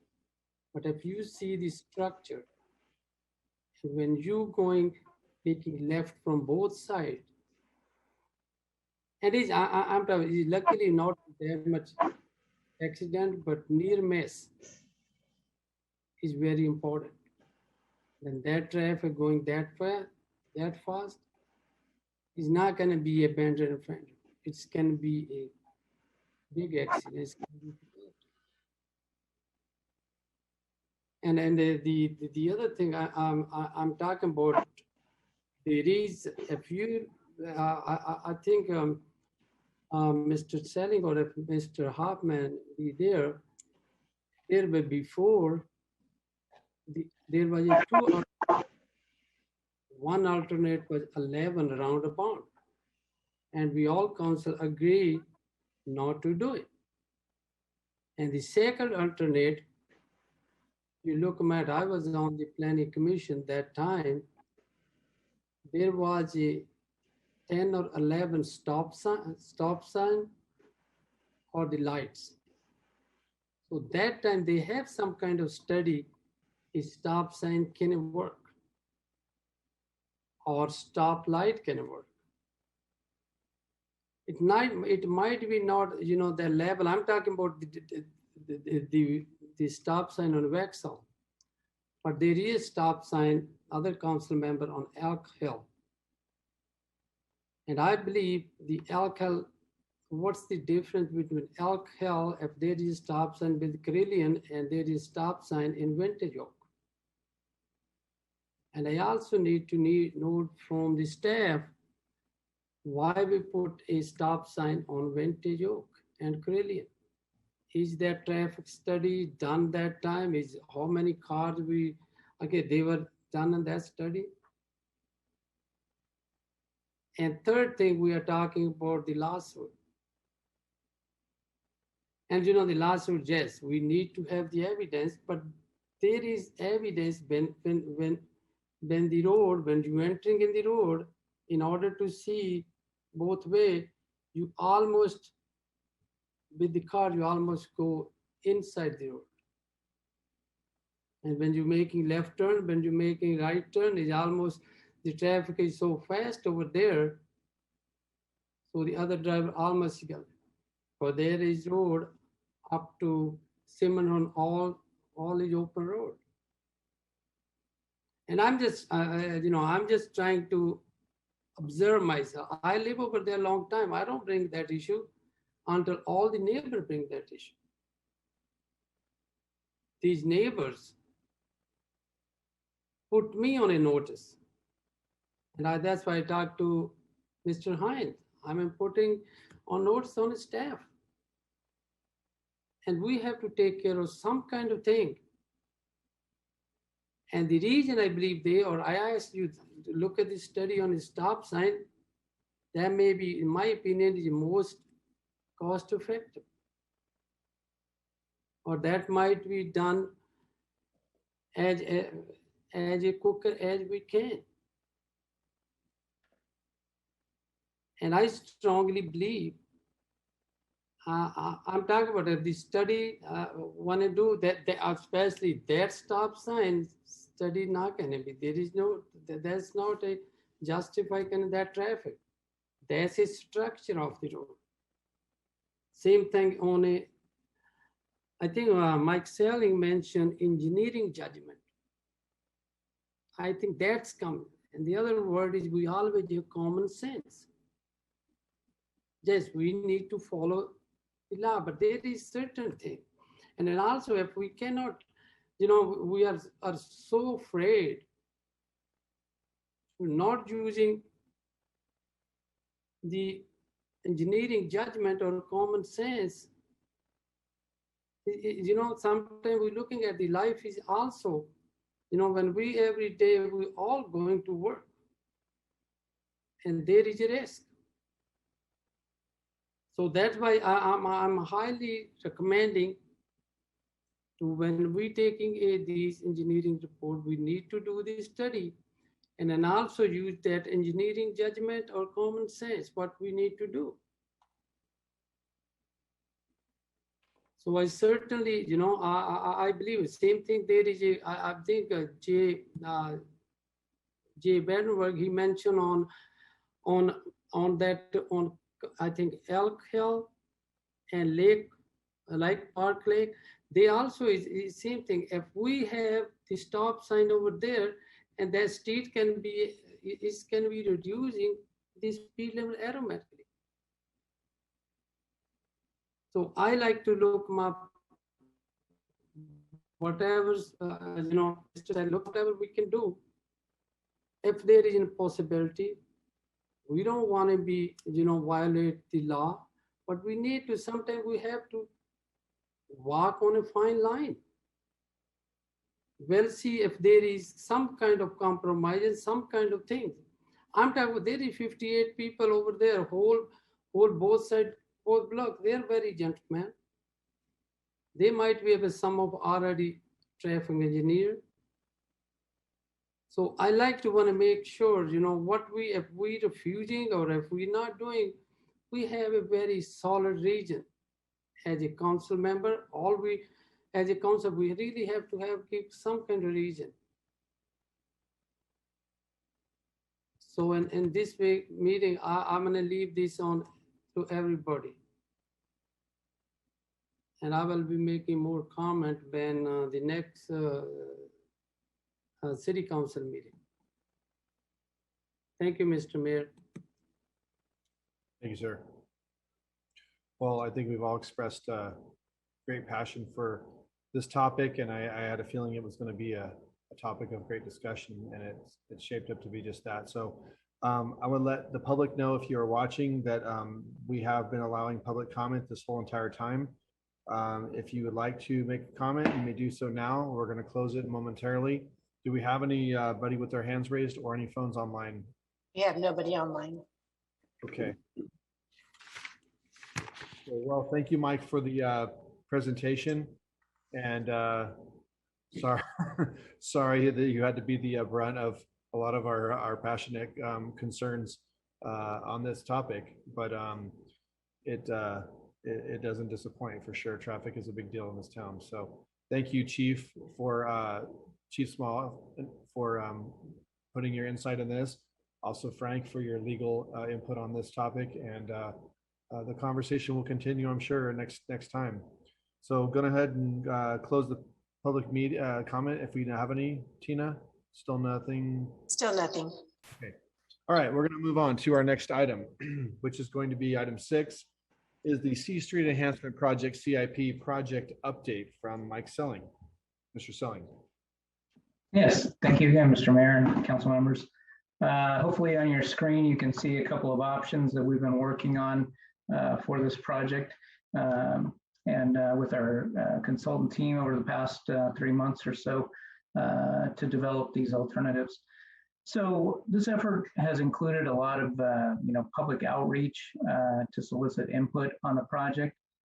More specifically, we've had a couple of workshops, and we had a walking tour where we walked the corridor and got input from various folks back in July. And then we've had some one-on-one meetings also. And I also know that, at least a couple of you yourselves have had some discussions with some of the businesses and folks along the corridor too. Again, as you can see on the screen here, there's a couple of options. And option 1 is the lower one. Option 2 is the one above. Both options essentially meet the grant requirements for addressing bike and pedestrian travel modes, as well as vehicular too, and more specifically include a separated bike lane and aesthetic enhancements, largely through either landscaping or hardscaping. Additionally, the other key aspect for this project is to minimize the impact to the fronting commercial businesses, particularly their access. The final recommended alternative will serve all modes of transportation and improve this key gateway for the city. So I just want to kind of take a moment here to point out a couple of differences between the options. And I'll start with option 1 at the bottom, and I'm going to try to use my cursor here to hopefully direct people's attention. So option 1 has more landscaping opportunities, and maybe kind of starting from east and moving west over here near Civic Drive. You can see that there's a significant landscape median here, the green with the little tree symbols. Again, there's a second one as we move down the corridor here across between Little Caesars and Moriscos. And then a third one down here just by the Papas and Wings and the vintage thrift store. So those are kind of like the key landscape areas on option 1. And it comes with a bit of a trade-off. You have more aesthetically enhancements through that, but in doing so, you restrict some of the left turn in and out movements from the roadway into the fronting businesses and shopping centers. So like here at the Saymar driveway, at their middle driveway, if we were to go with option 1, it would restrict those left ends turning in, and obviously those left turns turning out here. Similar thing, if you're going westbound, Moriscos would be restricted turning in, and also when you're coming out, you wouldn't be able to turn left to go westbound. And a similar situation again down here.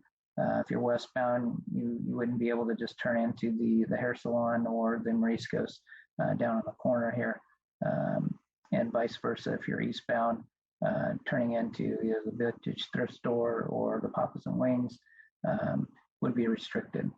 So that's kind of the key differences between option 1 and option 2. Just kind of moving up to option 2. If you look at the same areas, again, moving east to west, we're looking at that middle driveway into Save Mart.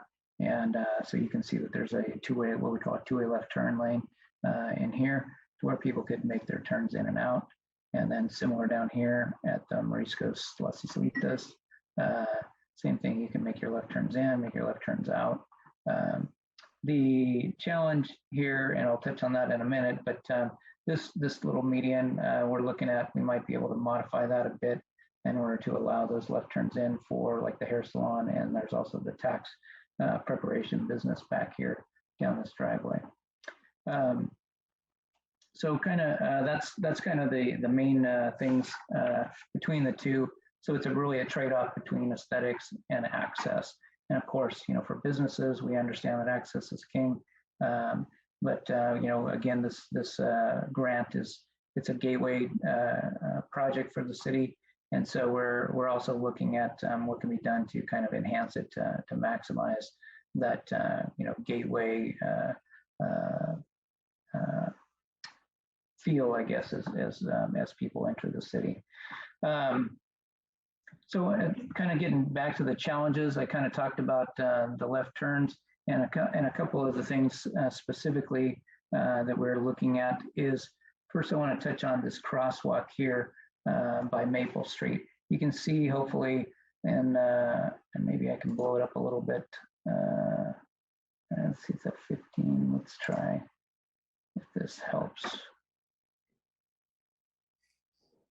And give a second here. I'm going to pan back over. So I want to touch on this crosswalk. You can see the existing here, the white, where it's basically on the east corner of Maple. Uh-oh. pause for a second and let it catch up, I guess. Okay. We're proposing to shift that over to the west side here. And the reason for that is to minimize the conflicts. Again, if you're westbound and turning left onto Maple, there's potential for a pedestrian to be in the crosswalk there and have a conflict. So shifting it over here essentially gets it out of the way, and you've got a refuge island on either side. But again, the challenge here is, and you can hopefully barely see it, but there is a driveway right here for the insurance, the farmer's insurance business. And so we're looking at to see if we can kind of shift this a little more toward the corner, maybe pull back that refuge island there to see if that could work. If it doesn't, we'll probably keep it here at the same existing location. The next one I wanted to touch on, and my screen's probably gonna catch up here. Well, maybe not. We had proposed down here, you can just see it off to the end, and I'm just using the option 2, but it's the same on both, was to have a crosswalk here. And we got great feedback through the second workshop that there's really not a whole lot of pedestrian activity here. There's not a lot of draw, if you will, for one side to the other, but really that the draw is down here at 7th Street, and you've got the Dry Creek Liquors here. You've got Stratton's, you've got the food truck or the taco truck down here, and you've got the gas station over here. I know I've seen several high schoolers like in the mornings, and they're crossing here to get their snacks at the gas station. And at other times of the day, people are crossing, like I said, for the other eateries and the liquor stores. So we recognize that there's that's probably the better location for a pedestrian crossing. The challenge that the engineers are looking at is with the proximity to the Lincoln Way, which is signalized, could we do a pedestrian flasher there? There's just a short distance here. So the engineers are looking at that. And then I think, let's see, did I touch on them all? Yeah, I guess I did with the tax preparation driveway in here. Well, actually I didn't. So this median island here, it's just recently come up about the tax preparation folks. Obviously, a lot of their clients are coming in from the east, maybe off the freeway or whatnot, and needing to turn down their driveway here. So we're looking at pulling this landscaped island back a bit, so that way they could still get access in here. So those are kind of the last few challenges, at least that we're aware of at this point. You know, I want to stress through all the outreach and stuff.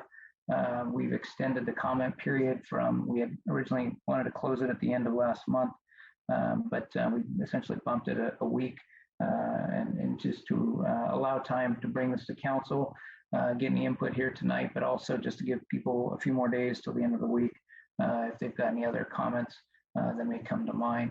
And then we would look to, you know, address those comments, make any revisions that might be necessary to one or both options. And I think we're tentatively looking at probably the November 2nd council agenda to bring a recommendation as far as an alternative back to the council. And I think with that, you know, I'll stop and see if there's any comments or whatnot. And I want to point out that Mr. Trung Trin, our senior engineer, and Mr. Clarkson are also, I think, still available on the meeting here to assist with answering any questions or addressing any comments. So thank you very much, Mr. Mayor. All right. Actually going to go ahead and public comment just so that that's open. I don't know if we're getting feedback or something. I don't know if you guys hear an echo. I can hear my own voice. Anyways, so if you are watching online, public comment period is open. You can raise your hand and we'll call in. I'll make a couple comments here and we'll go out to council, see if you have any questions. I just want to say real quick, not to go into great detail on this because I know it's getting great. I just want to appreciate all the feedback you've done, Mike. I know there's been a lot of feedback. There's a lot of misinformation about there not being feedback on this, but I have been present at least 2 community meetings, the walk around, and I think 1 additional. And there was a lot of people at each one of them. There was a lot of input given. And I think you guys have been very, very receptive compared to the last time the C Street thing was talked about 10 years ago or 8 years ago. I think Amy Mendez and I were the only ones that probably remember that were there. There was a lot of pushback from business owners. They didn't like the idea. It was really going well when it kind of just got shelved for lack of money or something.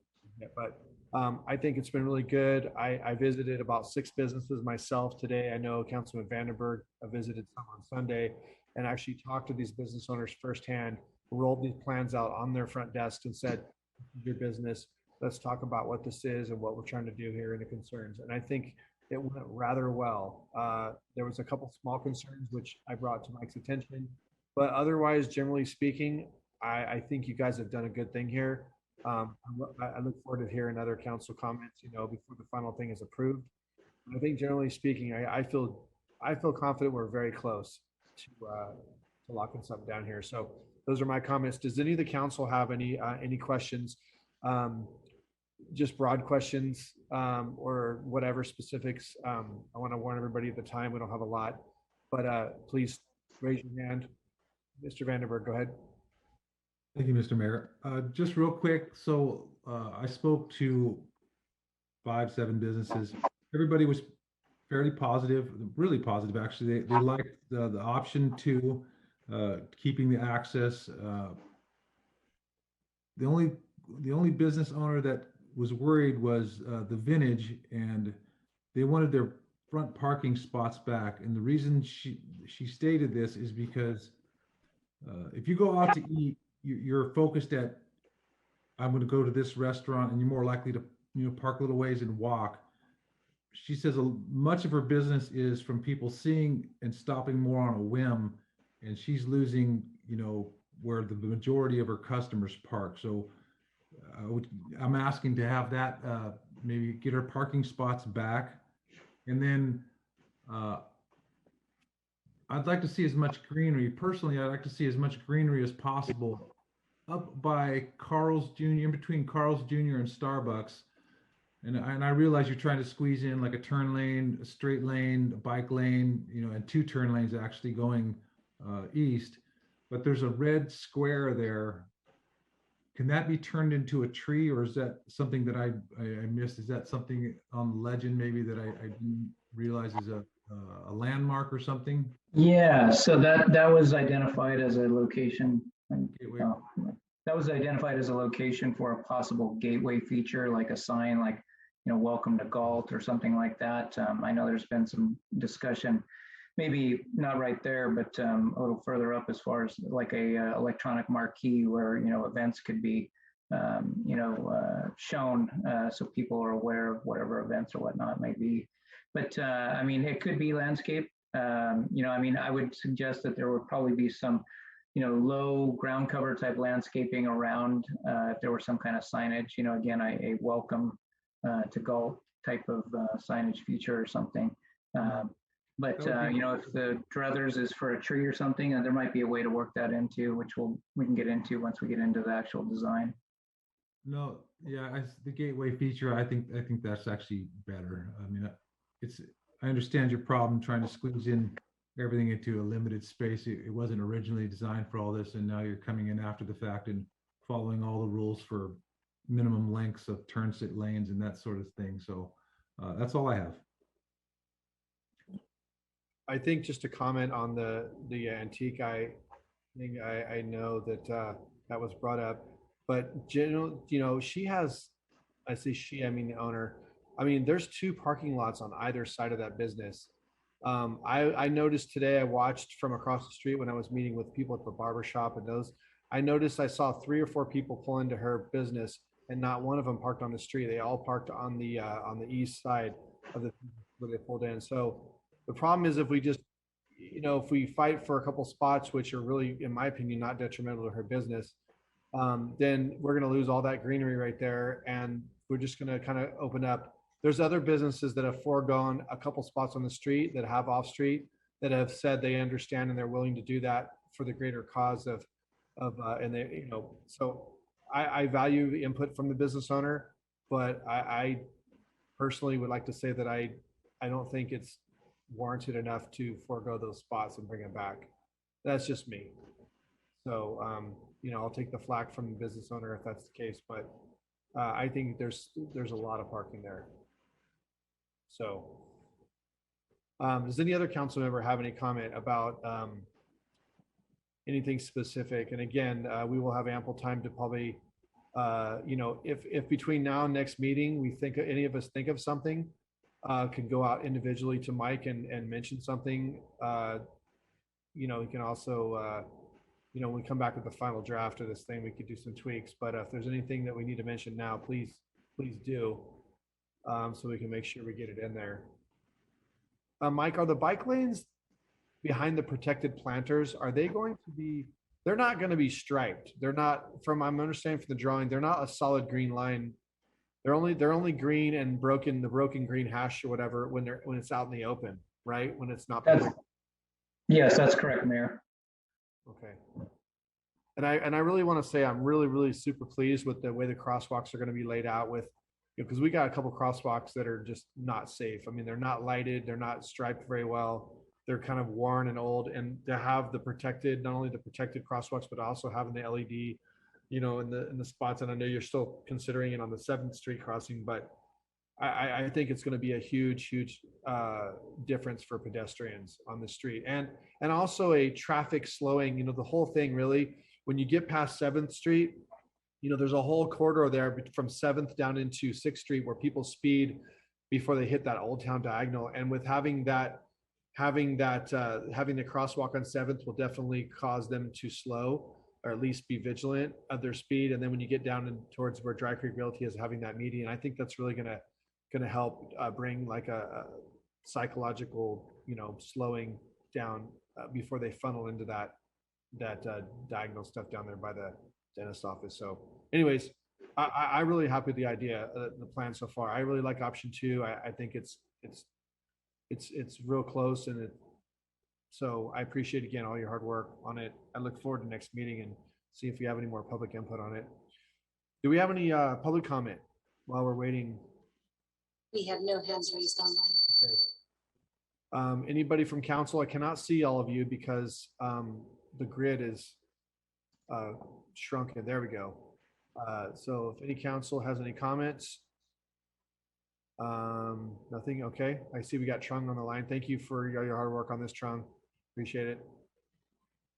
Honestly, I think you guys did. This is the kind of project that can go sideways in a blink. And I think with that being said, you guys have done a good job, because that's not really what I'm hearing from any business owners at this point. So I think you guys have been very accommodating. All right. Yeah, obviously it's an important project, an important corridor for the city. So we gotta get it right. So. Well, I appreciate you saying that, Mayor. It's been a grueling process to get everybody's input, and I think we have a good process going for the last couple of months to get everybody to provide their input. Well, people have said, I had a couple people say they think it's a waste of money.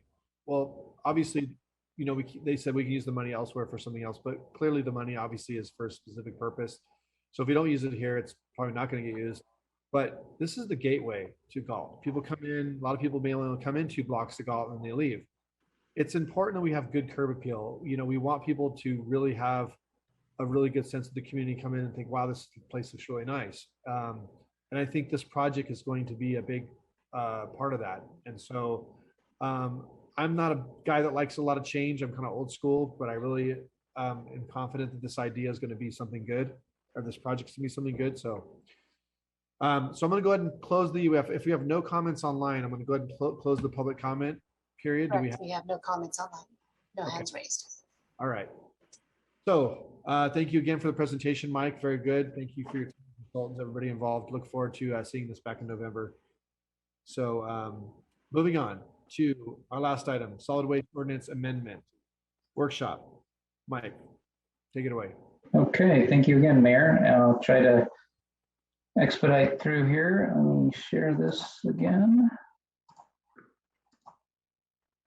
Okay, so this presentation will cover the changes necessary for the city's solid waste ordinance to be compliant with state mandates that take effect on January 1st of 2022, just a few months. Before I begin, though, I want to note that and thank Josh Nelson of BBK for being with us tonight. I believe he's here. I didn't bother to verify that, but yes, he is online. Oh, okay, great. He's an expert in solid waste for BVK, and he's really done the heavy lifting on drafting this ordinance amendment.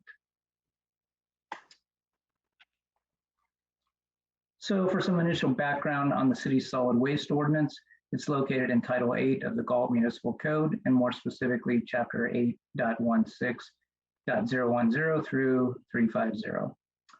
As you may recall, it was most recently updated this past March, and the ordinance essentially covers various aspects related to solid waste, several of which you can see here, from rates and billing to unlawful deposits, containers and transporting of waste and violations, etc.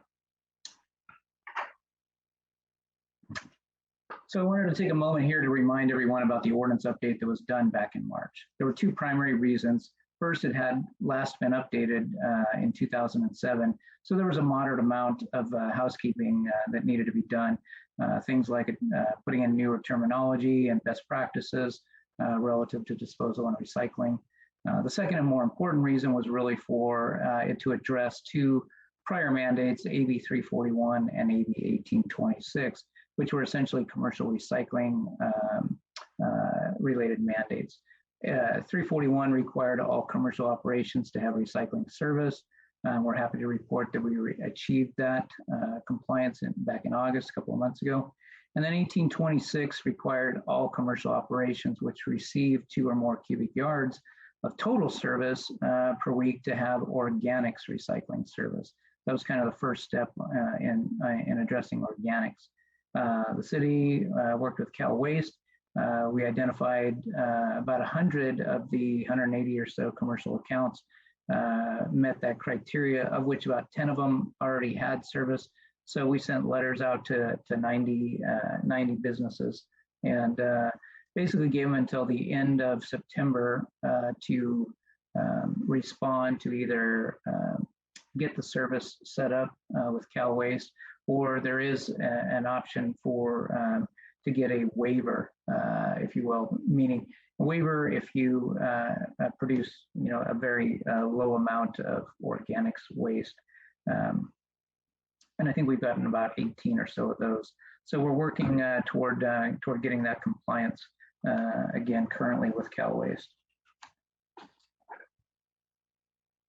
So did that switch? There we go. So turning now to the need for this ordinance amendment, a third piece of legislation, another mandate, Senate Bill 1383, or we refer to it as SB 1383, is what's really driving this amendment now. It specifically requires agencies to have a compliant ordinance. So by updating this, we'll at least check that box and be compliant. And its essential purpose is really to reduce air emissions of greenhouse gases. And so it's got kind of a two-pronged approach to addressing reducing those greenhouse gases. First, landfills are certainly a major source of these greenhouse gases, and that's created when the organics that are buried in the landfills break down over time and create the gases. And then the emissions from those landfills can be reduced, obviously, by taking the organics out of the landfills. So that's the first step, is to take it out and recycle it in some way. The second prong really is by recovering edible food and distributing it to those who need it. And a portion of the organics through this edible food essentially never enters the waste stream by that piece of it. So for the city to enforce these requirements, it's additionally needed to update our ordinance to give that enforcement to the city. And then lastly, SB 1383 gives Cal Recycle enforcement authority over the local agencies like the cities and counties. So we've got to update our ordinance to avoid any potential violations or penalties or corrective actions that could come from state Cal Recycle if we didn't update our ordinance. So as far as the 1383 requirements, I want to get into the key specifics of it.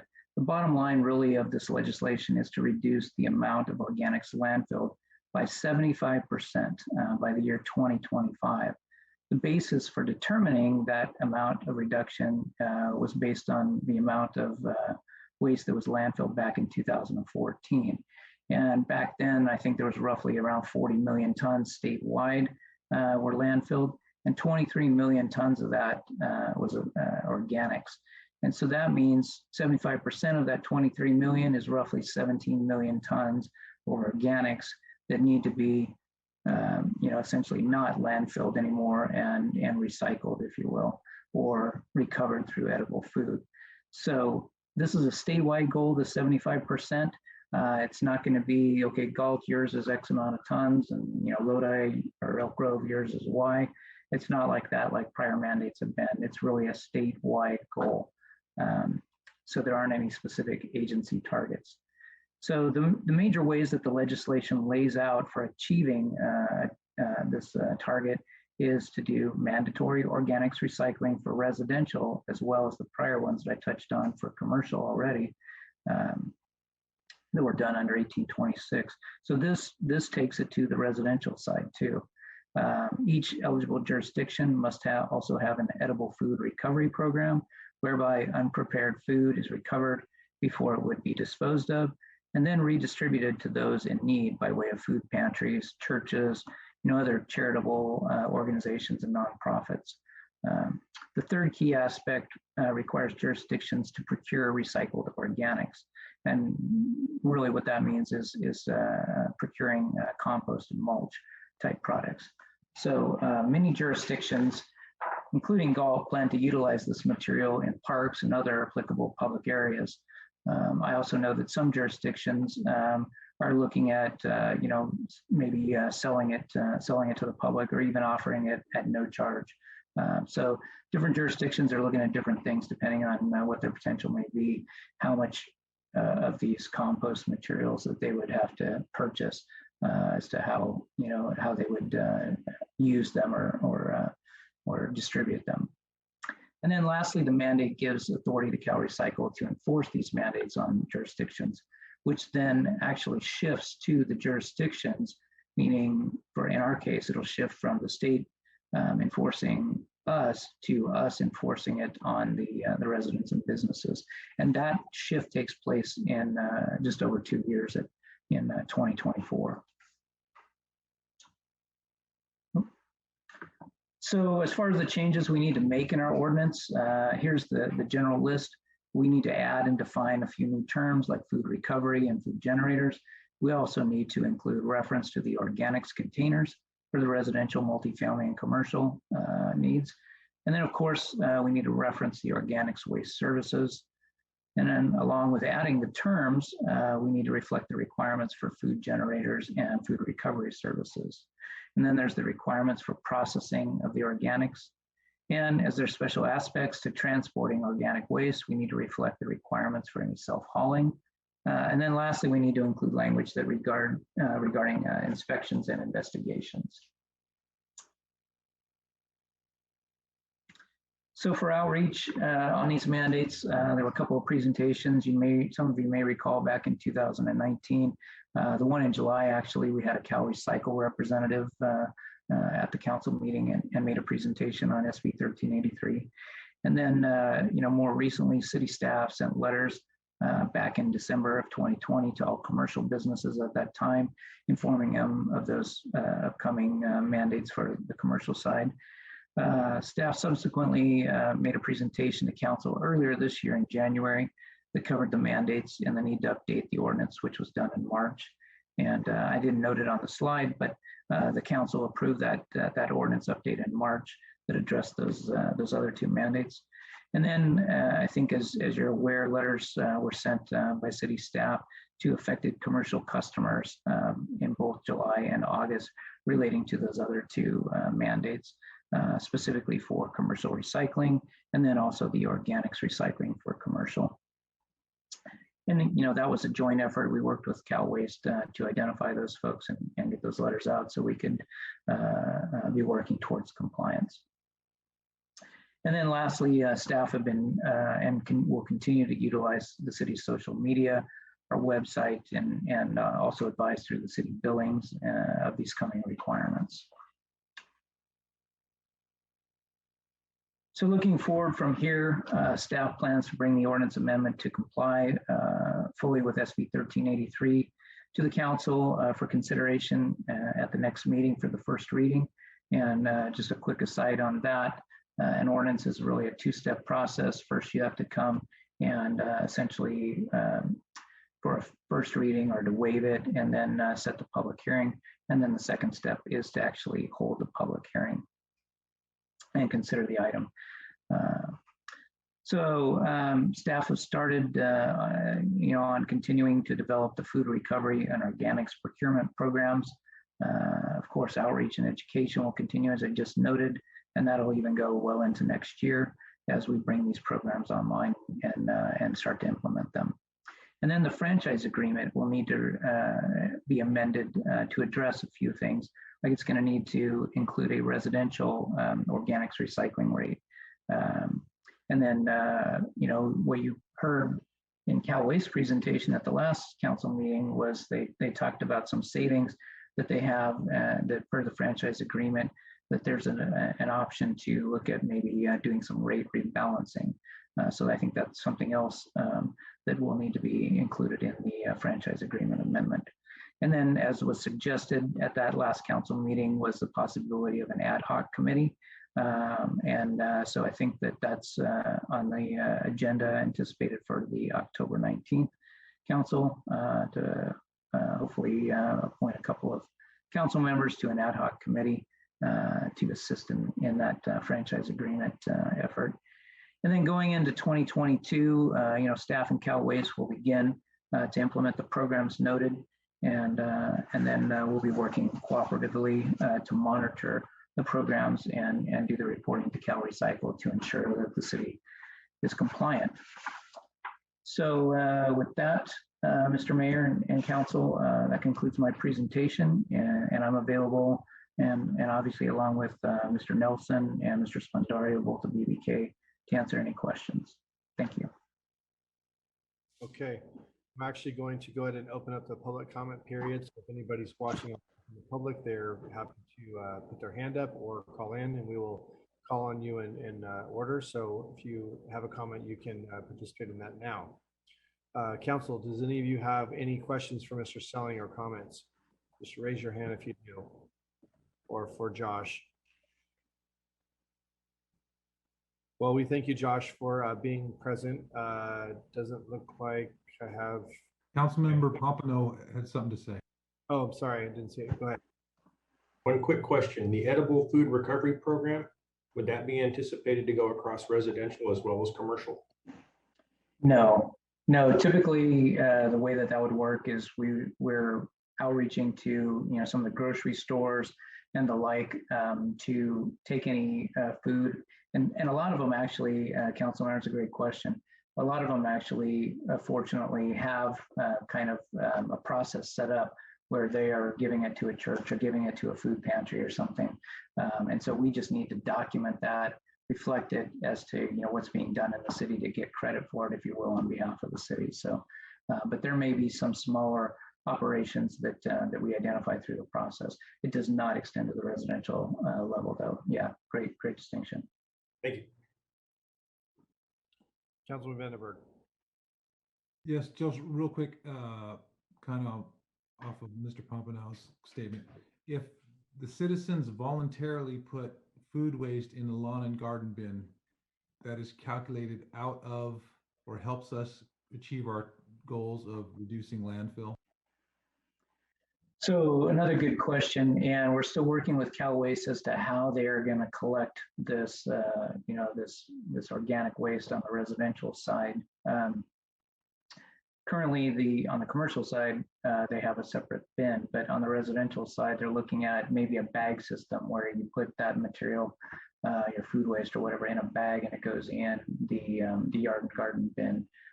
It does have to, the mandate does require a weekly pickup.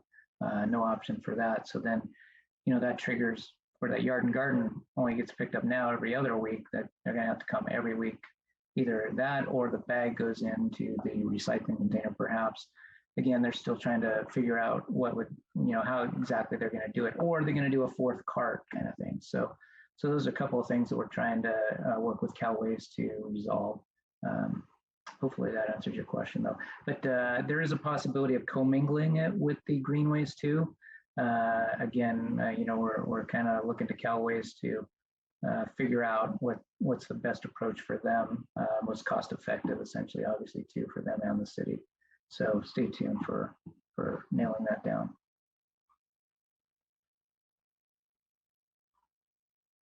At the end of your question, Jay? Okay.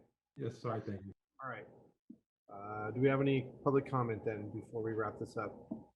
We have no hands raised online. Okay. I see no hands raised from council. So again, thank you for your staff report. Mike, thank you, Josh. If anybody has any questions, we can send them to Mike. Thank you again, sir. So we will close the public comment and we will move on to item I, communication. Do we have any communication this evening? Not this evening. Okay. Item J, city clerk's report. Nothing. Item K, comments by staff. Mr. Selling? Yeah, thank you, Mr. Mayor. Let's see, let's call on Mr. Solis.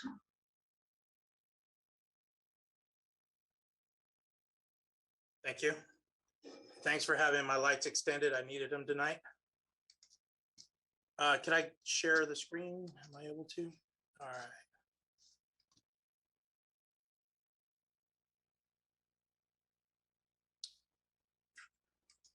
Okay. Can everybody see? Can everybody see this? No, No. Okay. there we go. All right. So we have a few events coming in October. The first will be the Cowboys Honor Ride to honor Officer Graywall. That'll be this Saturday, October 9th at 12 o'clock. We are going to follow the traditional official City of Galt parade route, which goes up Civic, down C, 4th, E, and then back onto the market grounds. On October 16th, we're going to have our harvest market in conjunction with our Scarecrow Stroll. So that's coming to the 4th Street Promenade. Then we have our spookishly fun movie night. This is going to actually be on the Veterans Field. We're not doing a drive-through like we did last year. We're able to do that on the field. So I hope we get to see all the kids out there dressed up. Then we have the Great Galt Pumpkin Hunt. That's going to be taking effect the week of October 25th. We also have registrations for youth basketball, 2nd through 8th grade boys and girls. Registrations without a late fee go to the 18th, and then with the late fee, the 19th through the 25th. They can register online. And if you have any questions, be glad to answer them for you. All right. Does any council have any questions for Mr. Solis about any of these events? All right. Well, I thank you, Mr. Solis, for you and your staff putting all these together. I plan on being at the movie. We're going to be there with the youth commission, apparently doing a table or something. So, do we do? No, this is comments by staff. We don't need. Sorry, just getting late. Let's see. How about Ms. Mendez?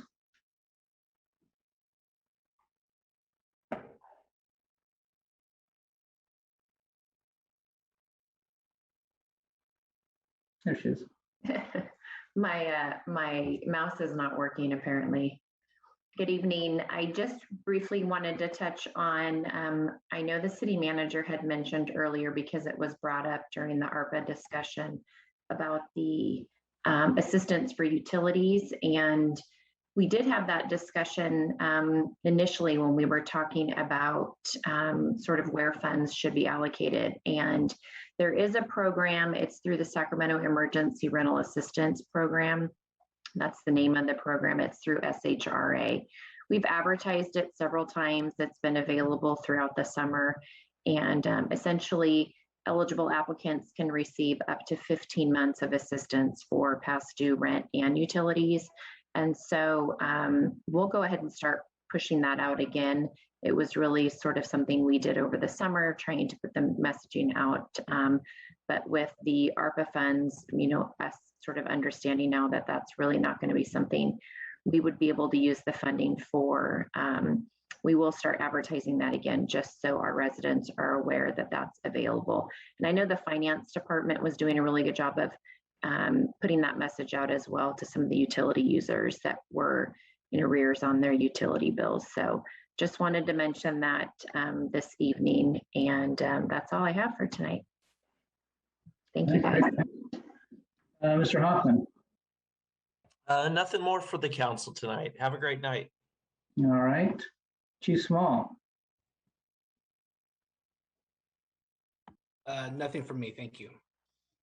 Okay. How about Mr. City Attorney Splendorio? Nothing for me. You've heard enough. Okay. City Clerk? Nothing this evening. Okay. Ms. Rodacker? Nothing. Okay. I'll just kind of quickly close and say congratulations to Chief Kalinowski, and really appreciated working with Chief Small over the past several months here. And we'll look forward to working with you as opportunities come up in the future. But it's been great to work with. So, Councilmember Lozano, did you have a question for one of the staff? No, I just want to make a motion to extend our adjournment of the meeting till 11:15 per our council procedural guideline 4.10. Yeah, I think city attorney texted me and said that we can finish these comments. We just can't start new business. So I think we're okay without doing that. Am I wrong, Frank?